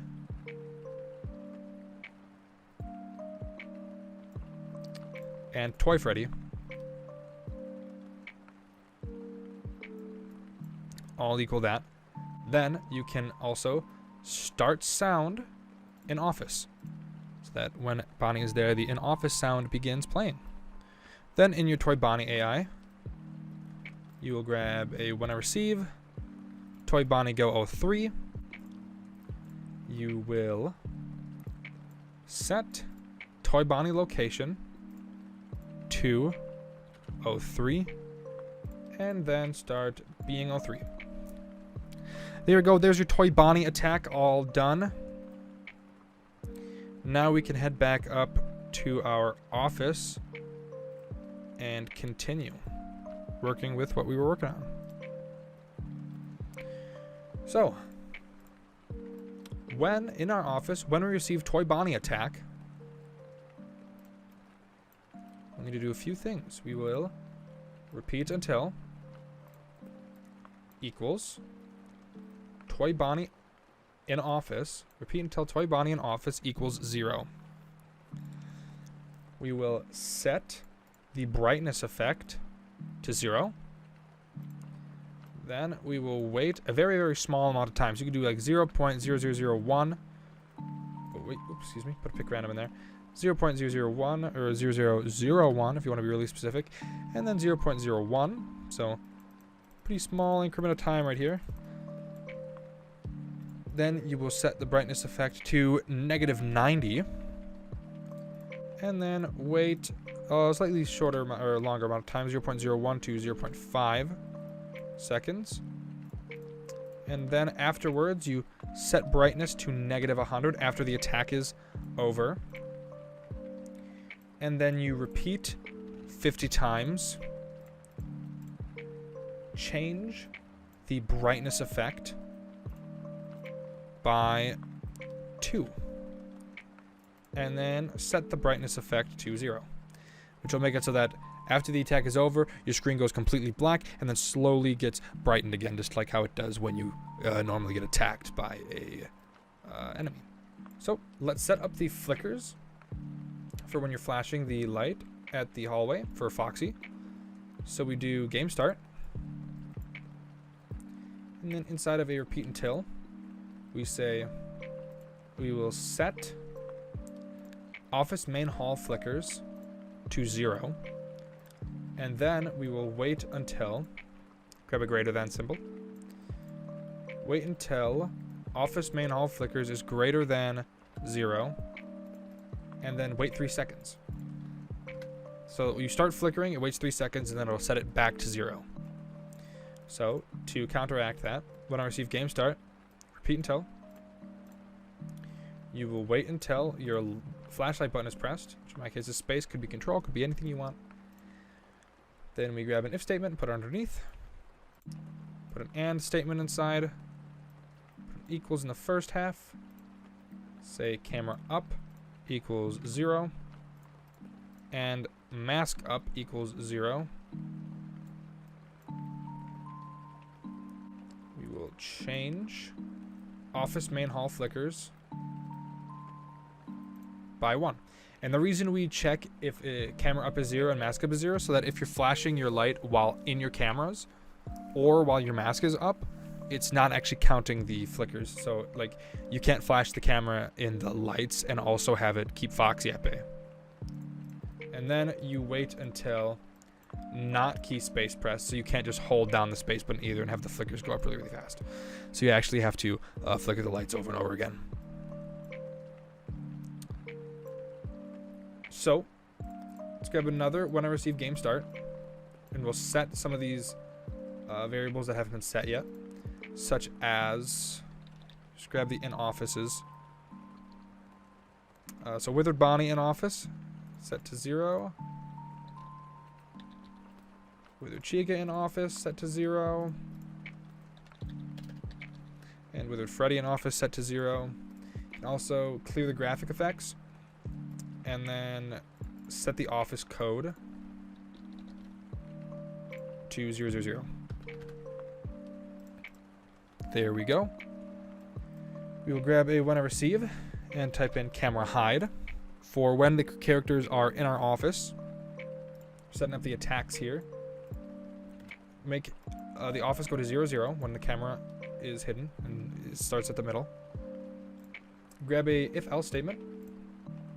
Say equals. And we'll start with Toy Freddy. So if Toy Freddy in office equals, or if Toy Freddy location, not in office, if Toy Freddy location equals in office, then we will wait 2 seconds and repeat until mask up equals 0.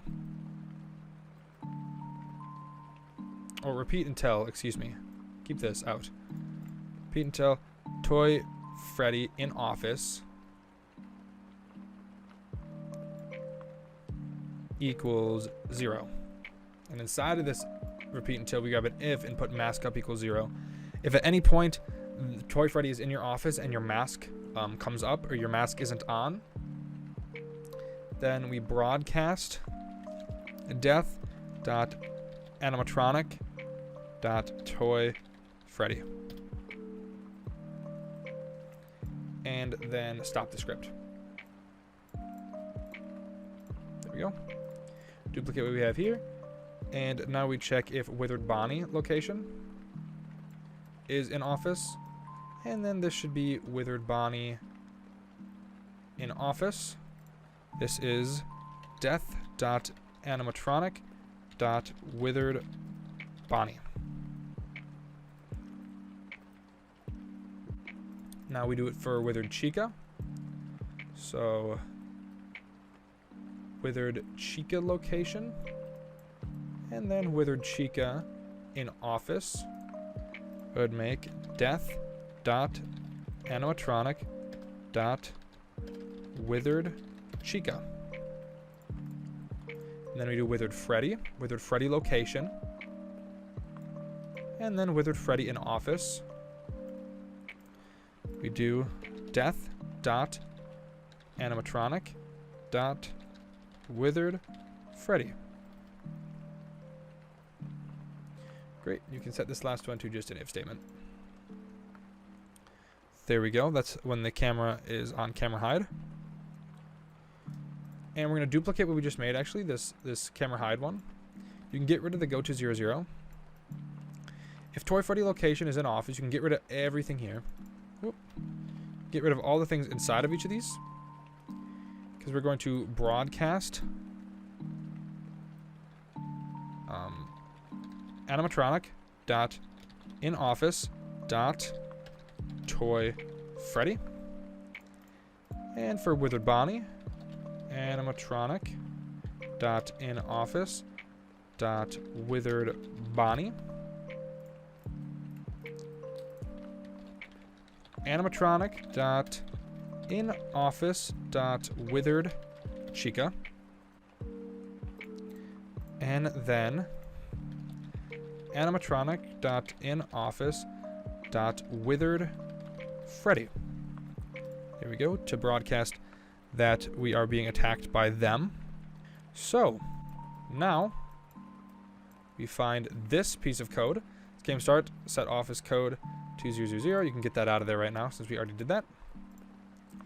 So this is where we were checking for our office code to be a normal empty one. And then we set the scrolling of the office. And we moved on to this section. We have a lot to do. So get ready. So let's start with the vents at the bottom here, since they will probably be the easiest to set up. So we're going to take out what we have. We will bring it back, but we're taking it out for now. And we'll grab an if else. And what you can do is you can duplicate this, but we're going to grab an and. We're going to say if costume left light button, if costume number left light button is 2, meaning it is on, and equals, let's start with Balloon Boy. Balloon Boy location is office left air vent. Then we set our office code. Set office code to BB00 because that is what the name of it is in our costumes. Look at the names of our costumes. We see BB00 is when BB is sitting in the vent. So make sure that these names are equal to whatever the names of your costumes are. Let's duplicate this. I'll move this guy up a little bit. I'll move him up there. And do Toy Chica next. Let's do Toy Chica. Toy Chica location equals office left air vent. You will set the code to Toy Chica 00. Great. Now we can grab this left light and change it to right light button equals 2. And we'll do Toy Bonnie. Toy Bonnie location equals office right air vent. Switch it to 00 Toy Bonnie. The office code so that we're setting it to the right costume. And then we have Mangle to do. So we'll set Mangle location to office right air vent. Set it to 00 Mangle. Then that script that we had before, that we can just put in that final else statement. And there we go. We are done with the vents on the sides. Now we have to do the hallway. So let's take out this office code being 000, and let's grab an if-else statement and put it inside right here. Have to grab an and now we'll put equals. So we'll start with the double combinations of characters. So if Mango location equals office main hall and Foxy's location, Withered Foxy's location, also equals office main hall, we'll set the office code to 0 Withered Foxy plus Mangle 0. Because again, that is the name of the costume that does that. Yep, see? Withered Foxy and Mangle, we called it 0 Withered Foxy plus Mangle 0. So that's why I'm setting the code to that. Second one that can possibly happen is if Withered Bonnie and Foxy or Withered Bonnie and Withered Foxy are in the main hall. So Withered Bonnie location, we'd set this to 0 Withered Foxy plus Withered Bonnie 0. Fantastic. There we go. Those are all the double combinations. So we can remove this and state now and just have one. And say, let's just do Foxy. Withered Foxy. Withered Foxy location is office main hall. Set the office code to 0 Withered Foxy 0. And you really need to make sure you're spelling these right. So if something ever isn't working, check your spelling here. Then, ooh, that's Withered Chica. That's not Withered Foxy. Withered Foxy. Now let's do Withered Bonnie. Withered Bonnie location is office main hall. Set it to 0 Withered Bonnie 0. Mangle can show up by herself. So Mangle location 0 Mangle 0. Toy Chica can show up by herself. So we have to find Toy Chica location. And do 0 Toy Chica 0. And then Withered Freddy. I forgot about Withered Freddy. Withered Freddy can also be here alone. So Withered Freddy location equals that. We do 0 Withered Freddy 0. And if else, we bring down that original set office code because it's an empty hall. And then down here, this other else should still be full of 000. And there you go. That's how you see every single animatronic in the hall too. Now we have to set up the attacks for the other animatronics that aren't Bonnie. So let's grab our Bonnie attack sprite and switch this to Toy Freddy attack. Or our animatronic.inoffice.toyfreddy. Right? We instead set Toy Freddy in office to 1. We need to do So we have to set toy Freddy in office to 1 once he enters the office. And then we can remove this, put it like this. We have to repeat 20 times. So do 20. Right after the second wait, drag this out and put it at the bottom. And here we go. Animatronic Toy Freddy. This still says Toy Bonnie, so I have to fix that before I forget. So Toy Freddy in office. We will duplicate this now and do animatronic in office Withered Bonnie. Set Withered Bonnie in office to 1. Repeat. Don't forget, after this repeat is over, that you set Toy Freddy in office, or any character in office, to 0. Definitely do not forget to do that. It's very important. Whoop. So Withered Bonnie in office to 0. Then the next character, Withered Chica. Chica in office. Same thing here. Withered Chica in office. And then we got one more. Withered Freddy. Withered Freddy in office. And Withered Freddy in office. Don't forget to save. And there you got all the possible attacks done for the office, which is really everything you're gonna need. So let's go ahead and take a look and see. Oh, look at that. Our crazy Bonnie doesn't hide. Crazy little Bonnie guy doesn't disappear. That is because we forgot to add the most important script. When I receive menu, hide, and stop other scripts in the sprite. Okay, let's try that again. All right, here we go. Let's press new game. I'm not going to be showing you I'm not going to be playing the audio because I don't have headphones on. I don't want it to echo. So let's take a look here.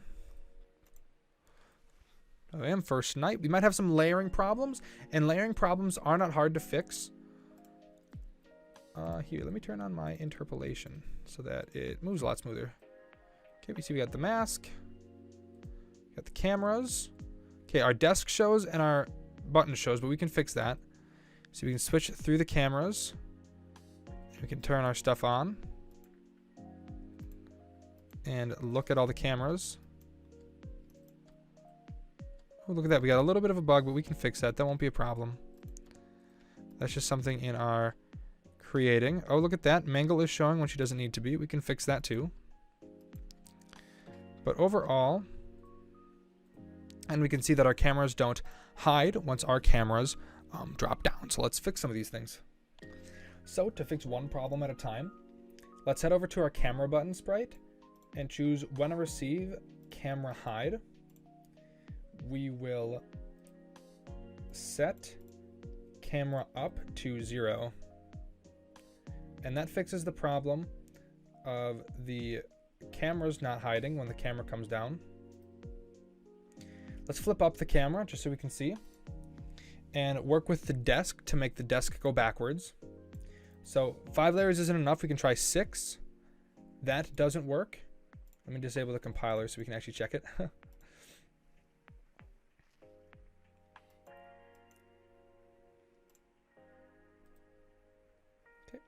Flip it up. The desk is in the way. 6 doesn't work. We can try 7. We can try 8. It's really just putzing around with numbers until you find something that works. 10 doesn't work. Does 15 work? 15 doesn't work. Does 20 work? 20 doesn't work. Does 50 work? No, 50 doesn't work. Does 100 work? 100 doesn't work. Does 1,000 work? No. Okay. Well, here's another thing that we can do. And keep that 5 layers. But inside of here, we can also check and move this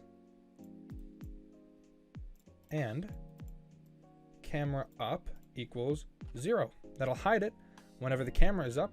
So when we prop the camera down, the desk shows back up. Cool. What's the next problem we notice? Well, if we come here, Bonnie can't move, and yet Bonnie is can't be seen. So that's an issue, but Chica should be able to be seen, right? Nope, we are on the Freddy camera. And then another problem I noticed was Mangle showing up. And then another one was in camera 4. When the lights are off, Toy Bonnie can be seen. So let's fix some of these problems.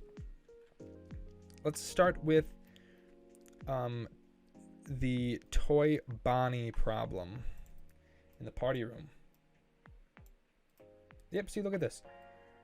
So what we can do is set this light Toy Bonnie. I set it to a dark Toy Bonnie, or else I set it to dark, and that should solve the Bonnie problem. I really shouldn't stop this game, so we can just test it out as we go along really fast, fixing any little bugs that we find. Let's take a look. Pop up the camera. Go to 4, or is it 3? No, it was 4. Yep. Now we can see that Bonnie is no longer there. Another one we noticed was the parts and service room. So let's head over to parts and service and see what the problem is. So when our light goes on, we see withered Bonnie is equal to 0. So that's not a problem. Withered Chica is 0. Withered Freddy is 8. Withered Chica is 0. Oh, okay. Well, that's the problem. Withered Chica and withered Bonnie aren't starting at 8 when the game starts. So if we head over to their AI, head over to withered Bonnie's AI, we can check what happens when the game starts. Yep, the game starts and nothing happens. So with the game starting, what we can do is we can say when the game starts, we can set withered Bonnie location to 8 or 08. It doesn't really matter. 8 or 08, doesn't matter.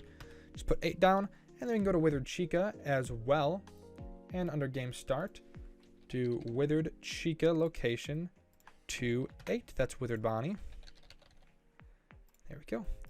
Save it. We can start the game up, and we can see if the problem's fixed. I still have camera up showing. There we go.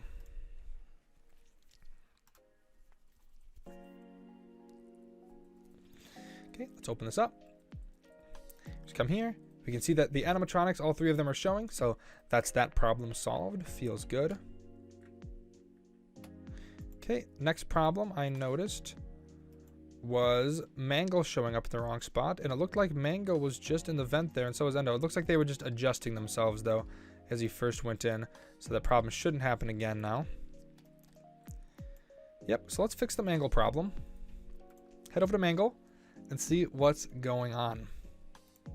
So, as you can see, Mangle doesn't have a costume that is nothing, which that doesn't need to be the case. Mangle doesn't need to be nothing. Doesn't need to have a nothing costume. So let's just take a look at her showing code to see if we mess something up. If camera up is 1, switch costume to camera number. So camera number is 12. And 12, as we see, doesn't actually exist in her code. Because it is switching it to 7. So if it's saying that camera number is 12, which it is, then she should be switching her costume number to 12. And we see she doesn't actually have a 12 costume to switch it to. So that's not necessarily a problem. Let's keep looking. If Mango location, which is 12, is equal to the camera number, then she shows or hides. Okay, so all we need to do to fix this problem is make a separate sprite that is nothing and call it 12. As you see there, that already fixed the problem of Mangle showing up when she shouldn't. Now that that's there, it doesn't show up anymore. The music box is showing. It holds down pretty well. It does that little blinky effect when we click on it. Looks pretty good.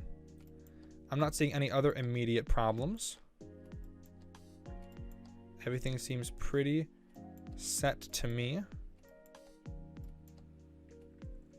We can flash the hall. We can flash the lights.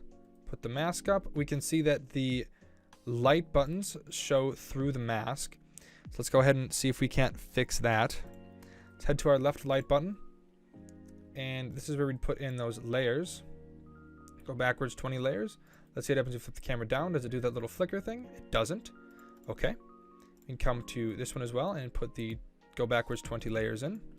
Flip up the mask, and we see that the light button is now behind it, and we can't click it. We can't shine the light. We can't click the buttons while the mask is up. That's good. That's exactly what we want. And everything is looking good. We have a pretty functional game with no problems. I don't see any other ones. We see the music box is going down, and as we hold it, it winds itself back up. And then every few seconds, every 7 seconds it should be, since it's night 1, this music box should begin to fall every few seconds. There we go. You see it falls there. Looks like these guys are still waiting to move. I'm not seeing any other immediate issues. Everything appears to be working just fine. So fantastic. All right. I'm not going to sit here and wait for attacks. If anybody notices problems with those, you can tell me in the comments below if there's any problems with attacks. And if there is, I'll address it. But it should be working for the most part. Again, I'm not going to sit here and wait around for one. If you guys have problems, let me know. But that should be it for this episode, I believe. Yes, it is. We finished everything on the list. Thank you all so much for watching. If you liked it and found this helpful, please subscribe to the channel and like the video. It means a lot. So thank you all so much for watching, and we'll see you in the next one. Peace. Hello, everyone, and welcome to part 6 of the How to Make a 5 Nights at Freddy's 2 game tutorial in Scratch. Let's get started.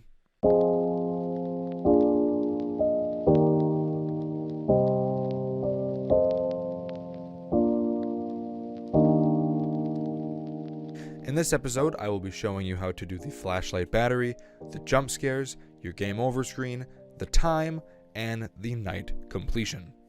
Let's hop right into it. So, the first thing I'm going to cover is jump scares, since that's the easiest and it branches off what we did last time pretty well. So we're going to make a new sprite, and we're going to call it jump scares. This will handle all the jump scares in our game. Now, this is going to be pretty easy to set up. It's not going to be too hard. So you're going to want to obviously make your animations for your jump scares. Take a long time doing it. You really want your work to be good, especially in the jump scare department. This is going to be one of the most important parts for you. And if you don't have your jump scares looking nice, chances are people are going to sense that, and they're going to see that you didn't put a whole lot of time into it, and then it's just not going to be fun for you. So I guess the first one I'll put in is Withered Freddy. We could do. So I have all of my jump scares, obviously, since I'm just copying from the games. So we got the Withered Freddy jump scare. Again, you're going to pile every single jump scare all into one sprite, and I'll show you how to set it up in the easiest way. So the first number, you should just name what the character is. So Withered Freddy, I'm setting that, right? Withered Freddy as the first costume of that, and then you can just leave the other ones unnamed if you really want to. Doesn't matter. We'll upload some more. Next, I'll do Withered Bonnie, I guess. So we'll pull in our boy Withered Bonnie and his amazing jump scare. Look at how fantastic he is. Doesn't he look great? He looks great. So go to the first costume of it, and we'll just name that. This is just so that later we can find it easily and not have to worry about it. About like figuring out, well, is 0, what is 0? Which costume is 0? I don't know what costume 0 is, but if you just name it Withered Bonnie, you can say, okay, so this is where Withered Bonnie starts, right? And if you really want to, you can make it a little easier on yourself, and by naming the last costume, right, you can name it like Withered Freddy End. You can name the last costume of this one Withered Bonnie End. It'll make counting a lot easier later if you name them like that. Let's do Withered Chica next, I suppose. Let's do Withered Chica next. There she is. Absolutely fantastic. Probably the scariest animatronic in all of the series. I'm going to be real. I'm just being honest. She's probably the scariest out of all of them. Okay. Drag him in. There he is. He looks amazing. Looks great. You really take a look at that, like, what is going on here? If you really look at that, like, looks a little weird, Scott. Looks just a little weird. Okay, let's pull in Toy Freddy.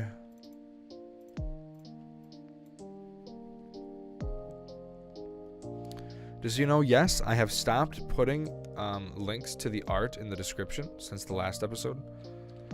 And that is because I don't want you guys to just make FNAF 2. Right? That's boring. And it's just not unique if everybody just makes FNAF 2. There are FNAF 2 ports on Scratch. I have one. I'm sure some other people have made some. Well, I know other people have made some. I've definitely seen them. But yeah, I don't want people all just making the same thing. So, like, I've stopped putting the art in the description just because I expect you to now have a pretty good understanding of what stuff should look like, so you should be able to make your own things. Right? Just making the same game that everybody else is making, because if I put the art in here and everybody uses it, everybody is going to make the exact same game, and that's really, really boring. Right? You don't want to go and type in like Five Nights at Freddy's, even though you can't do that on Scratch. But you don't want to look for Five Nights at Freddy's games and find just a bunch of duplicates of what I'm showing you how to do here.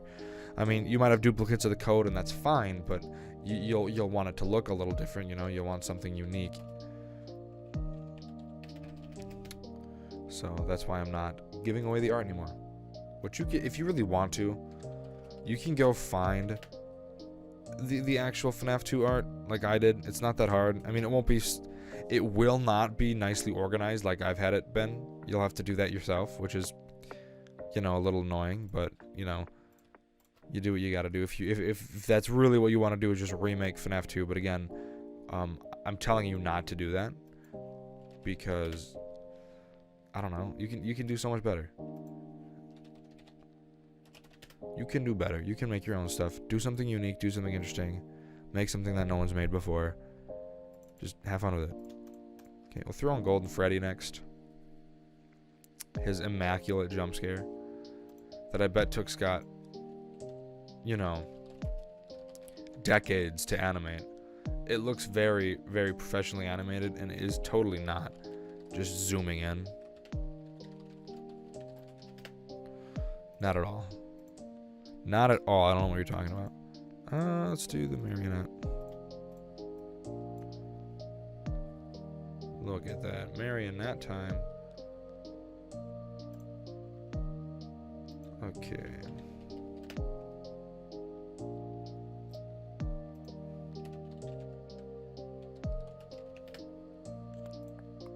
Am I forgetting anyone? Golden Freddy, Mangle, Marionette, Toy Bonnie, Toy Chica, Toy Freddy, Toy Bonnie, Toy Chica, or Withered Bonnie, Withered Chica, Withered Freddy, Withered Foxy. No, I'm not. Okay. Don't forget to save once you're done with that. We will need to put in some static now, because after a jump scare, static happens. So we will just grab, I'm just going to grab 5 pieces of static. You can do more. I'm just going to grab 5. I'll throw in 5 costumes of static. You just go ahead and call this, you just say static and static end, just like we've been doing with the jump scares. And then don't forget to save again, very important. And now we can get to programming. This part's going to be pretty easy. It's not very difficult. So what we're going to do is we'll say, you know, start how we always start. When I receive menu, hide, and stop with the description of the sprite. You all know how this goes. Pretty ordinary, pretty in the usual. We're gonna grab a when I receive, and let's just start with Withered Freddy, since that's what we're doing. So we'll look at these deaths, right? So death animatronic Withered Freddy. Okay, this is gonna be pretty easy to set up. So the first thing you'll do is come to your variables, and you'll scroll down, and we will set Withered Freddy in office. Where is he? Withered Freddy in office. Set that to 0, just so that he no longer appears in the office. So that, just to make sure that the animation of him standing in the office disappears before he jump scares you. Okay, you're gonna stop other scripts in the sprite. You're going to clear some graphic effects. So if there's any like brightness displays, those just go away real quick. We'll show it, and then we'll hide it. Okay, this is just to make sure it's in the right area and the right way it should be. Then what we need to do is we need to check if your camera is up. So we'll check if camera up equals 1 or is up. Then you'll broadcast camera down or camera hide, just to make sure that the camera hides, and then he's free to jump scare. So we will set the volume to 100 underneath here, just to make sure it's very loud. And then we obviously need to have the jump scare sound in here. So I'll go ahead and I'll import the 3 sounds that we'll be using here. And I'm going to order them. So we have the scream sound effect, which I'm not going to play, but it's the jump scare noise. We have the after death noise, which is like the static noise that plays on the end over, and then the Jack in the Box theme, which is what happens when your music box runs out and it starts just making it starts playing a new sound as the marionette gets closer to you. Those are the 3 sounds we'll be using. Make your own or find some from somewhere else. Again, if you do use something from somewhere else and you don't own it, make sure to credit it properly in your notes and credits. So we will start the sound, like Scream 2 or your jump scare noise. Now we need to switch costume to whoever is attacking. So as we know, it's going to be Withered Freddy. Look at that. We named it Withered Freddy. Isn't that great? Now we're going to put in a wait 0 seconds, because wait 0 seconds isn't immediate. It does tick, and it's just enough that Scratch won't complicate itself and, you know, have a stroke. Now we need to hit repeat, and this is where we need to find out how many costumes it's going to need to go through. So what you can do here is you can either go into your costumes and count physically after the first one, so like not Withered Freddy, but everyone after Withered Freddy to Withered Freddy end, or you can just click into your switch costume here. You can go into your switch costume to Withered Freddy and just count all the way to your Withered Freddy end by going 1, 2, 3, 4, 5, 6, 7, 8, 9, 10, 11, 12 to Withered Freddy end. So we will repeat 12 times. Then we will go to 0, 0 to make sure that the sprite is centered.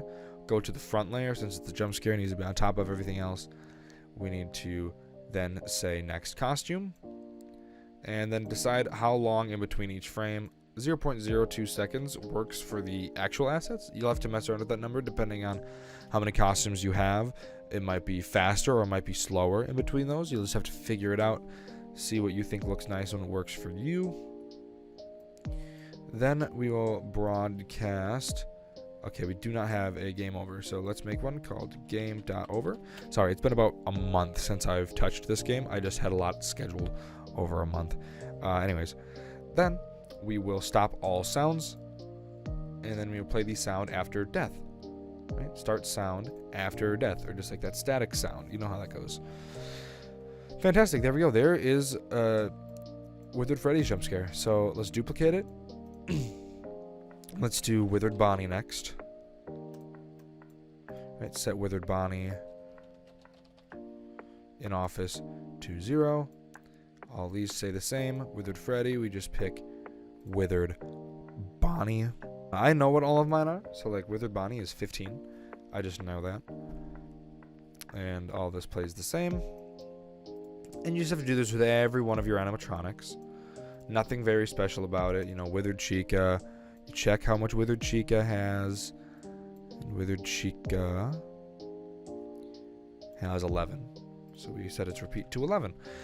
And obviously set this to Withered Chica. Withered Chica sounds great. And we're just going to do this with every animatronic. Oop, don't forget to set this to Withered Chica.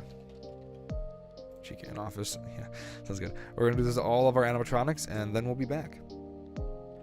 I should say, for animatronics that do not show up in the office and require you to put your mask on, like Golden Freddy, right? Golden Freddy is its own animatronic that appears in your office. It's not an actual office sprite. Like, you know how when Withered Freddy's in your office, the office switches to a different costume? Golden Freddy is a sprite that sits in your office. So someone like Golden Freddy or Toy Chica, who doesn't appear in the office, you don't need this set. You can just have it start with stop with description of the sprite. Alright, after you have all your main characters done, the marionette has something a little special and a little bit different with it. So I'll show you how to set that up now. Instead of a death animatronic, what we're just going to do is we're going to choose music box on wind. Okay, all this stays the same up until this point. You can take the camera up away. Okay, what we're going to do is we will start sound Jack in the Box to start playing the sound. Okay, then what we'll do is we'll need to set the marionette status to make her, start moving around. So under here, we will set marionette status to 1. Set it off at 1. Now, we're going to just move this out here. Okay, we'll actually set the volume to 0 because it needs to gradually get louder and louder as she gets closer to you. So repeat 10 times. We will change the volume by 1. Right, gradually getting louder and waiting 0.1 seconds in between each decibel. So now you'll set your marionette status to 2, and this time, instead of changing it by 1, you'll change it by 10, waiting 0.3 seconds in the middle there to get it even louder. Then it'll set marionette's status to 3, where at that point we're going to set the volume really loud. This is just for, we're going to set the volume really loud just so you know you're really in danger. So I recommend 120. Works really well for me. I think it sounds great.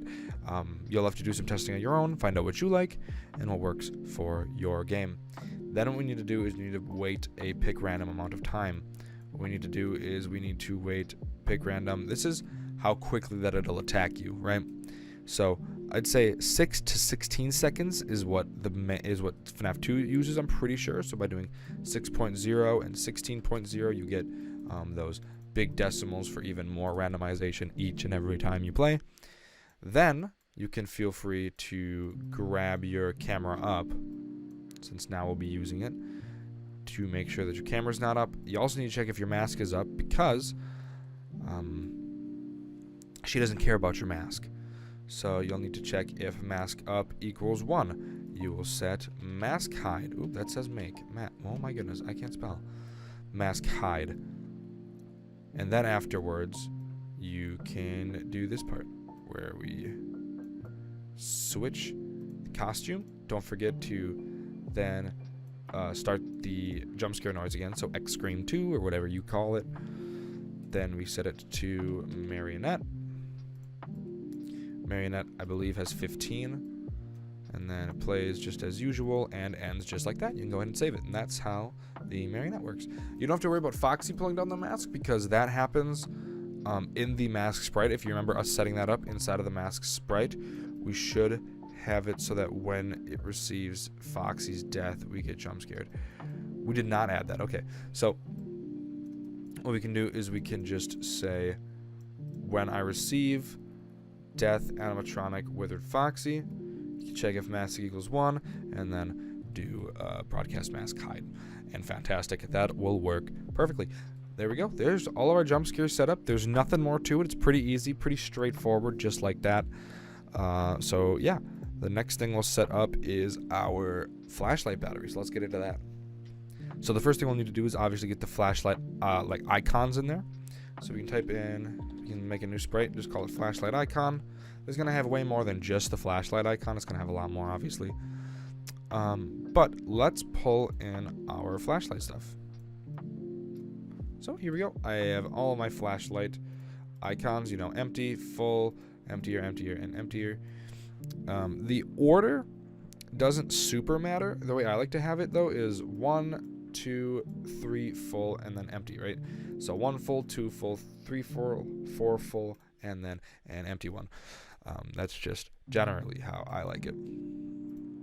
Now we can start programming it. So again, you all know what we're going to start with. We'll start with when I receive menu. Okay. When I receive menu, we will hide, and then we will stop other scripts in this sprite. Great. Let's do some other quick ones, like when I receive game.over. Right? Oh my goodness. When I receive game over, stop other scripts in the sprite, and hide. Pretty basic stuff.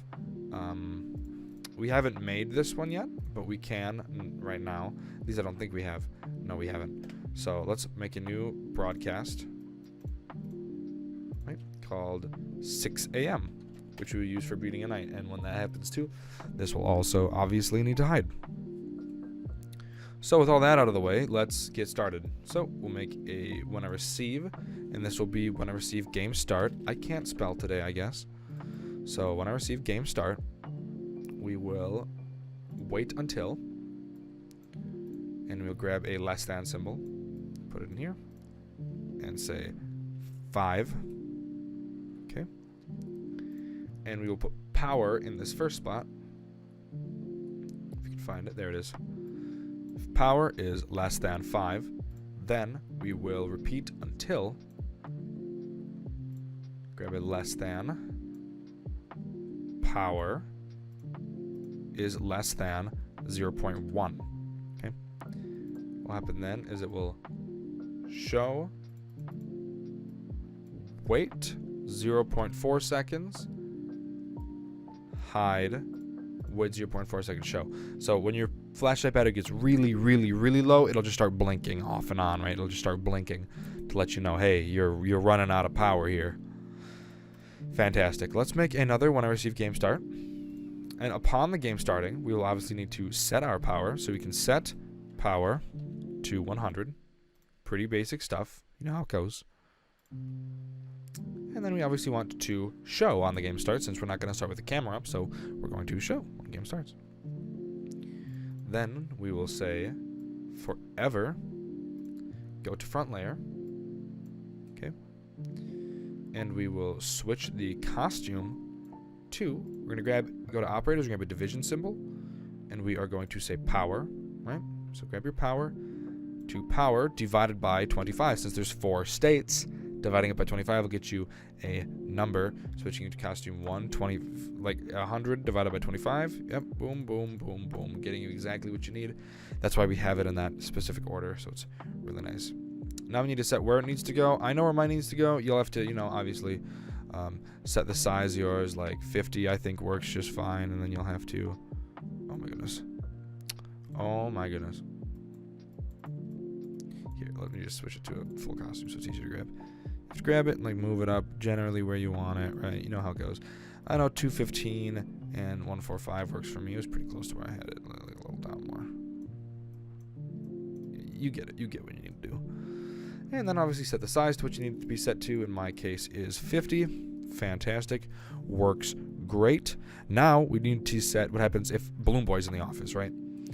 So if grab an equals sign, come to our variables and find BB in office. If BB in office equals 1, meaning he made it into your office, then you just need to stop other scripts in this sprite and stop this script. Because if BB's in your office, you can't use your flashlight, so it doesn't matter. You just kind of lose. Let's make another when I receive game start. This game start's going to be pretty easy. I don't know why I used a forever loop here. I don't do that anymore. I use repeat untils. Anyways, put a repeat until. And now this is where you're going to decide, again, what button you use for your flashlight. If you use control, if you use F, if you use space. Whatever you used before to make it work, make sure this is the same one, just so that you're actually losing power when you're doing this. So when key space pressed for me, we will change our power. This is where you decide how quickly it's going to go down. Keep in mind you're going to want this really small because it's going to go down really, really, really, really, really quickly. So 0.04 works really well if you're wanting to copy FNAF pretty nicely. 0.04 works really well. In this else, you're going to change power just by 0, so it's not changing if you're not pressing space.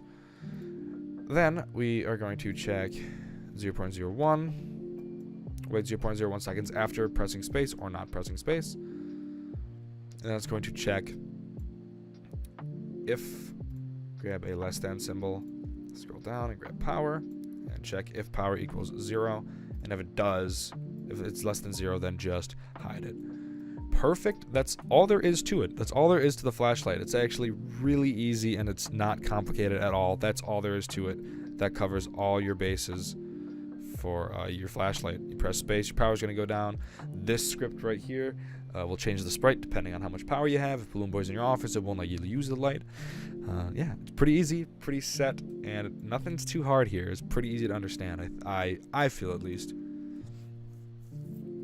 Next thing we should set up, we could probably set up the time next, I could imagine. Yeah, let's do that. Let's set the time up next. So, I'm going to make a new sprite. We're going to call this time icon, or just time. I'll have to drag in my time sprites. Okay, here we go. I have all my time costumes, and I'm going to start them 12 and then all the way down. So start at 12 since it's the first one. 1, 2, 3, 4, and 5. Great. Let's head over to the code and let's begin. as always, you know how we like to start. When I receive, we're going to clear graphic effects on this one too, since this one does something kind of special. But hide and stop other scripts in the sprite. You know how it goes. Pretty basic stuff. Okay. Now, when I receive game over, oh, not new message. We already have a game over message. We already have one. And don't forget that on game over, you also want to make sure you're setting your time, which we don't even have a time variable. So we're going to create a time variable, and you're going to set it to 12 if the game ends, just so it'll stop any possible bugs from happening, time related, and then another one with 6 a.m. on it. Cool.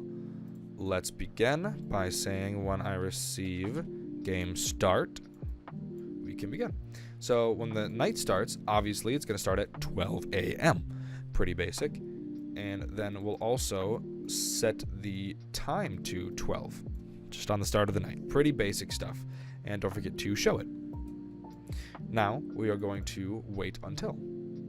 So we're going to wait until. I'm going to check not. Equals. I'm going to say wait until time does not equal 12. Afterwards, since you can't count from 12 to 1, you just really can't do that in a repeat fashion. So we'll just wait until that, and then we'll grab a repeat until as our forever loop. And then we're going to say show. This is where you'll set your size. I find 50 works just fine for me. Go to the front layer. Go to the location in which you want it to go. Again, just kind of choosing, oh my goodness, this stupid static. Just kind of choosing in general where you want it. Whatever works for you works for you. I find that 210 and 145 works pretty well for me. And then afterwards, we're going to have it go to the front layer again. And then we'll have it switch to costume, time, and then go to front layer one more time. There we go. Fantastic. Let's make another when I receive game start. When I receive game start, we're going to run these things again. You don't really need to since it does it here. I do it just in case because I'm always paranoid that code's going to break and not run, so I do it a few times. Especially right here, it doesn't matter. These are going to run at the same time, so it won't cause any problems. Now you're going to decide how long your night is going to be. It could be a minute. I recommend doing a minute. FNAF 2 has 68 seconds. It's a minute and 8 seconds for their nights. I don't know why that's how long the hours are in FNAF 2, but they are. So the first time, it's just going to set it to 1. Because again, you can't just count from 12 to 1 in a forever loop. It doesn't work. So once you do that once, then we'll grab a repeat until. And we'll repeat until time equals 6. So repeat until time equals 6. We will just change the time instead of setting it now. Right, we will change time by 1 and then wait 68 seconds, right? Well, actually, what you want to do is wait first because it's going to be at 12. Wait an hour in game. Wait an in-game hour. Set the time to 1, and then it will wait another in-game hour, and then change the time by 1, and repeat that until the time is 6. And then after the time is 6, it will broadcast 6 a.m., showing the end of the night has happened. And really, just to be safe, what you can do is make it when I receive game start and grab just a repeat until as a forever loop. And what I like to do is just throw in a show and go to front layer. It's really probably not necessary, but it's nice to just have in there as a safe keep. Cool. We'll do one more when I receive game start. And this when I receive game start, we will say wait 0.1 seconds. And again, I want to set time to 12 after a wait 0.1 seconds, just in case some other code changes time, which it shouldn't, but just in case, I like to wait 1 second and really double check and make sure it's setting the time to 12. Then we will repeat until not equals, throw time in there, wait until time does not equal 12, switch costume to 12 until, so we're switching costume to 12 until the time doesn't equal 12. Fantastic. One last thing I want to do is grab a when I receive mask up or mask show. We will repeat until mask up equals 0. Go to the front layer. There we go. Fantastic. That's actually all there is to time. That's all the time gimmick set up right here. It's really easy. It's not that hard at all. I hope that was easy to understand. If it wasn't, I'm sorry. But now what we can do is we can set up a game over screen, I suppose. We can set up a game over screen. So let's make a new sprite, and we'll call this game over screen. Now I have a game over screen, obviously. I don't know where I put it though. Oh my goodness. Oh no, where did I put it? Oh no, I got it. Never mind. So here is my game over screen. So with the game over screen, I'm also going to have static. Right, so I'll just grab 4. I'll just grab 4 and throw 4 statics in there. That'll work just fine for me. So, you know how it starts. You already know what we're going to do. When I receive menu, hide, and stop other scripts in this sprite. I want to check and make sure I'm still recording. I am. Look at that. That's great. Cool. So, something we need to do immediately is check game over. And now we're going to wait a very specific amount of time. This is just how long the screen shows. You can set it for whatever you want, but 4.62 works really, really well. I feel like that is a really nice amount of time. It's very specific. I was messing around with numbers for a while, and that's just what worked well for me.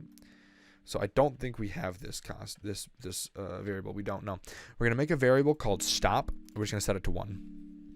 Very important that that's in there before I forget to show you that part. Stop will just show us how to stop everything later on in the game. So what we can do here is we can see my sprite is a little small. We'll set that sprite size a little bit bigger later on. So what we're going to do here is we are going to say just a show. We'll say show. We'll set the size to whatever it needs to be. 101 should work. I believe so. Yeah, 101 covers the whole screen, just as it should. So we will switch the costume to, I think 227 is the first one. Yep, 227 is our actual game over screen. And then we will repeat until, grab an equals sign, and we will repeat until stop equals 1. Right here, this part. That's what this was for. So what we can do is we can say wait a really small amount of time. Like you could do something goofy like 0.0001, right? You can do something real goofy like that, and then say switch costume to whatever's after that, and then do it again for the next one, do it again for the next one, and do it again for your final static. You know, great, hooray! And then afterwards, we will set size to that 101 again. Then this is after the stop happens, right? Set the size to 101. Go to front layer. Set the brightness effect to -100, so it's super, super dark, right? And then we will check 2 things. We will check if your mask up equals 1. We will broadcast, obviously, mask hide. And then if camera up is 1, broadcast camera hide. You know, just as an in case. Afterwards, we can wait 0.5 seconds and repeat 50 times, waiting, again, some goofy number like 0.003. Right. Go to the front layer and change the brightness effect by 2. I should say, I forgot to add something here. Underneath this 101, we need to set the costume back to the actual game over screen, which in this case is Freddy looking through the mask. He's peeping through the mask. I don't know what he's doing. And then afterwards, down here, we will wait until mouse is down. Wait until they click. And then we're just going to broadcast our menu and hide. So there you go. There's your game over screen. It's not too bad. I guess what we should do is we should add our death sound, the actual death sound. So yeah, let's do that. Let's add a sound, upload our death sound, which is static. It's just the static sound. And what we need to do is when I receive game over. Oh, don't add a comment to that. Duplicate it, please. When we receive game over, we'll wait 0.1 seconds, and then we'll play sound death until done. Fantastic. Look at that. And then don't forget that when we receive menu, to set stop to 0. Fantastic. Should be everything that you need there for that. Last thing we need to set up is the night completion, or the night over screen, you know. So let's set that up. So call this night end screen. Let me find my night end screen. Okay, cool. Here we have just the animation of the clock doing the clock things. You know, just becoming a 6. And then after that, I'm also going to drag in some completion screens, such as these 3.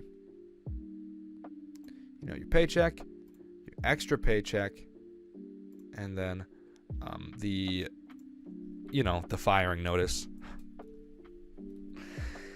Great. Fantastic. Let's get into the code. This part, again, shouldn't take too long. So, once again, when I receive menu, as per usual, hide and stop other scripts in the sprite. Let's say when I receive 6 a.m., right? When I receive 6 a.m., we will go to 00. We will show, and we will switch our costume to 0, or whatever your first animation of your clock is. Okay, then we'll repeat a number of times. Mine is 1, 2, 3, 4. Mine is 9 times, right? Because there's 9 animation frames for it after the first one. So 9. We will wait 0.2 seconds. I think for me works, and then next costume. 0.2 works for me. Again, that might be faster, slower for you, depending on what your animation is. That's the basic one to it. So let's do the big 6 a.m. one now. Big 6 a.m., we will stop all sounds. And we are going to actually need a sound too. So I'm going to import like the wind sound from FNAF. The lullaby. You know, like the dun dun dun dun dun dun dun. The sound that plays whenever you see these things. Anyways, we're not going to play those right now at this exact second, but we'll wait 10 seconds. Then we need to set up how it changes the night right here. That's what we're going to do here. So we're going to say if equals, we're going to grab our night and say if night equals 1, well, what do we need to do now? What do we need to set? Let's set up all the stuff that needs to be set. We will set our continue night number to 2. Right? Because it's moving on to the second night. And our next night also should be set to 2. Now we need to make a broadcast. And we will make a broadcast called night counter dot not reset. Okay. Boom. Night counter dot not reset. Now we will stop other scripts in this sprite. And then say hide. Else, if the night was 2, we will set it to 3. Night counter not reset. So something I should mention that we should do real quick is when I receive that night counter not reset. When I receive night counter not reset, just have it hide. Right, night 2 sets it to 3s. Night 3 will set the nights to 4. Night 4 will set the nights to 5. And on night 5, something interesting is going to happen here. So on night 5, let's just pull this out for now. Okay. And we'll say wait 2 seconds. we're going to run an if statement in here. We're going to check if. We're going to have a less than. Okay. We're going to grab out this extra nights. Again, we're going to program the night here. If it's less than 0.5, then we are going to set extra nights to 1. Right? Because 0 is none, 1 through 6th. Right? Meaning you are getting the 6th night on. So 1 means 6th night is coming, right? Meaning your 5th night is completing. So that's what that's for. Okay. Great. So let's finish under this real quick. So what we'll do is, since you get a game over screen for this one, or not a game over screen, like an end, like the end screen, you get your first paycheck after the 5th night. We will obviously need to set our volume to 100. Again, this is right underneath the if that we just made. We will start sound of the winning, end of game. You know how it goes, right? Then we will make a broadcast called confetti.stop, because we will be designing confetti that will fall from the sky too during this part. You'll then set our brightness to -100 and switch the costume to whatever your paycheck is. Mine is 588. 588 is my paycheck.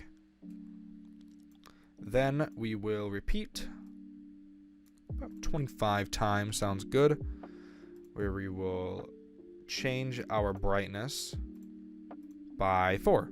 Again, this is math in a way that can reach it up back to 100, or close to 100, I guess. Underneath, we'll do a repeat until, or wait until. We'll wait until the mouse is down, wait until we click. Then we will repeat another 25 times, changing the brightness by -4, and also changing the volume by -4 as well, so that as it fades out, the volume gets quieter and quieter. Afterwards, we will hide. We will clear any graphic effects, like brightness, and then we will broadcast menu and stop all sounds. Make sure that the music stops, and broadcast the menu, and there we go, that's great. So let's duplicate what we have here for our night 5, because night 6 does pretty much the same thing. It's pretty close to the same thing. Night 6, I really don't need 2 seconds in there, so you can just get rid of that. If it's less than 1.5, we set it to 2, saying that the 6th night is beaten. Now the 7th night opens up. 2 means the 7th night is open. The same thing happens here, except instead of extra check, now we're setting it, or instead of paycheck, we're setting it to our extra check, which is 591 for me. So let's set that to 591. Fantastic. All this stuff stays the same afterwards. And then finally for night 7. Drag this down here. If the night is 7, we don't even need to check for that. We have the same stuff that plays as per usual, just instead after stop all sounds, we will check some custom night things. And we'll get to custom night in the next video. I'm just going to set this up now so we don't have to come back later. Let's pull a repeat until inside of here and say equals. We're going to make a variable called custom night type, since again there are a bunch of custom night mini games that you can do, you know. So we will check if custom night type equals 1. Then we will broadcast night counter reset, night counter not reset, as in you don't reset it. And the reason we're not resetting it is because there's no new night after this, right? 7 doesn't happen, so it stays the same. You know how it goes. Okay. Fantastic. This is just a normal custom night, which is why there's nothing special here. So let's make a variable called cupcake challenge beat for beating the cupcake challenge. We're really just setting up all the custom nights to get the stars and make the stars really easy. Again, I didn't want to do this the way I did it last time, since I wanted it to be different, so I'm not teaching the same thing over and over and over again. So custom night type equals 2. That means you beat the challenge. That means you beat the cupcake challenge. So you set it to 1, and then broadcast counter not reset. The third one we will call, I think it's Fazbear Fever is the next one. So Fazbear Fever beat. Just makes one for us. Set it to 1. Night counter not reset. On 4 would be Golden Freddy mode. We'll do Golden Freddy mode next. Golden Freddy beat. Yeah. Setting it to 1. Okay. We'll do 5. Which, in case of beating 5, what we'll do is we will set the extra nights to 3. Which 3 gives us that last big star. So if custom night equals 6, then that will be new and shiny. Oh, that's not and. New and shiny beat. Night counter not reset. And we're obviously setting this to 1, not 3. It was just that extra nights one. 7 will be double trouble beat. In which case it sets it to 1. Okay. On 8, we check Night of Mischief beat. Check for the Night of Mischief. If it's 9, we check Foxy Foxy. Foxy Foxy beat. Oh, don't bring that out. Keep that in there. If it's 10, that will be, what's the last one? Freddy's Circus, right? Freddy's Circus beat. Okay, and in this else, we're just going to put a night counter, not reset. And this else here, back from the 7th night, you can just set that to an F. And then save. Great. That should be all you need here, I believe. Yes, it is. It's all you need for this one. Now we're going to make our confetti. So, confetti. Actually, I think I forgot something down here. I think I forgot to set the last costume for night 7. I believe I did.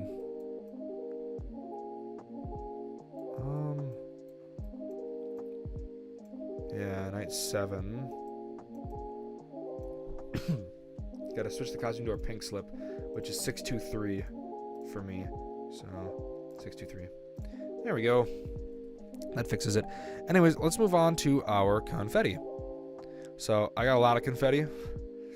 You'll have a lot of confetti too. If you're making confetti, you should make a lot of it. It's just fun. It's just fun. So, here's all the confetti. Fantastic. Okay, cool. So, programming this, again, not very hard. So, when I receive menu, obviously, hide will stop other scripts in the sprite. That is not a stop other scripts. And we're going to be messing with clones, so put a delete clone. Delete this clone under there too. So, when I receive 6 a.m., we will set confetti. So make a variable called confetti, and we're going to set confetti to 1. We'll wait 2 seconds. That's how long it'll take for the confetti to begin. So wait about 2 seconds. Then we will repeat until. Repeat until equals. So repeat until our screen status equals menu. Where we will create a clone of ourselves now. So create a clone of myself, and then we're going to wait some random amount of time. So wait, pick random. I'm going to do 0.6 to 0.05 seconds. So I guess it'd be 0.05 to 0.6 seconds. So then we have these big numbers, you know how it goes. We're going to be generating a whole lot of confetti. Then when I start as a clone, we'll design what's going to happen when it starts as a clone. When it starts as a clone, we're going to go to the front layer. So we're going to make a variable called random again, or just random. I don't think I have a random, do I? Do I have a random? don't think I did. No, I didn't. I could have just called that random. Well, I'm keeping it random again. Anyways, where we will set random to pick random 1 through 4. And we'll decide where it's going to go. It's going to be a random position up here, or pretty close to up there. So we're going to go to pick random on the X position from negative 250 to 250. Oh my goodness. To 250. If you look, that's pretty much right here. It's a little bit off screen and a little bit off screen this way on both sides. 10 off screen both sides. And then 170, just because 170 is just a little bit lower. It's about right where my mouse is how high it'll start. That's just so it doesn't clip off the screen, because we can't have it touching the edge, you know. Because if it touches the edge, we're going to have it delete the clone. We'll also have it point in direction, and we'll have that a random one too. We'll have that from negative 180 to, let's say, negative 200, so that it randomly points in a direction. And then we're obviously going to have it show. Right? Well, we will repeat until. There's a few things that we need to check here. So we'll grab 3 ors. Okay. And one of these is screen status equals menu, so let's throw that in there. If screen status equals menu, or confetti equals 0, or touching edge. So where is our touching? Here it is. Touching edge.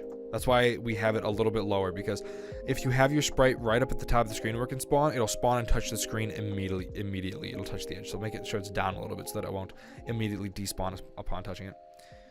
So we will move our random again steps. Where do we get here? Random again. So that it'll move different speeds, so that each confetti has, you know, a different speed in which it moves. And it's moving because since it's rotating randomly, it'll go some random directions. And then afterwards, if any of these 3 things happen to be the case, it will delete the clone. We're not quite done yet though. When I start as a clone, we want to repeat until, go to front layer, and then one more, I promise. When I start as a clone, we will switch the costume to pick random 1 through however many confettis you have. I have a lot. I have 21. Right? So 1 through 21. Okay, then we will set. We'll make a variable just called random second. Or random sec. We'll set random sec to 0.01 to 0.1. 2 very small numbers. Then we'll run a repeat until as a forever loop. And we will wait random sec. Wait random second. We will go next costume, show, and go to front layer. Go ahead and save, and then there is your confetti. So if you see, let's see if we can get this to work. If I just run 6 a.m. It should. Right. It's not one to actually generate the confetti. I think that's just because some of these cases aren't 100%. Well, it should be. Yeah, no. It's just having some problems. It's probably just because I'm running the night. At the end of the night, it should work just fine. Anyways, so there is our confetti, which should end our night. I just want to double check and make sure. So if I run 6 a.m. here, it should eventually switch us to. One of the things that's very, oh my goodness, one last thing that's very important. Make sure we're also going to the menu here on each other night that isn't 5. I don't know how I forgot to put these in here. That's going to be very important to have those in there, so that when 6 a.m. actually runs, you're actually like going to the menu as you should. And then when we receive menu, yeah, this also when it receives menu does that too. Yeah, okay, great. That is that. Yeah, that's the end of the episode. That's all I got for you today. I hope you found it helpful. If you liked it, then like it. If you didn't like it anyways. If there are any problems, let me know in the comments. And if I have the same ones, I'll look into solving these bug fixes. I'll take some out for myself, and we'll see how that goes. But anyways, that's all I have for you. Thank you so much for watching. I'll see you in the next one. Peace. Hello, everyone, and welcome to the final part of the How to Make a Five Nights at Freddy's 2 game tutorial in Scratch. Let's get into it.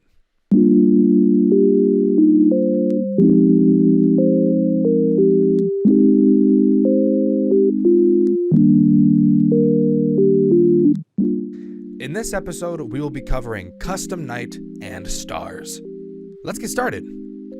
So the first thing we'll need to do is obviously set up our Custom Night button. So let's get into it. Going to upload a sprite. I'm going to make a new sprite, call it Custom Night Button.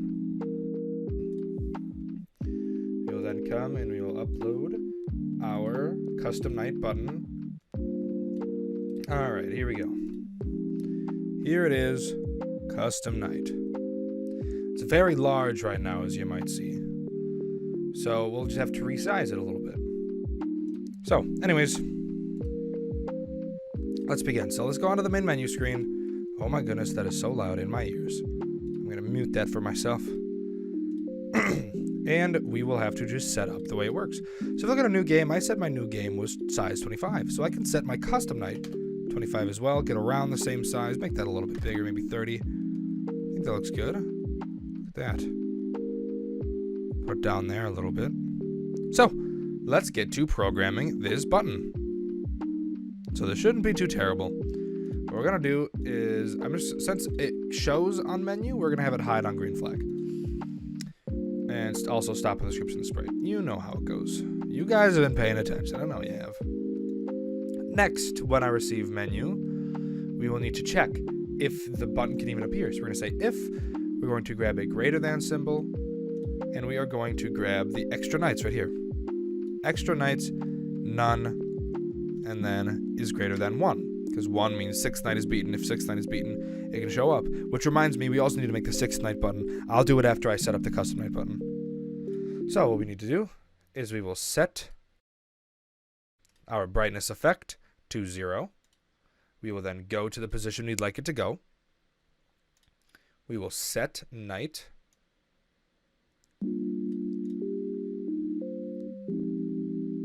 Set our night to next night. Set our size to whatever size we have it at. In my case is 30. Yours might be smaller. Yours might be bigger.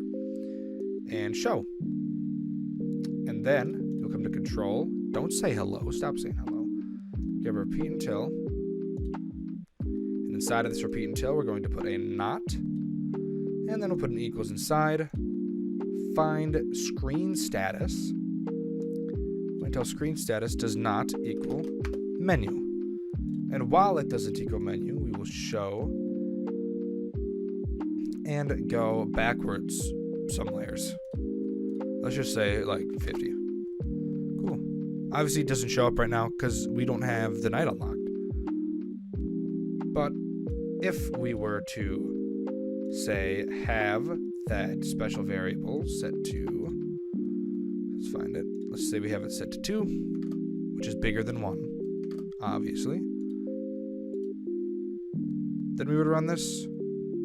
Ooh, it might go back a little bit too far. Yeah, let me just try doing this.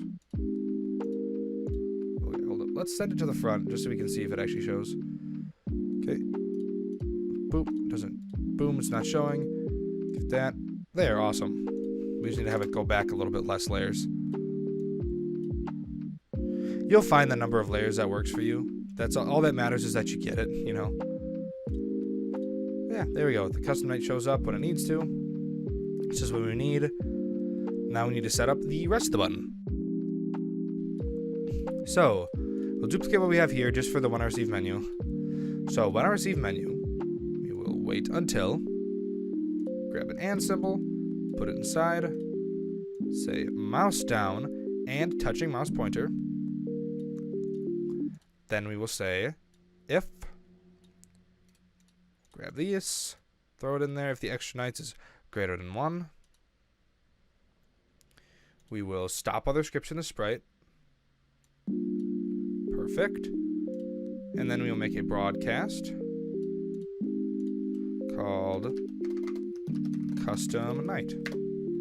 And then we will set the screen status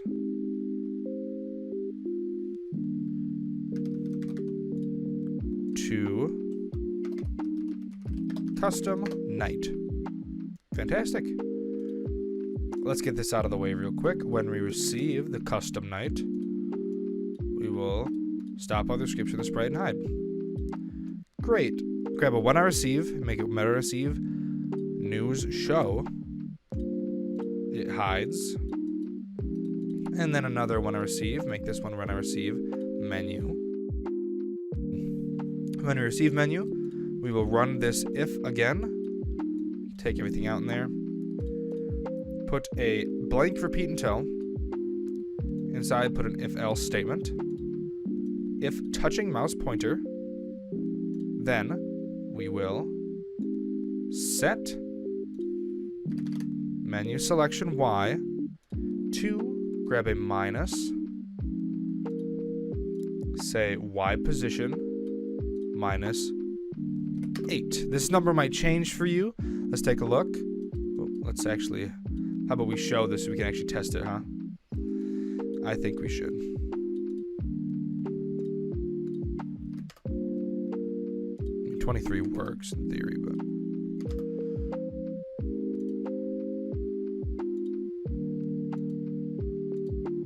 okay, cool.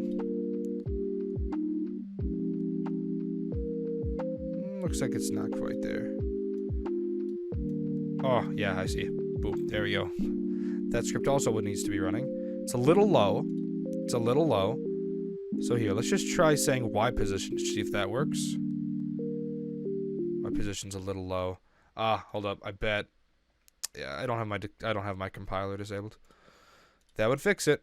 That would fix it. Boop. Set my night. Run these scripts. There we go. That works for me. Fantastic. You'll find a number that works for you, Y minus or plus, depending on where your button is centered. But there we go. That works great for us.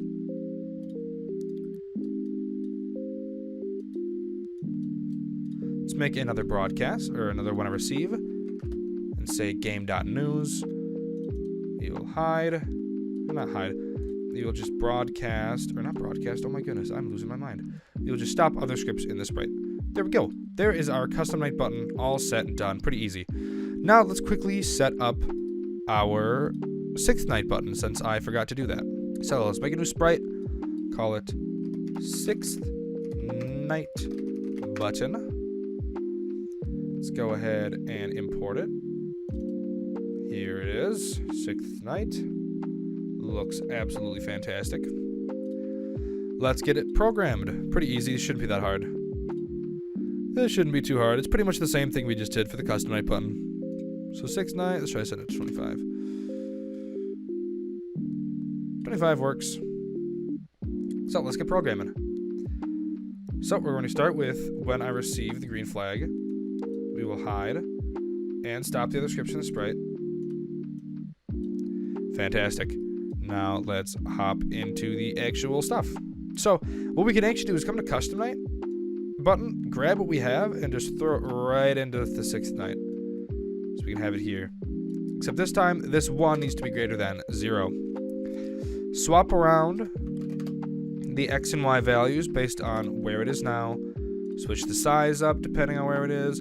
All this other stuff stays pretty much the same. Right?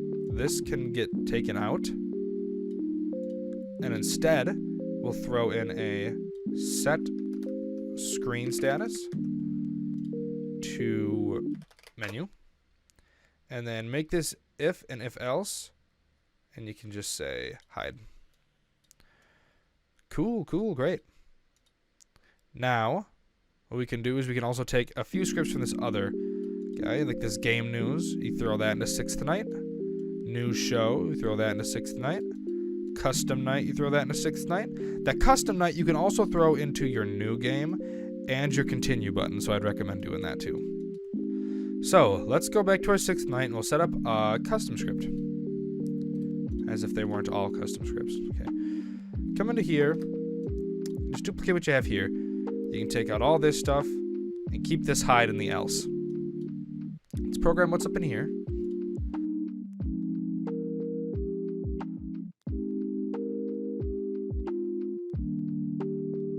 Grab an equal sign. Come down to your variables. Find screen status. It says screen status to menu, right? If wait, repeat until the screen status doesn't equal menu, it will show. This is where you'll set its go backwards. So you can say like go backwards, maybe 15 layers. You'll figure out what works for you. Inside of this if else, right underneath, we will put when I receive or touching mouse pointer, we will set. Oh, I need to spell menu selection Y to Y position. You might need a minus or plus depending on where your button is positioned in your costume. Then we will need to have a variable. Says scrolling. Oh my goodness. Scrolling 6th night. You want to create that variable. And you'll set scrolling 6th night to 1. Just like how we have a scrolling new game. It's the same concept. Then we will wait about 0.2 seconds. And then that's it. And then in this else, you're going to set scrolling 6th night to 2. Pretty basic stuff. Pretty easy. Not too hard yet. Come into your custom night. And this thing that senses it with the mouse down and mouse pointer, you throw that into your 6th night and we'll set that up. Okay. Touching mouse pointer, all this stuff. Set this 1 to a 0. What needs to happen here now is the screen status will go away. Well, actually, you can just move it to the top. So change screen status to night, and then set night to 6. Then we will broadcast game.news, and then other scripts in the sprite. Stop other scripts in the sprite. There you go. That's your 6th night button. It's not that hard. It's pretty quick and easy. Pretty quick and easy. But awesome. Now we can actually get to the custom night part, which honestly is not as it's not as hard as it might sound. It's actually pretty easy. So here's what we'll do. So let's make a new sprite and call this custom night screen. Instead of having this a backdrop, we're going to have it a costume. So I'll upload what we have here. You know, pretty basic. It's the classic FNAF 2 custom night. You'll obviously make your own, have a lot of fun with it. So cool. Here it is. Let's get to programming because that's really all you need for this. This thing's pretty easy. So when I receive menu, you know, do the classic, hide, and stop other scripts in the sprite. Pretty basic stuff. Then we will make a costume, or make a variable, oh my goodness, called custom night menu, or custom night dot menu. Oh my goodness, I can't spell. This new keyboard, I'm getting used to it. Dot hide. The buttons are they fall real deep. I gotta get used to it. We're not gonna use this right now, but it'll just help so we don't have to come back and call this stuff later. Because obviously custom night menu hide, when you hit like the play button, you know, this will have to hide. And then have this say news showed. Hide as well. So now, when we receive custom night, normal custom night, we will need to set up some stuff. A lot of just setting variables right here. So the first thing we're going to do is custom night type, which we've made previously. We're going to set it to 1, just the base custom night type. This is going to be based off of like if you're doing anything fun, like if you're doing new and shiny, you know, the special game modes, those things. Then what we need to do is just set all the AIs. Let's just start with Withered Freddy. Right, Withered Freddy AI. Set it to... You can really set it to anything. You can have it pick randomly when it first enters, or you can have it be specific. I'm going to have it be specific. So you, like, I'm basing it off of what the first type is, right? But if you wanted to, you could just easily put a pick random and do, like, 0 to 20 for each of these and just have it randomized every time you come in. I'm not going to do that, though. Withered Bonnie AI is also at 4. Then we have Withered Chica, who is at 12. Really just set these to whatever you want. It's not that important. Withered Foxy, 3. Balloon Boy is at 9. Toy Freddy. That is Withered Freddy. Oh my goodness. There we go. Toy Freddy is at 13. Toy Bonnie, the worst character ever, 19. Toy Chica is at 11. Could I not press every key? It goes at 1. And Golden Freddy is at 12. Cool. After you set all these things up, what we'll do is we'll come to looks, and we'll say clear graphic effects. Switch the costume to custom night screen. Go to 00, set the size to whatever you need. In my case was 101, because 100 is just not quite big enough. But 101 fills it pretty well. Show. We will then repeat 10 times. Change the ghost effect by -10, which I also forgot. Set the ghost effect to 100 before the show. So that when you receive custom night, it'll fade in, right? It'll slowly, like, quickly fade in instead of just quickly flashing to it. It'll just make it look a whole lot nicer. I don't know. You don't even need to do that if you don't want to. You could really just do a quick flash. I feel like that works. If you want to have it, you know, slowly fade in, you can do that too. And that's actually it. That's really all you need for this part, because it's just setting up the base AI when you open it up and just being a background. So now, in the original FNAF tutorial, I showed you how to do the arrows with clones. Again, I don't want to just show you the same thing over and over again. I kind of want to teach you something different. So I'm going to teach you a much easier to understand way of doing the arrows and numbers, but also a much more cluttered way of doing it, where we have an arrow, where we have 2 arrows for each, you know, character, 2 arrow sprites. A lot easier to understand for beginners, but it's not as efficient, I will say. So if you want to go to the first FNAF tutorial and copy how I did the arrows clone-wise so that it's more optimized, you're more than welcome to do that. But if you're new and you want to maybe have a better understanding of what I'm doing, then stick around. I'll show you how to do it. So, what we'll do is I will be grabbing my arrows here. Cool. So let's make a variable, and we're going to call it Withered Freddy. Well, I should probably start with the direction. So, left Withered Freddy. Okay. And then I'm going to upload the costume of the left arrow. There it is. Looks great. So, we can actually start setting this up right away. Well, actually, let's do right first. I'll do right first.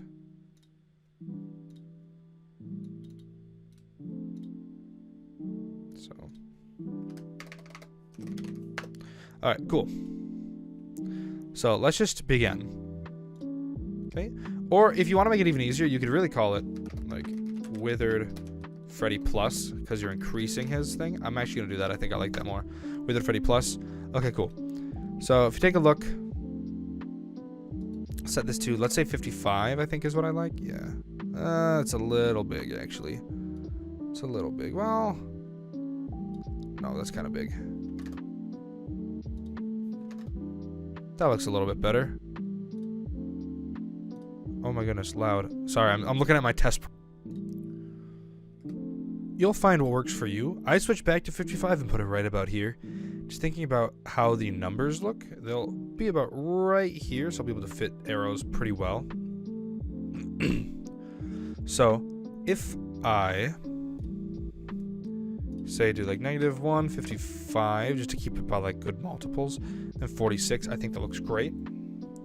So, let's do the programming of this button real quick, because once we get the programming of Freddy's button done, oh my goodness, what? Once we get the programming of Freddy's buttons done, duplicating it for the rest of them should be really easy. So let's just get into that.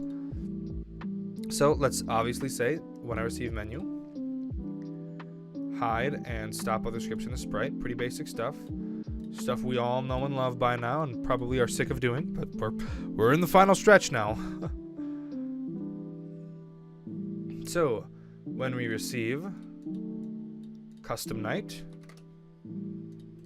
we will want to show, go to front, set the size to whatever you need the size to be set to, and then go to the location of where it needs to go.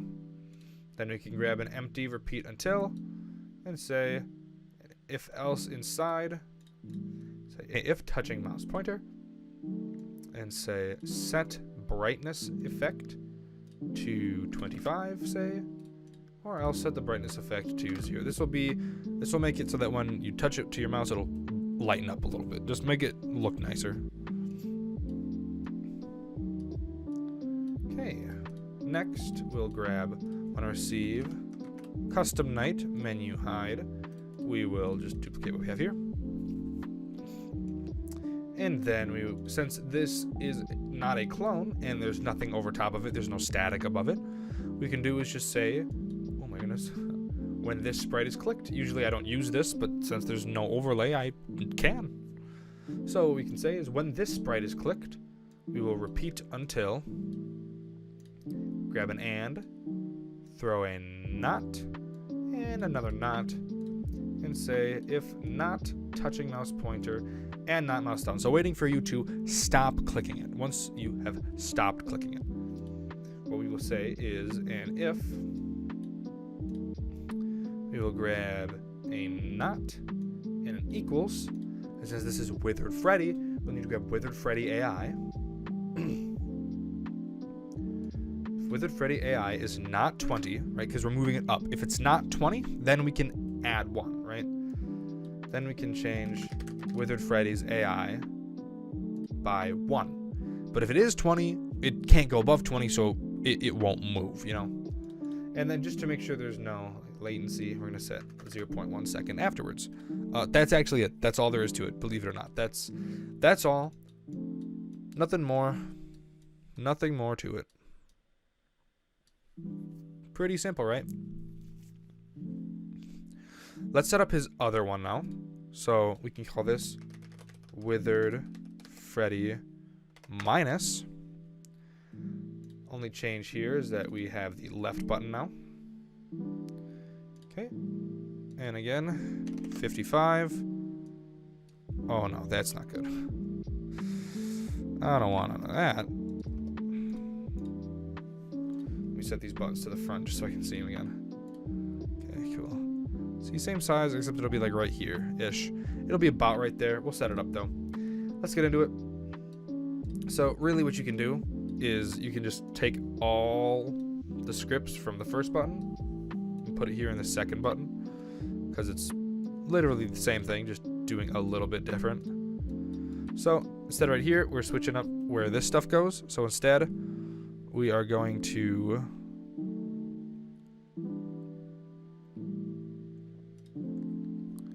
-20, there's a little off. 207, yeah, it looks good. About flush with that R. And then 46. Right? Fantastic. So instead it goes to -207, 46. This stays the same, this stays the same. Only thing that changes now is it says if it doesn't equal 0, then I switch by -1. And there you go. That's actually it. That's all there is to it. One last thing to add, and that is the numbers. So let's make a costume. We'll call it withered Freddy number. And I will import these costumes. Boop. Cool. We will remove what we have here. And I'll move the 0 to the bottom. So you want 1, 2, 3, all the way down to 20, and then 0 after 20. Cool. This number is a bit large, as you can see. Need to shrink it down a little, maybe down to 50-ish. That looks good. So we can have it like this, so that when it's 20, you can see that as it is 20, it will fill up pretty well, just like that. Maybe move that over just a little bit. You know, change its just like that. Nah, maybe 1. You'll mess around with the numbers. You'll figure out what you like.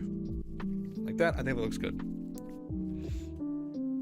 That way, if it's 0, it'll look good. It'll look good with any number. Cool. That's because I have my numbers centered, by the way. Center all your numbers. So let's set this up. This really shouldn't take too long.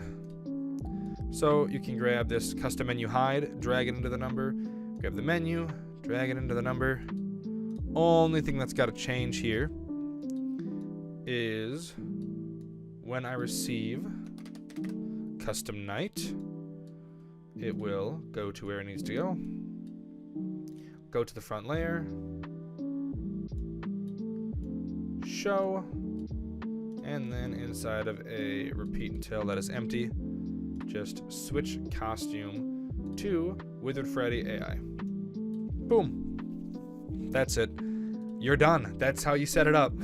So now you'll just duplicate these 3 sprites for every other character that you have, line them up, switch out the AI. Hello everyone. I am back, and I realized a small mistake I made. Inside of the arrow buttons, this repeat until does not need to be here, so you can just grab these insides, pull it out, and delete it of each and every one of these arrows. So I will go ahead. Alright, I'm back from fixing all the buttons, and now you will notice, if you have followed correctly, that when you broadcast custom night, your arrows should be in the correct spots, your numbers should be in the correct spots. When you hover over the arrows, they should brighten up, and as you click them, the numbers will increase or decrease, and you'll see you can't go below 0, and you can't go above 20. Each of these should work perfectly. If something's wrong, you probably just have a variable labeled in the incorrect spot. It's a pretty easy fix. Fantastic. There we go. Now what we can do is we can make the ready button. You know, you click the ready button and the night actually starts, huh? How about that? I'll make a new variable and we will call it ready button. I will upload the art for it. Boop. Here is my ready button. So what I'm going to do is I'm going to set its size. So I'll say that looks good. Ready, and I'll put this down in the corner over here. Just like that. I think that looks great. We can delete the original costume. And let's get into programming this. When I receive menu, we will hide and stop other scripts in this sprite. I'm going to come into the number right away. Just hop in here and grab this custom night menu hide and throw that in there too. So, when we receive custom night, what we will do is we will set the location of it. I like right there. Set the size of it. I think 40 works. Have it go to the front layer and show. And then we'll grab a repeat until and leave it empty. Put an if else inside. Say if it's touching the mouse pointer. Set the brightness effect to 25. Else set the brightness effect to 0. And now what we're going to do is we will say when this sprite is clicked, I'm going to come to the custom night. And I am going to, or no, custom night screen, excuse me. I'm going to grab all of the variables for the AIs. I'm going to drag them into the ready button and then just reassemble this code right here. Inside this ready button, put that right underneath there, just like that. Fantastic. We're going to mix up these numbers. we're going to grab a divide, put a 2 in the first bubble, and we're going to put that into every single one of these, divided by 2. This is so that wait times aren't so incredibly difficult, it's not even fair. So let's go down the list. Withered Freddy AI. Withered Bonnie AI. Oh. Withered Chica AI. Withered Foxy AI. Balloon Boy AI. Toy Freddy AI. Toy Bonnie AI. Toy Chica AI. Mangle AI. And Golden Freddy AI. All like that. Then we will set the night to 7, after which we will broadcast custom night menu hide and broadcast game news. There you go. There's your ready button. All set up. Very easy. Very, very easy. There's your custom night all set up. Almost. We're almost there. Got a few more things left. So the next thing we'll set up is the pre-made nights. So we're going to make a button and we're just going to call it custom night down. Let's just call it that. I'll import the needed sprites or costumes, I suppose. You can see here we have one that's just down, and then one is a down with a star.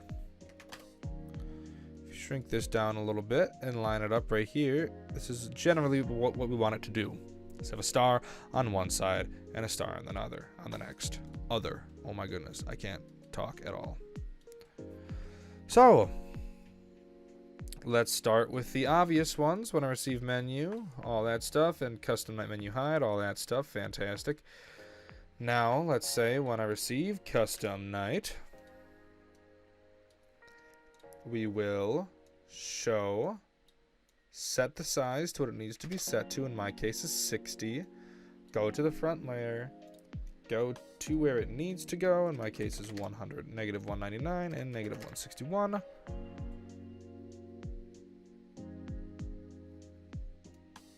Great. And then we will grab a repeat until. We will put an if else inside. Test if touching the mouse pointer. We will set the brightness effect to 25. If else, set it to 0. Then we will need another if else, and this is going to get a bit wonky. So what we can do is we'll grab an or and we'll stick an and inside, putting an equal sign on each side of the and. Then inside, we will grab custom night type.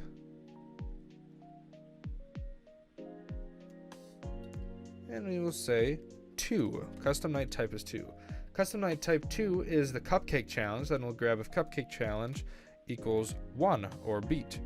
Then we'll duplicate this for each and every possible combination. Alright, I'm back. As you can see, I've lined it up. Custom night 2, cupcake challenge. 3, Fazbear Fever. 4 is Golden Freddy.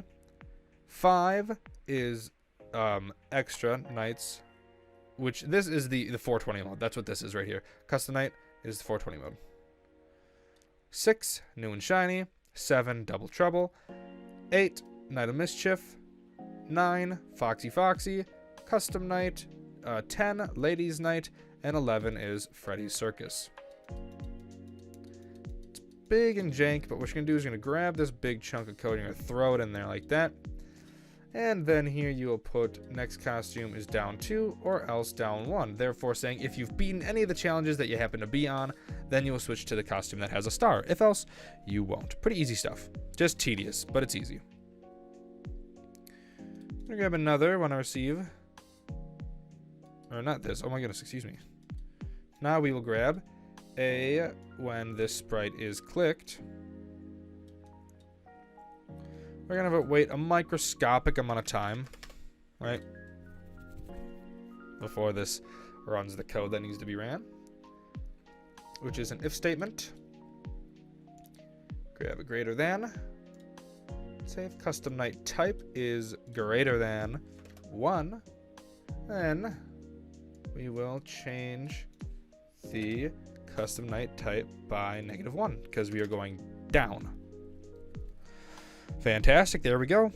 Let's duplicate what we have here. Well, we don't even need to. Let's not duplicate it. Instead, let's make a new costume. Call it custom night up. I'll put in the necessary costumes. Boop. Looks great. Got an up and an up with a star. Again, 60 I think works pretty well. We can move this all the way up over here, really, is what we could do. Right on the other side. So you got a bunch of space going. Let's drag the menu and the custom night hide. You can grab this big custom night and just huck it in there. And grab this sprite click and just huck it in there. Let's clean up these blocks a little bit. So we have a new thing to set up. This is 117 instead. The Y will stay the same. That all stays the same. This all stays the same right here, except just switching downs to ups right here. And then this all stays the same pretty much, except if it is less than, in my case, I have 11 nights or 11 custom nights. This will change depending on how many custom presets you have. I have 11, so I'm doing 11. Change custom night type by a positive instead of a negative this time. And there you go. One last thing to set up, and that is the custom night names. That says namers. Custom night names. I'll import the costumes for it, all 11. It's really just the names of the nights, plus a custom one, right? Let's switch this thing's size a little bit. Oh my goodness. You go back to 0, 0. I don't know what you think you're doing. Here, let's just, boop. Here we go. This thing needs to go up to the front. Bam. Okay, like this, just like that. I think that looks just fine. So let's set up these words. So what we're going to do here is pretty easy. We'll just come up here. We'll grab our menu, toss it in, and grab our custom night menu hide, and toss it in. Cool, we got a good setup. So we can also say when I receive menu, we can run a set in here and say custom night type. Just set that to 1 right away, which is custom. Just so that it gets something set up as the game starts so it doesn't freak out on itself, you know? So when I receive custom night, say show, go to front layer, set our size to what we needed to. In my case is 60. You'll grab a repeat until, and a go to goes to wherever it needs to. In my case is this. Yours is probably going to be a lot different. And then switch costume to custom night type. Fantastic.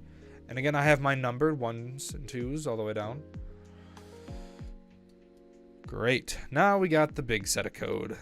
Again, not hard, just a little tedious. So when I receive custom night, we will wait until not equals custom night type equals 1. Once it's not custom, as in once you press one of the buttons, it'll wait until one of the buttons is pressed before doing anything. It'll grab a repeat until, and then inside of here, we need to put an if else. This repeat until just is acting as our forever loop, by the way. Put an equals inside,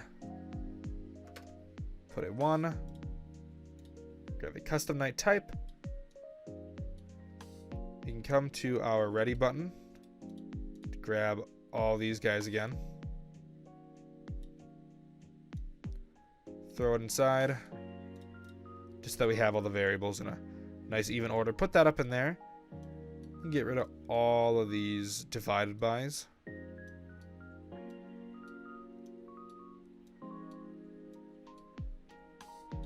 And since 1 is the custom night, if it is just a literal custom, what you can do is do the -0 to 20 that I was telling you about. So whenever they go back to a custom mode, it'll completely randomize it.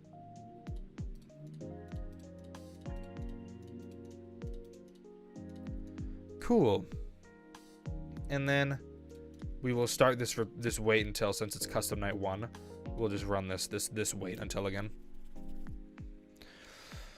Cool. So let's grab what we just made, that big if statement, and put it in the else. Custom night type equals 2. Well, custom night type 2, again, this will change based on what your game mode is. In my case, if we take a look at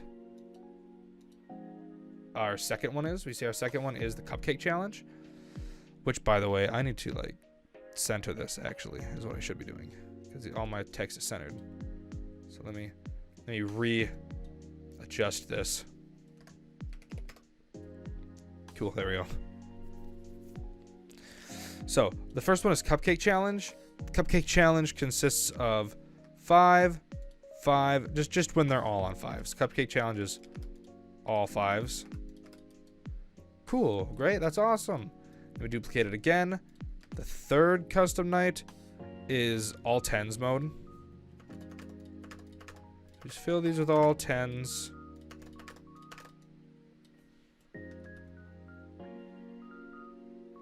And you're going to do this for every single night that you have, right? Not hard. Like the fourth one is all 20s. Golden Freddy night. And yeah, you just do this with every single night that you have. And I'll do that with all of my 11 nights. Alright, I just finished up programming all of my custom nights. Again, you can have as little or as many as you'd like, obviously. Then once you're done, we can run a little test. I'll just run custom night. See, then when you click it, cupcake challenge, all goes to 5s. Fazbear Fever, Golden Freddy, 2020, new and shiny. Double Trouble, Night of Misfits, Foxy Foxy, Ladies Night, Freddy Circus. Yeah, all that fun stuff. And then hit ready. Night begins. Classic stuff.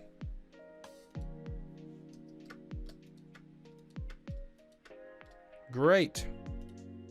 Yeah, I don't have my interpolation on, so it's running a little weird. Well, cool. There we go. That's actually all you need.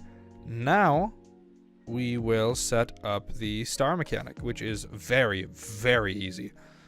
So, all I'm going to do here is make a new costume, call it Star 1, because there's 3 stars you can get for beating the 5th night, the 6th night, and all 20 mode. So I'll upload the costume here. Boop, here it is. Pretty nice. So let's go to our main menu screen here. Cool. We gotta set the size up here. How big these stars are gonna be. They don't need to be huge. Alright, let's just say 30. 30, and we want them up here. Right? Boom, a star. So let's get to the programming. It's really, really mind-numbingly easy. So since this shows up on the menu, we'll do this on the green flag. Our hide and stop other scripts in the sprite. Just like that. Then, when I receive menu, we will wait a hot second. And then we'll run an if. And since this is the first star, we're checking if you beat the 5th night, right? So this is where this extras night comes in. And if it's greater than 0, meaning it's 1 or more, look at that, you beat the 5th night, clearly. So you'll show, go to 185, 21, or I guess not really, mine's a different spot. I don't know what I'm doing. 132.